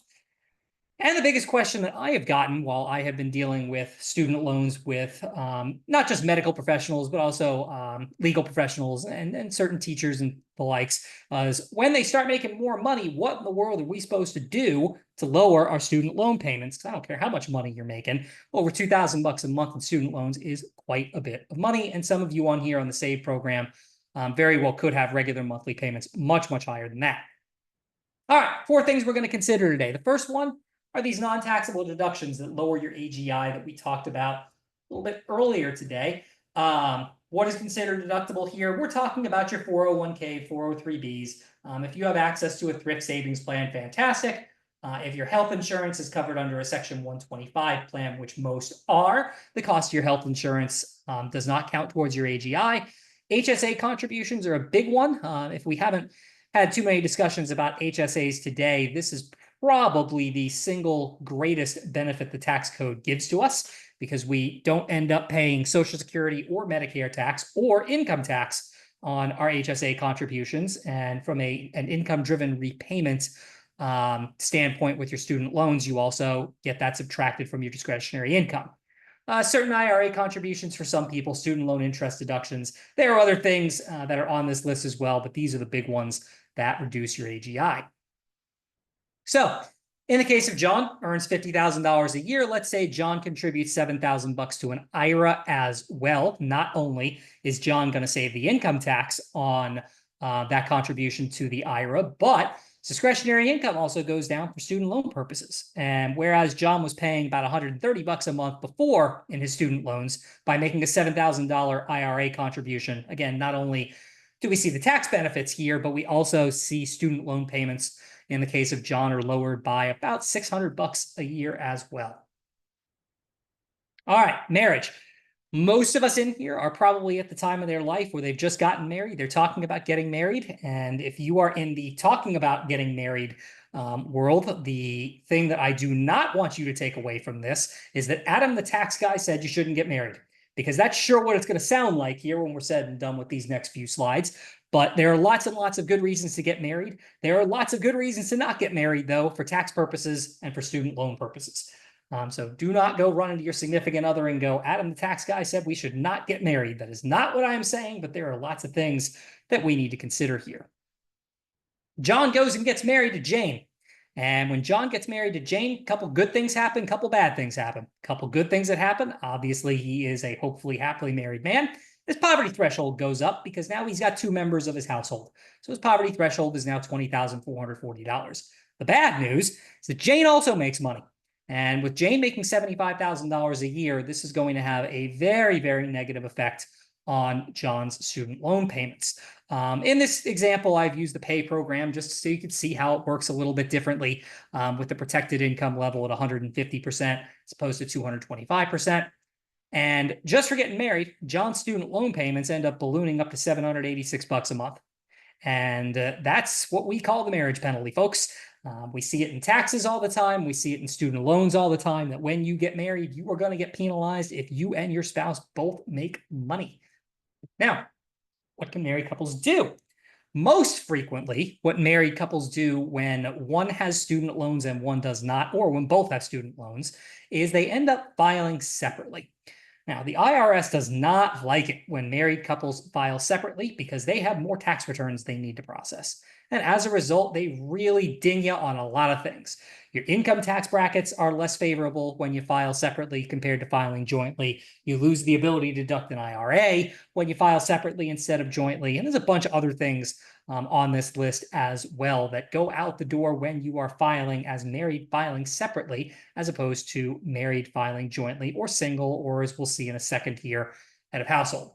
This is one of the very important distinctions of having a tax professional on your side who understands student loans, because most times, probably between 90 and 95 times out of 100, married couples for tax purposes are going to be a lot better off filing jointly than filing separately. So if you have a tax professional who is looking at your return and just trying to get you the best tax benefit possible, that's often married filing jointly. But if you end up paying, let's say, $500 more in income tax, but end up saving $5,000 a year in student loans, obviously you would rather file separately and get the benefits since the government's getting the money one way or the other. So what happens when John and Jane end up filing separately? John loses the ability to have Jane as a member of his household. So his poverty threshold goes back to 15 grand, but we no longer have to account for Jane and her $75,000 worth of income. And the end result is that John is paying about $560 a month less in student loans just for filing separately compared to filing jointly. So, again, oftentimes married couples in a spot like this, you're probably talking about the difference being around $500 in income tax. You would much rather pay the $500 in income tax and save the $560 a month in John's student loans. All right, head of household. This is a very important one, and one that is largely misunderstood even by people in the accounting profession. In order to be head of household, you have to be an unmarried taxpayer and you have to have a dependent. Now, being a dependent does not just mean being a child necessarily. Could mean, as an example, you could be earning absolutely no income and you could be in a relationship with your significant other, and your significant other may be able to claim you as a dependent because you're in a spot where you're not making any money and someone is supporting you. Now, doesn't work for everyone, doesn't work in all cases, but it does work in some. Obviously, consult with a qualified tax professional if you are in that situation. But if you're in a spot where you are an unmarried taxpayer and you have a qualifying dependent, you get some cool benefits here compared to married filing separate. You get 1.5 times your standard deduction, you get stretched out tax brackets, you get the ability to claim childcare credits. Head of household, very good. Married filing separate for income tax purposes, very bad. Now, let's go back to John and Jane again. And now let's say John and Jane do not get married. Now, John and Jane have their first kid in 2024. So now John is able to bump his household up to 2 again. So he hits the poverty threshold of $20,440. Same situation with his loans. Jane files her income taxes as single. John files his income taxes as head of household. And what we see here is that John's student loan payment is down to $161 per month, simply by not getting married. If John and Jane got married, they would be in a much different spot because John will not be able to claim head of household. So what John saves by claiming head of household compared to being married filing separate, saves about $2,200 a year in tax. That's $1,600 in federal income tax, plus $600 in childcare credits. But there's one important thing too that John can do as married filing, as head of household, that he cannot do as married filing separate. And that's make a contribution to an IRA. So if we have the same exact scenario, except John now contributes $7,000 to an IRA, now his student loans are down to $103 per month. And in totality, we're talking about saving $3,040 just in tax, plus all the benefits that come with the student loan savings as well. All right, all of that is all very important, and all of that is stuff that tax professionals should be helping you with your student loans, but this is the most important of them all, in my opinion. This is the timing of when we file your tax returns, and especially when you're going from those years where you're making no income to making some income, and when you're going from making some income to making a lot more income, are the most important years to make sure that we file your tax return when we need to file your tax return so it is most beneficial for you. I'll toss a tip in here. If your tax professional does not ask you about your student loans and does not ask you when your recertification date is, run. Because you need to have a tax professional on your side who understands the recertification process and how that works with your tax returns. So again, about to throw a lot of numbers in a complicated example at you, but follow the concepts here and you'll see that this is something that is very important when it comes to when we file your taxes. There are 3 times where most people, well, all people theoretically, file their taxes. They either file before April 15th, on deadline day on April 15th, or they file an extension, which buys them until October 15th. Tyler alluded to a little bit earlier that I am located down by the Mouse's house in just outside of Orlando, Florida. And we got an extension this year because of all these hurricanes that we've been dealing with.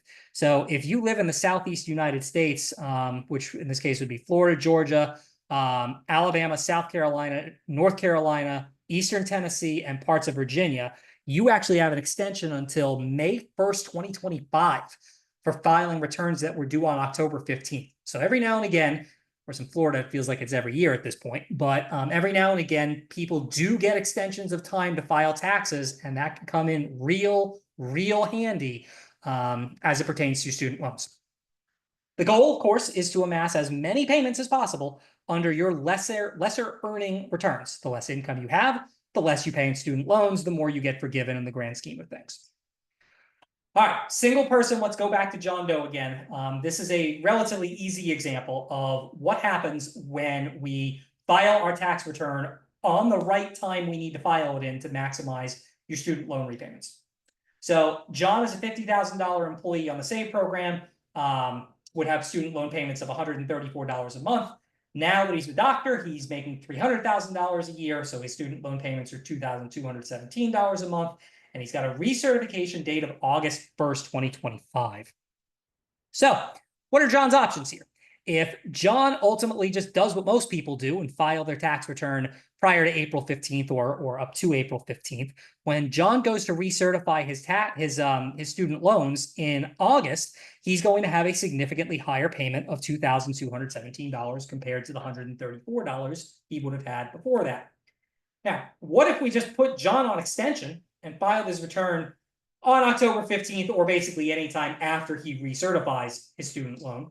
What happens is he keeps those $134 a month student loan payments for another 12 months. So what are we talking about here with John? For filing an extension, just for dealing with somebody who knows what they're dealing with this, we've saved $25,000.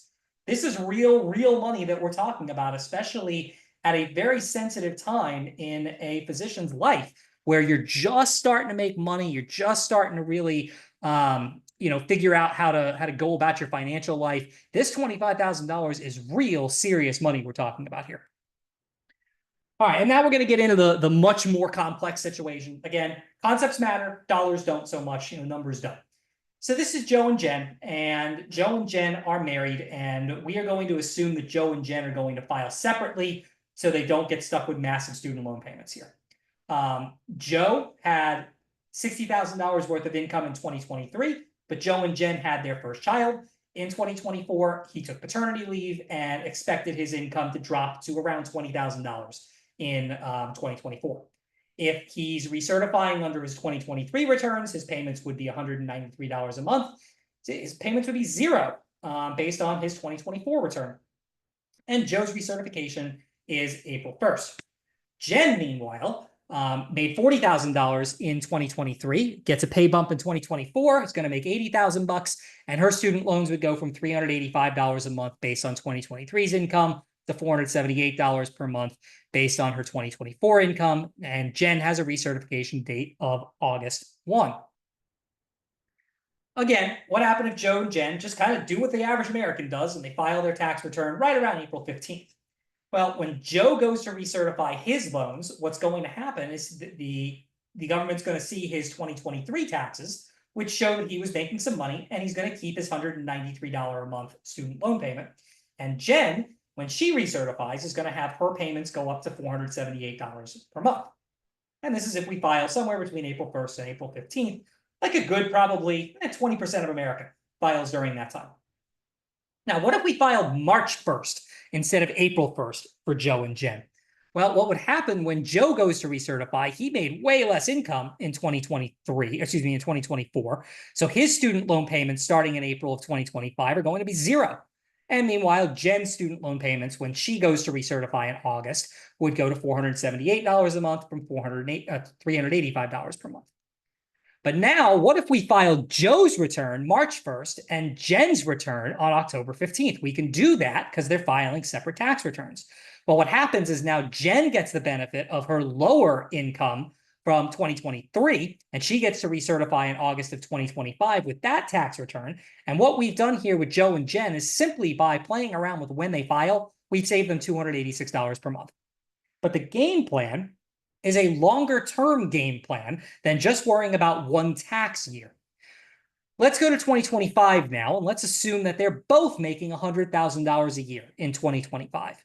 Well, if we just went ahead and recertified, you see what happens to their student loans in April when Joe has to recertify, and in August when Jen has to recertify.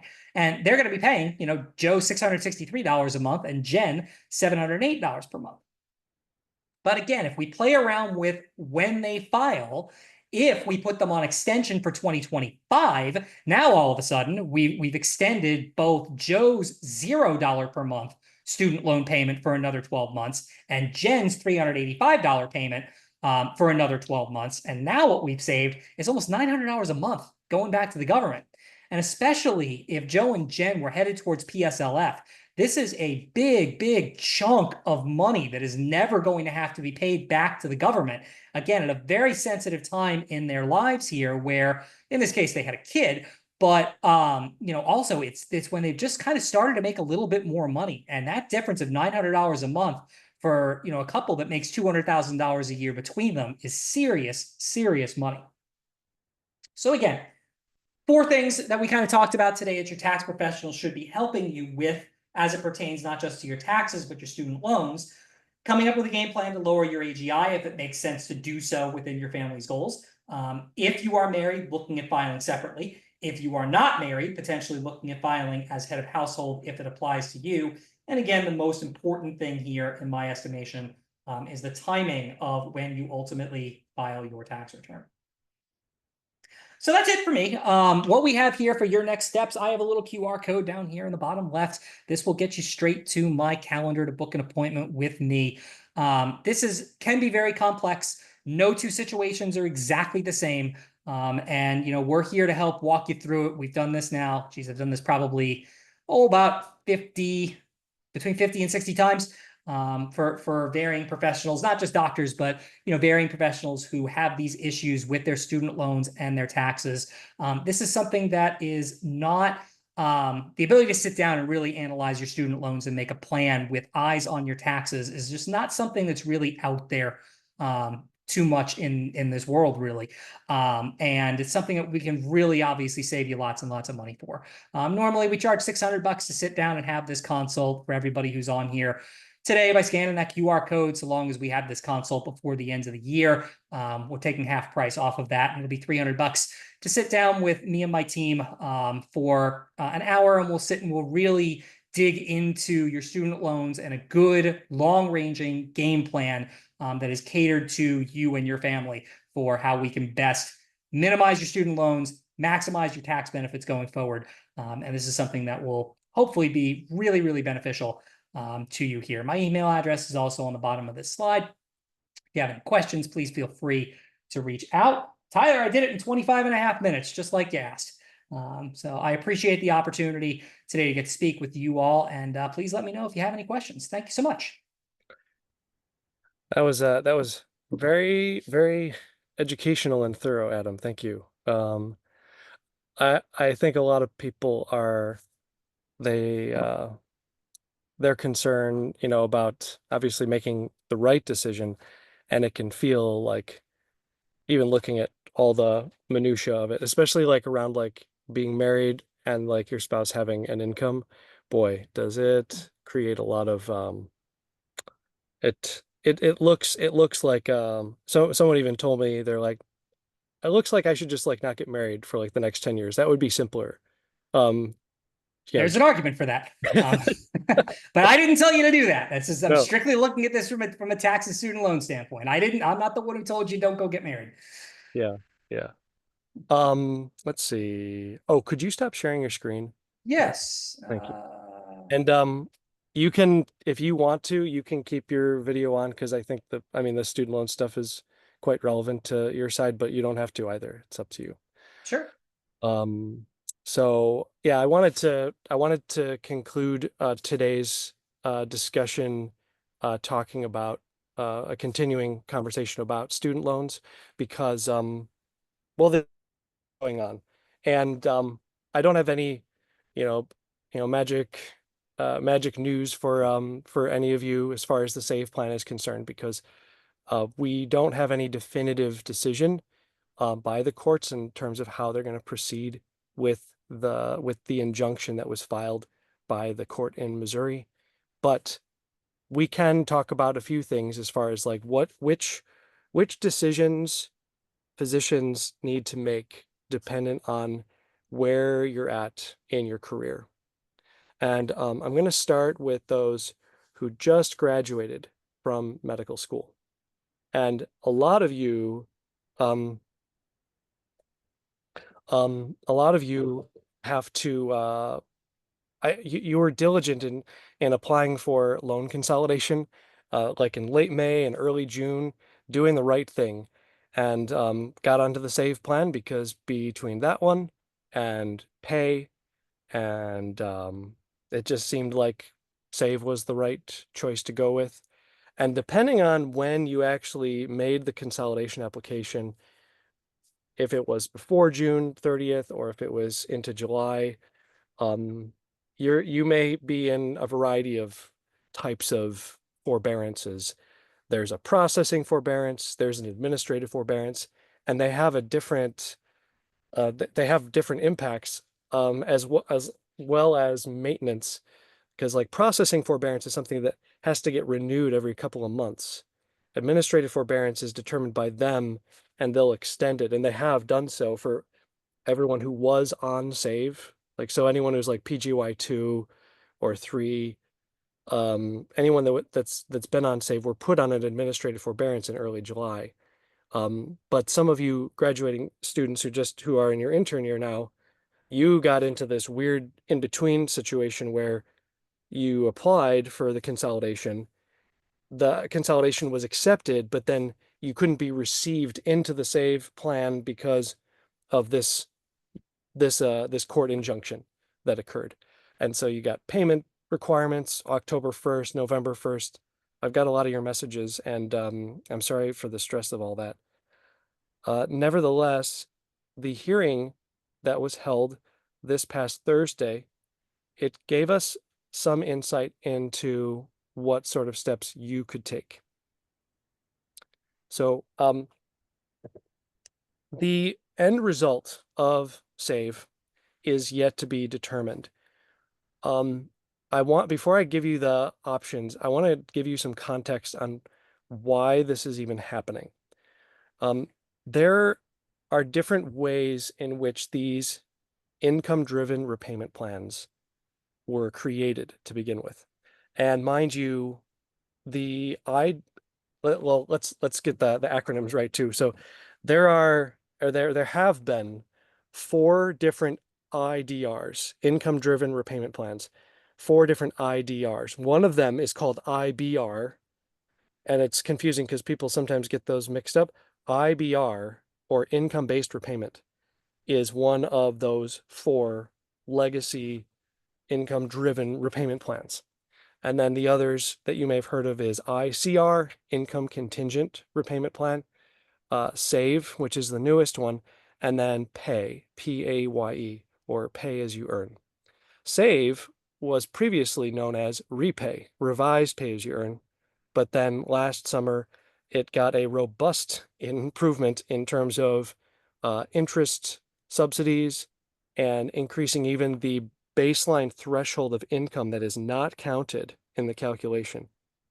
The reason why, at least from my perspective, I mean, there might be some varying opinions on this, but a significant reason why this is being fought over is because of the numbers, the calculations of the SAVE plan make it such that a family of 4 making $60-some thousand, which is not very much money, income to make for a family of 4 with cost of living these days. Nevertheless, that dynamic of income and family members would effectively make undergrad free for those families. And the argument essentially is that that's a really big deal that one branch of the government is not allowed to just decide to do. And so as a result, there's been arguing over the viability of the SAVE plan. Now, what's transpired since that time is that the court has determined that it's not just that the SAVE plan itself may be in jeopardy, but there are some other types of forgiveness that they are questioning now. One of them is not PSLF. I want to make sure you all know that very clearly. Public service loan forgiveness is not on the line here, regardless of which income-driven repayment plan you are on right now. It can sound like it, and I want to make that very clear that it's not, because there's other types of loan forgiveness. The IDR forgiveness is related to the 20-year or 25-year span of making payments based on your income. That is forgiven. And that is the type that forgives your debt even if you're not working for a nonprofit organization. You're just making the payments that are required. But it's a substantially longer period of time, and you also have to pay taxes on the forgiven amount when that does come. In any case, because of the way in which Congress, the way in which they wrote the laws upon which pay, ICR, repay, and save are based, that they are questioning whether those forms of forgiveness are what they intended. And so that is somewhat in jeopardy. So if you see anything about how, the courts are trying to decide if loan forgiveness is not legal, they're talking about this 20 and 25-year IDR based forgiveness. They are not talking about the 10-year PSLF. That's a huge distinction for those of you in medicine, because the lion's share of you, based on your student debt and your income, those 20 and 25-year debt forgiveness programs are rarely appealing or beneficial for you because of the income that you're earning, the amount that you'd be paying every year. By the time you actually get to that 20-year mark or the 25-year mark, so much of the debt would be gone anyway. And in many, many cases, the debt is gone. It's just like you've paid it off because your payment required just kept knocking down the debt, and then there's nothing left to forgive. So that part of it, you're going to see things in the news, and I'm telling it to you not because it's going to affect you, but because I don't want you to think that it affects you. So for those of you that are going for PSLF, that news is not talking about PSLF. Okay. Nevertheless, I'm going to get back to what I was going to say for you interns, the decisions that you have facing you. If you consolidated and you got on pay, then you don't really need to do anything. But if you applied for save and you're in this middle ground, you do need to take some action. Things are still up in the air with save. I personally think the most likely scenario is that save is going to be reverted back to repay or a version of it, which essentially means that you would have a not as a great subsidy and a higher payment. Because right now, essentially for a single person, the first $32,000 of your income, of your taxable income, is not counted in the calculation. And that's because the Department of Education, they made the threshold that it would be 225% above the poverty line for a single person. And so for, in that case, the poverty line, I think is like 13,000 or something like that. Maybe it's 11,000. In any case, the numbers, it jump up so that that first $30,000 or so isn't calculated. So you would pay somewhere like around like at the most, you'd be paying like $250, $290 per month on save. The other plans like pay and IBR, those are going to be based on the lower threshold, which is 150% of the poverty line, which tends to be around $20,000. Now, if you have a spouse, that number goes up. If you have kids, that number goes up. So it's going to vary a little, it's going to vary a little bit depending on your particular situation. But the point is that save is a lot less expensive per month than IBR or pay, especially when you're talking about being on a resident salary.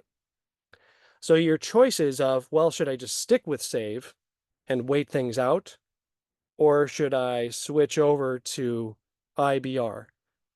Now, you might have also heard that they're going to make available ICR and pay again, because both of those are currently not open to new enrollees. You cannot apply for ICR, you cannot enroll into pay. But the Department of Education said that they are working on getting those reopened to borrowers. But the question is, do you want to get on those plans or do you want to go on IBR? Because ICR and pay they were founded on a different set of laws than IBR. While there is not a substantial chance, I don't think there's a huge chance that they're all just going to be gone. IBR is the most, it's the most well-grounded of the income-driven repayment plans right now. because the tax code upon which it is based is stronger. So it's the least likely to be tinkered with. So one thing you could think about is, I'm going to switch to IBR because of that. And then perhaps it is less likely that I'll have to switch income-driven repayment plans again in the future. And that is that's an understandable thing, because having to jump through these hoops, it's very, very stressful. And you just want to be able to pick something, especially like while you're in training. You don't want to have to be thinking about this. You don't have to be calling your loan servicers and asking for updates on stuff if you can avoid it. So I can see the wisdom of switching over to IBR. The one downside of that is that if this whole process with the save plan ends up being that you're able to, whether the save plan is kept or whether it's changed, but you're able to go back and buy back the months that you should have gotten counted toward PSLF, and that would be for the months that you would have gotten onto the save plan, you would likely be foregoing those. So, you think about, like, if you would have gotten on it in August, it would have been August, September, October, November, let's say 4 months of payments that are not counted now because you jumped. As an attending physician, your payments are going to be thousands of dollars per month, $2,000, $2,500, $3,000 per month. And if you're going for public service loan forgiveness for payments that you don't have to make as an attending 9.5 years from now, that's going to be like, that could be like $10,000, right? That could be substantial.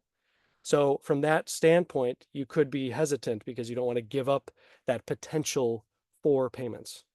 But this is a what if. We do not know for sure if that is how it's going to play out. The Department of Education did say that toward the end of 2025, they intend to make the buyback program active and functional.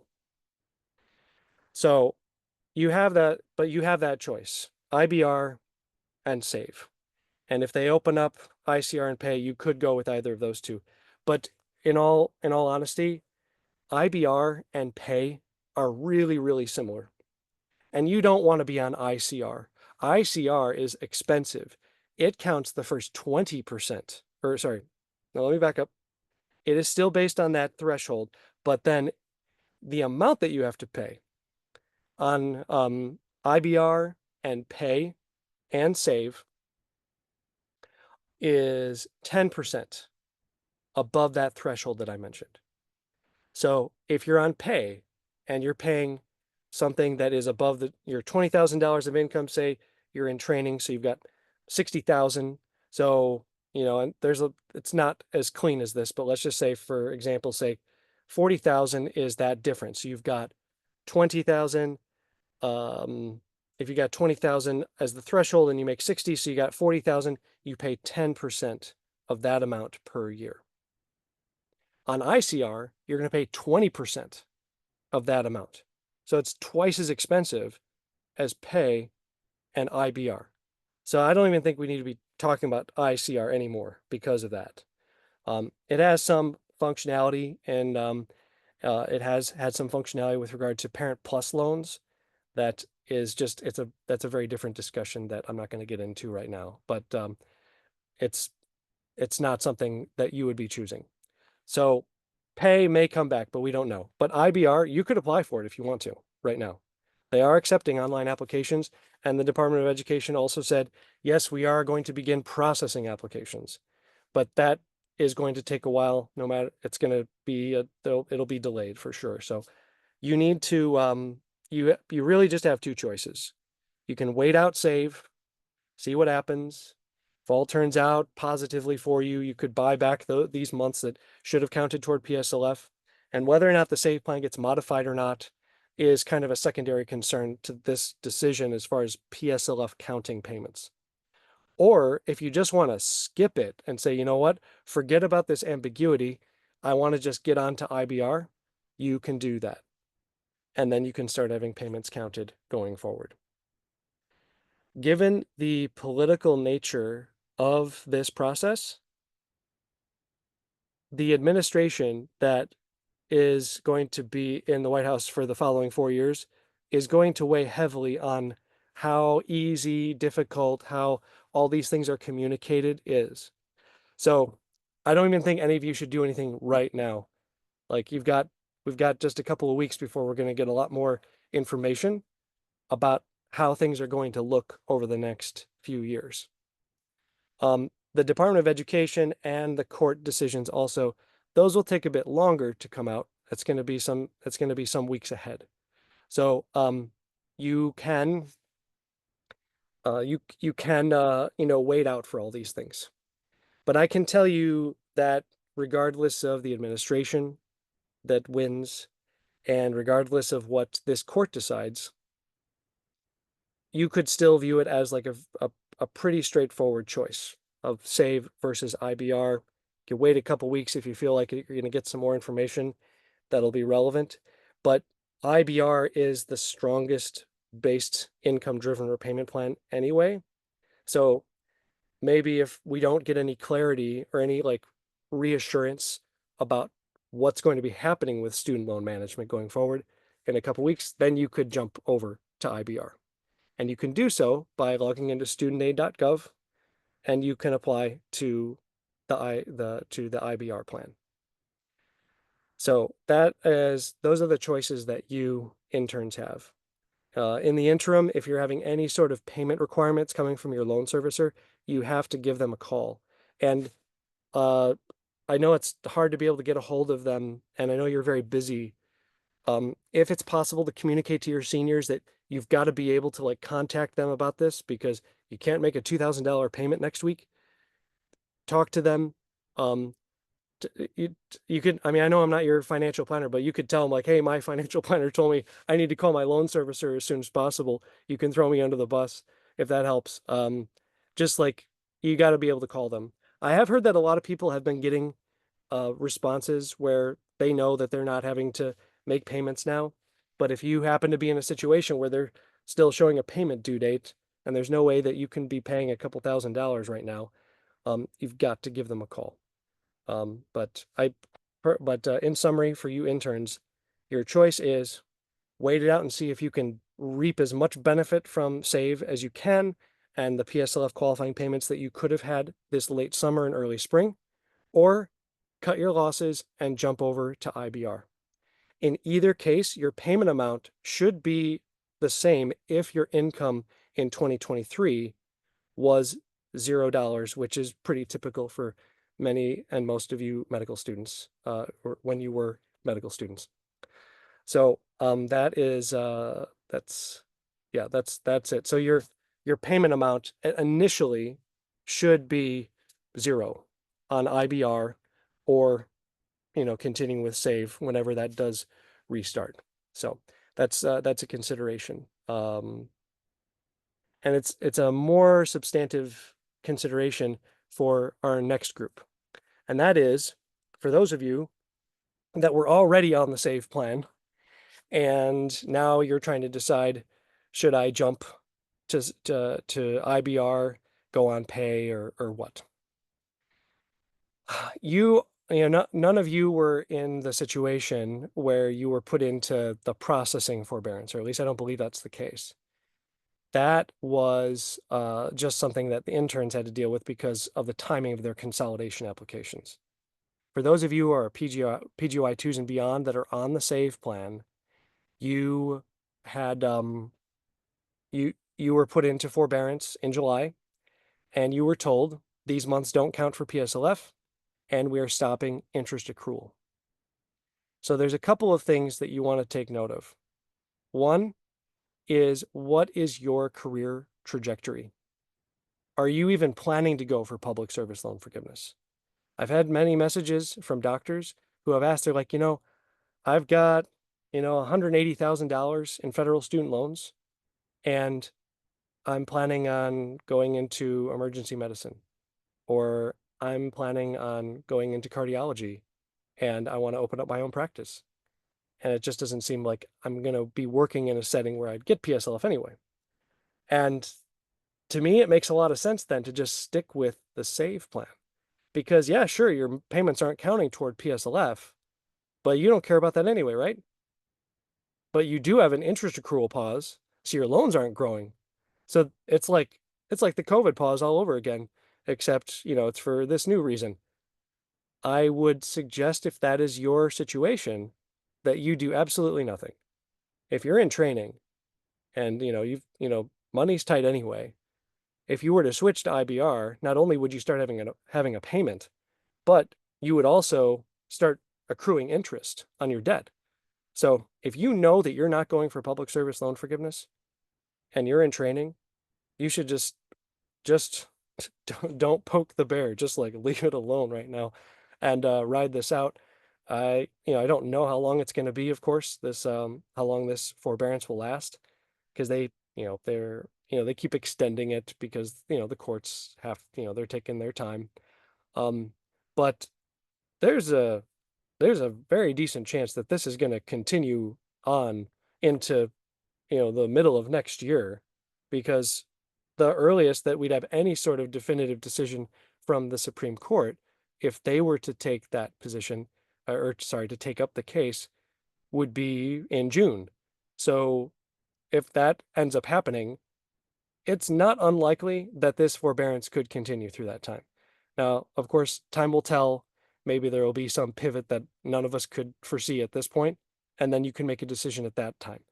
But as of the information that we have right now, if you're not going for PSLF and you're, and I mean, this goes for you interns too, not just like those who are seniors, like anybody in residency who knows that they're not going for PSLF and you're on save, just stay pat, like don't do anything. However, if you are going for public service loan forgiveness, you have a similar decision that I was sharing with the interns, and that was that, from July until now, your payments aren't counting toward PSLF. And you could decide, you have that decision similarly, like, am I going to jump ship here and get onto IBR because I don't want to wait this out and I don't want to see if like something's going to happen with save where I'll be able to recoup all my PSLF payment losses? You could certainly do that. That's part of the decision. But the other part is, what was your payment on save before the forbearance? Like if you're a PGY2 and your income recertification date was, let's say it was going to be August of this year, and your payment initially from 2023 was based on your 2022 tax return of $0. If you did like one of the things that Adam mentioned, where you filed a tax return extension and you didn't file your 2023 taxes, and then you were going to do it after your income recertification date of August of this year, your payment should feasibly have still been $0. If you jump out of that and go onto IBR, it's going to be based on your 2023 tax return, which in this case would be, let's say $30,000, maybe $35,000. And then you subtract the $20,000 threshold, and then you're going to make a payment of 10% of $15,000. So you got $1,500. Your payment will be like $100 and change per month. Now, that's a budget question, a cash flow question. What is your life like? What is it costing you to live?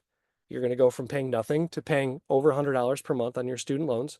And then it will continue to grow, because then the next time you recertify your income in 2025 will be based on your 2024 income, which would have been the entire year's worth of income. And so that's when your payment is going to be closer to like $350, $375 per month. So obviously those payment amounts are coming at some point, but it is worth pausing to think about the ramifications of putting that on yourself right now. Now, if the anxiety of like waiting on what's going to happen with save and whether or not the buyback program would even work is stressing you out, and you have the budget to be able to make that payment now, then getting on IBR may not be a bad idea. Waiting further and seeing if like something happens with save where It's going to become clear that you can, like that, the buyback program is getting, is catching steam. And we start getting more clarity on what's happening with the save plan. Like if it's getting reverted back to repay, then like sticking with save, it's not like the worst thing in the world either. Like it's just that the waiting and trying to determine, well, how important are these particular PSLF payments? Like if they're like really, really important to you because you're wondering about the maximum amount of forgiveness that you're going to get, then that's understandable. But this next piece of advice I have is going to be related to both you interns as well as anybody who's still in training, senior residents and fellows. If you are living life on a fairly tight budget, which is very, very common, making the jump from making a $0 payment to like, and this like for example, I guess the people I'm thinking of right now are like PGY4s. You definitely cannot. You don't have like a half year income of on your last year's tax return that you can rely upon here. You got a full year. Say like you're even in like a higher cost of living place, and you realize I'm paying nothing, but now I'm gonna have to pay close to $400 per month. That's a big deal.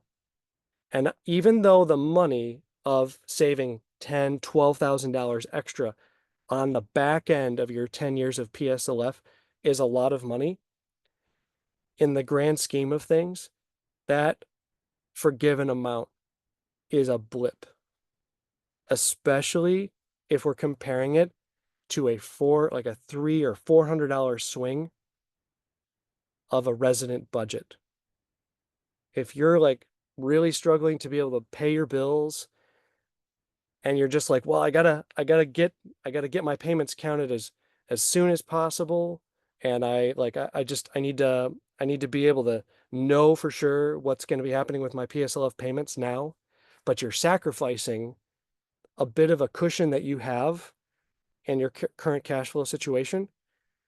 I would encourage you to slow the decision process down a little, because that forgiven amount, even if it's tens of thousands of dollars, it has value, but right now a few $100 might be more valuable. So think really carefully about how it would impact your quality of life right now. Residency and fellowship are about treading water. It's not about paying off debt. It's not about getting wealthy. It's about treading water financially so that you can be okay, so that you can be content. You can have the things that you need, and sometimes the things that you would like to have to refresh yourself, so that you can preserve your health, you can preserve your relationships, and you can preserve your mental focus on what you're trying to learn to do. Those things are so, so important. So if you're in a situation where you're trying to decide that and you're trying to put a value on multiple thousands of dollars of extra forgiveness 8 years from now, 7 years from now, but your life is like really, you're living a really tight budget, just know that like there are many, many, many, many financial plans that succeed in the physician space without that extra $10,000 in forgiveness. You will be more than okay, but you got to get there. So make sure that you step really carefully with this as far as deciding whether or not you're going to switch to IBR, or whether you're going to wait out save. The last group that I'm going to address are those of you who are attendings. And if you are on the save plan and you're trying to see like those of you who might even like be at the 120 payments, that's I know a lot of doctors that are in that situation right now, and they're trying to figure out what to do for their payments to be able to like be counted, because everything has been paused, even in terms of in terms of PSLF payments counting. We did get guidance that even with like even if you're at the situation where you were at the 120 and now you're trying to apply, you can have your loans put into an interest-free forbearance. And even before all this mess happened, I've seen many times where just because of circumstances, extra payments were made past the 120 when the loans were forgiven. I've consistently seen the extra loan payments being refunded. So if you're in the situation where you have achieved the 120, and you're on save and you're thinking, oh, should I switch to IBR and then I will have like 4 more payments on IBR and then it'll count? That makes sense to consider, because if your income and the amount that it would be based upon is is such that, like, say your payment's like 3,000 per month on IBR or something like that, then you're basically willing to let that extra, that extra $12,000 go in terms of loan forgiveness, just to get yourself moving in the right direction. But for those of you that had already achieved the 120 by June of this year, you've already hit it. And you can contact your loan servicer to get, to be able to apply for, for that interest-free forbearance. You got to be careful not to just jump out, because you are currently not required to make any payments on save. And you could have to start making payments on IBR when you didn't have to a couple weeks further, and we will get some clarity on how hard this is all going to be. So if you're in this situation as an attending physician, I would absolutely wait and see. Another element of this too is that if you're an attending physician and you want to even consider getting on IBR, you have to be able to claim some degree of a partial hardship. So for example, like if you have $250,000 in loans and you want to be able to switch over to IBR, what you have to do is you have to look at the 10-year standard repayment plan amount. And in this case, it would be about $2,800 per month.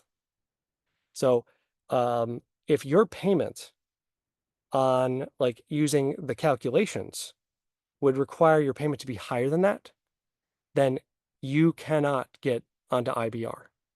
So for example, if your income is let's say $320,000, and you're single and you're trying to think like, well, I'm on save and I'm trying to qualify for PSLF. If you're making $320,000, then you have to consider, well, what would my payment be? So in this case, what we'd have to do is look at your payment amount, and if we divide the remaining $300,000 or so of income that's counted and multiply that by 10% and divide by 12, that's 2,500. So on your application, you wouldn't be approved because your amount that you're paying, or sorry, I've got that backwards. Your payment amount, it would be approved because or wait a second. See, I always get confused with this for a second. Bear with me.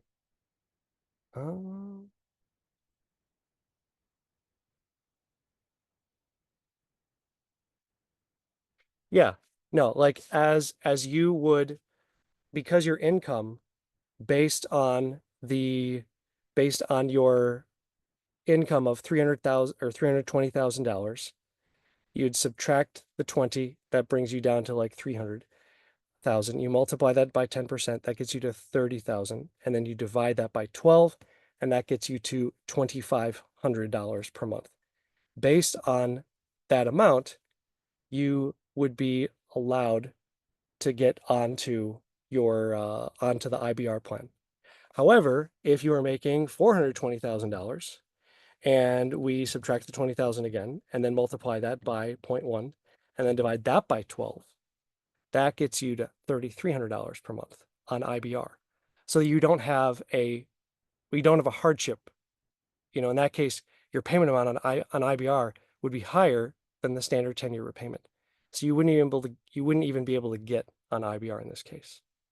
So you have to be mindful of what your income is and whether you would qualify for IBR to begin with. So in summary, there's still a lot that we need to figure out and learn about SAVE, and the coming weeks will tell us. I recommend that you take things slowly, all of you. There's not anything that is going to be some magical step that you can take right now that you will somehow lose so much by not taking action instead of just waiting a month. So with student loans, it's important to be able to take things carefully because it's a significant part in your wider financial plan. I'll be speaking more about this in the coming weeks. I even put this on, I was putting this on Twitter Live just because I figured people on Twitter who aren't here in the room would also benefit. So I think I'll probably do that again, just, on Twitter, because it was actually really easy to set up. As we get developments on this, I'll continue to update you all on this because, all the other stuff like the fun of investing and saving and everything is really exciting and awesome. But if we don't take care of the debt and sort it out, it can create problems. So I'm glad you all took some time to listen to this part of it. That concludes our webinar for today. It was really nice to hear everyone speak. I really appreciate all of our teachers, and Tori and Ronnie, appreciate your help in the background, and Adam, Jeff, and Stephanie, you're all still here, so thank you for coming today. And my intention is to continue to do this twice per year. So we'll do this after the match in the springtime, and then we'll do this again in the fall and try to make improvements, if there is. If you have any feedback for me, please let me know. And then we're going to have this recorded, or it has been recorded. So we're going to make that link available, and we'll include it in the email that goes out to everyone who registered. All right. I'm going to go have some dinner and hang out with my family. Hope you all have a good night.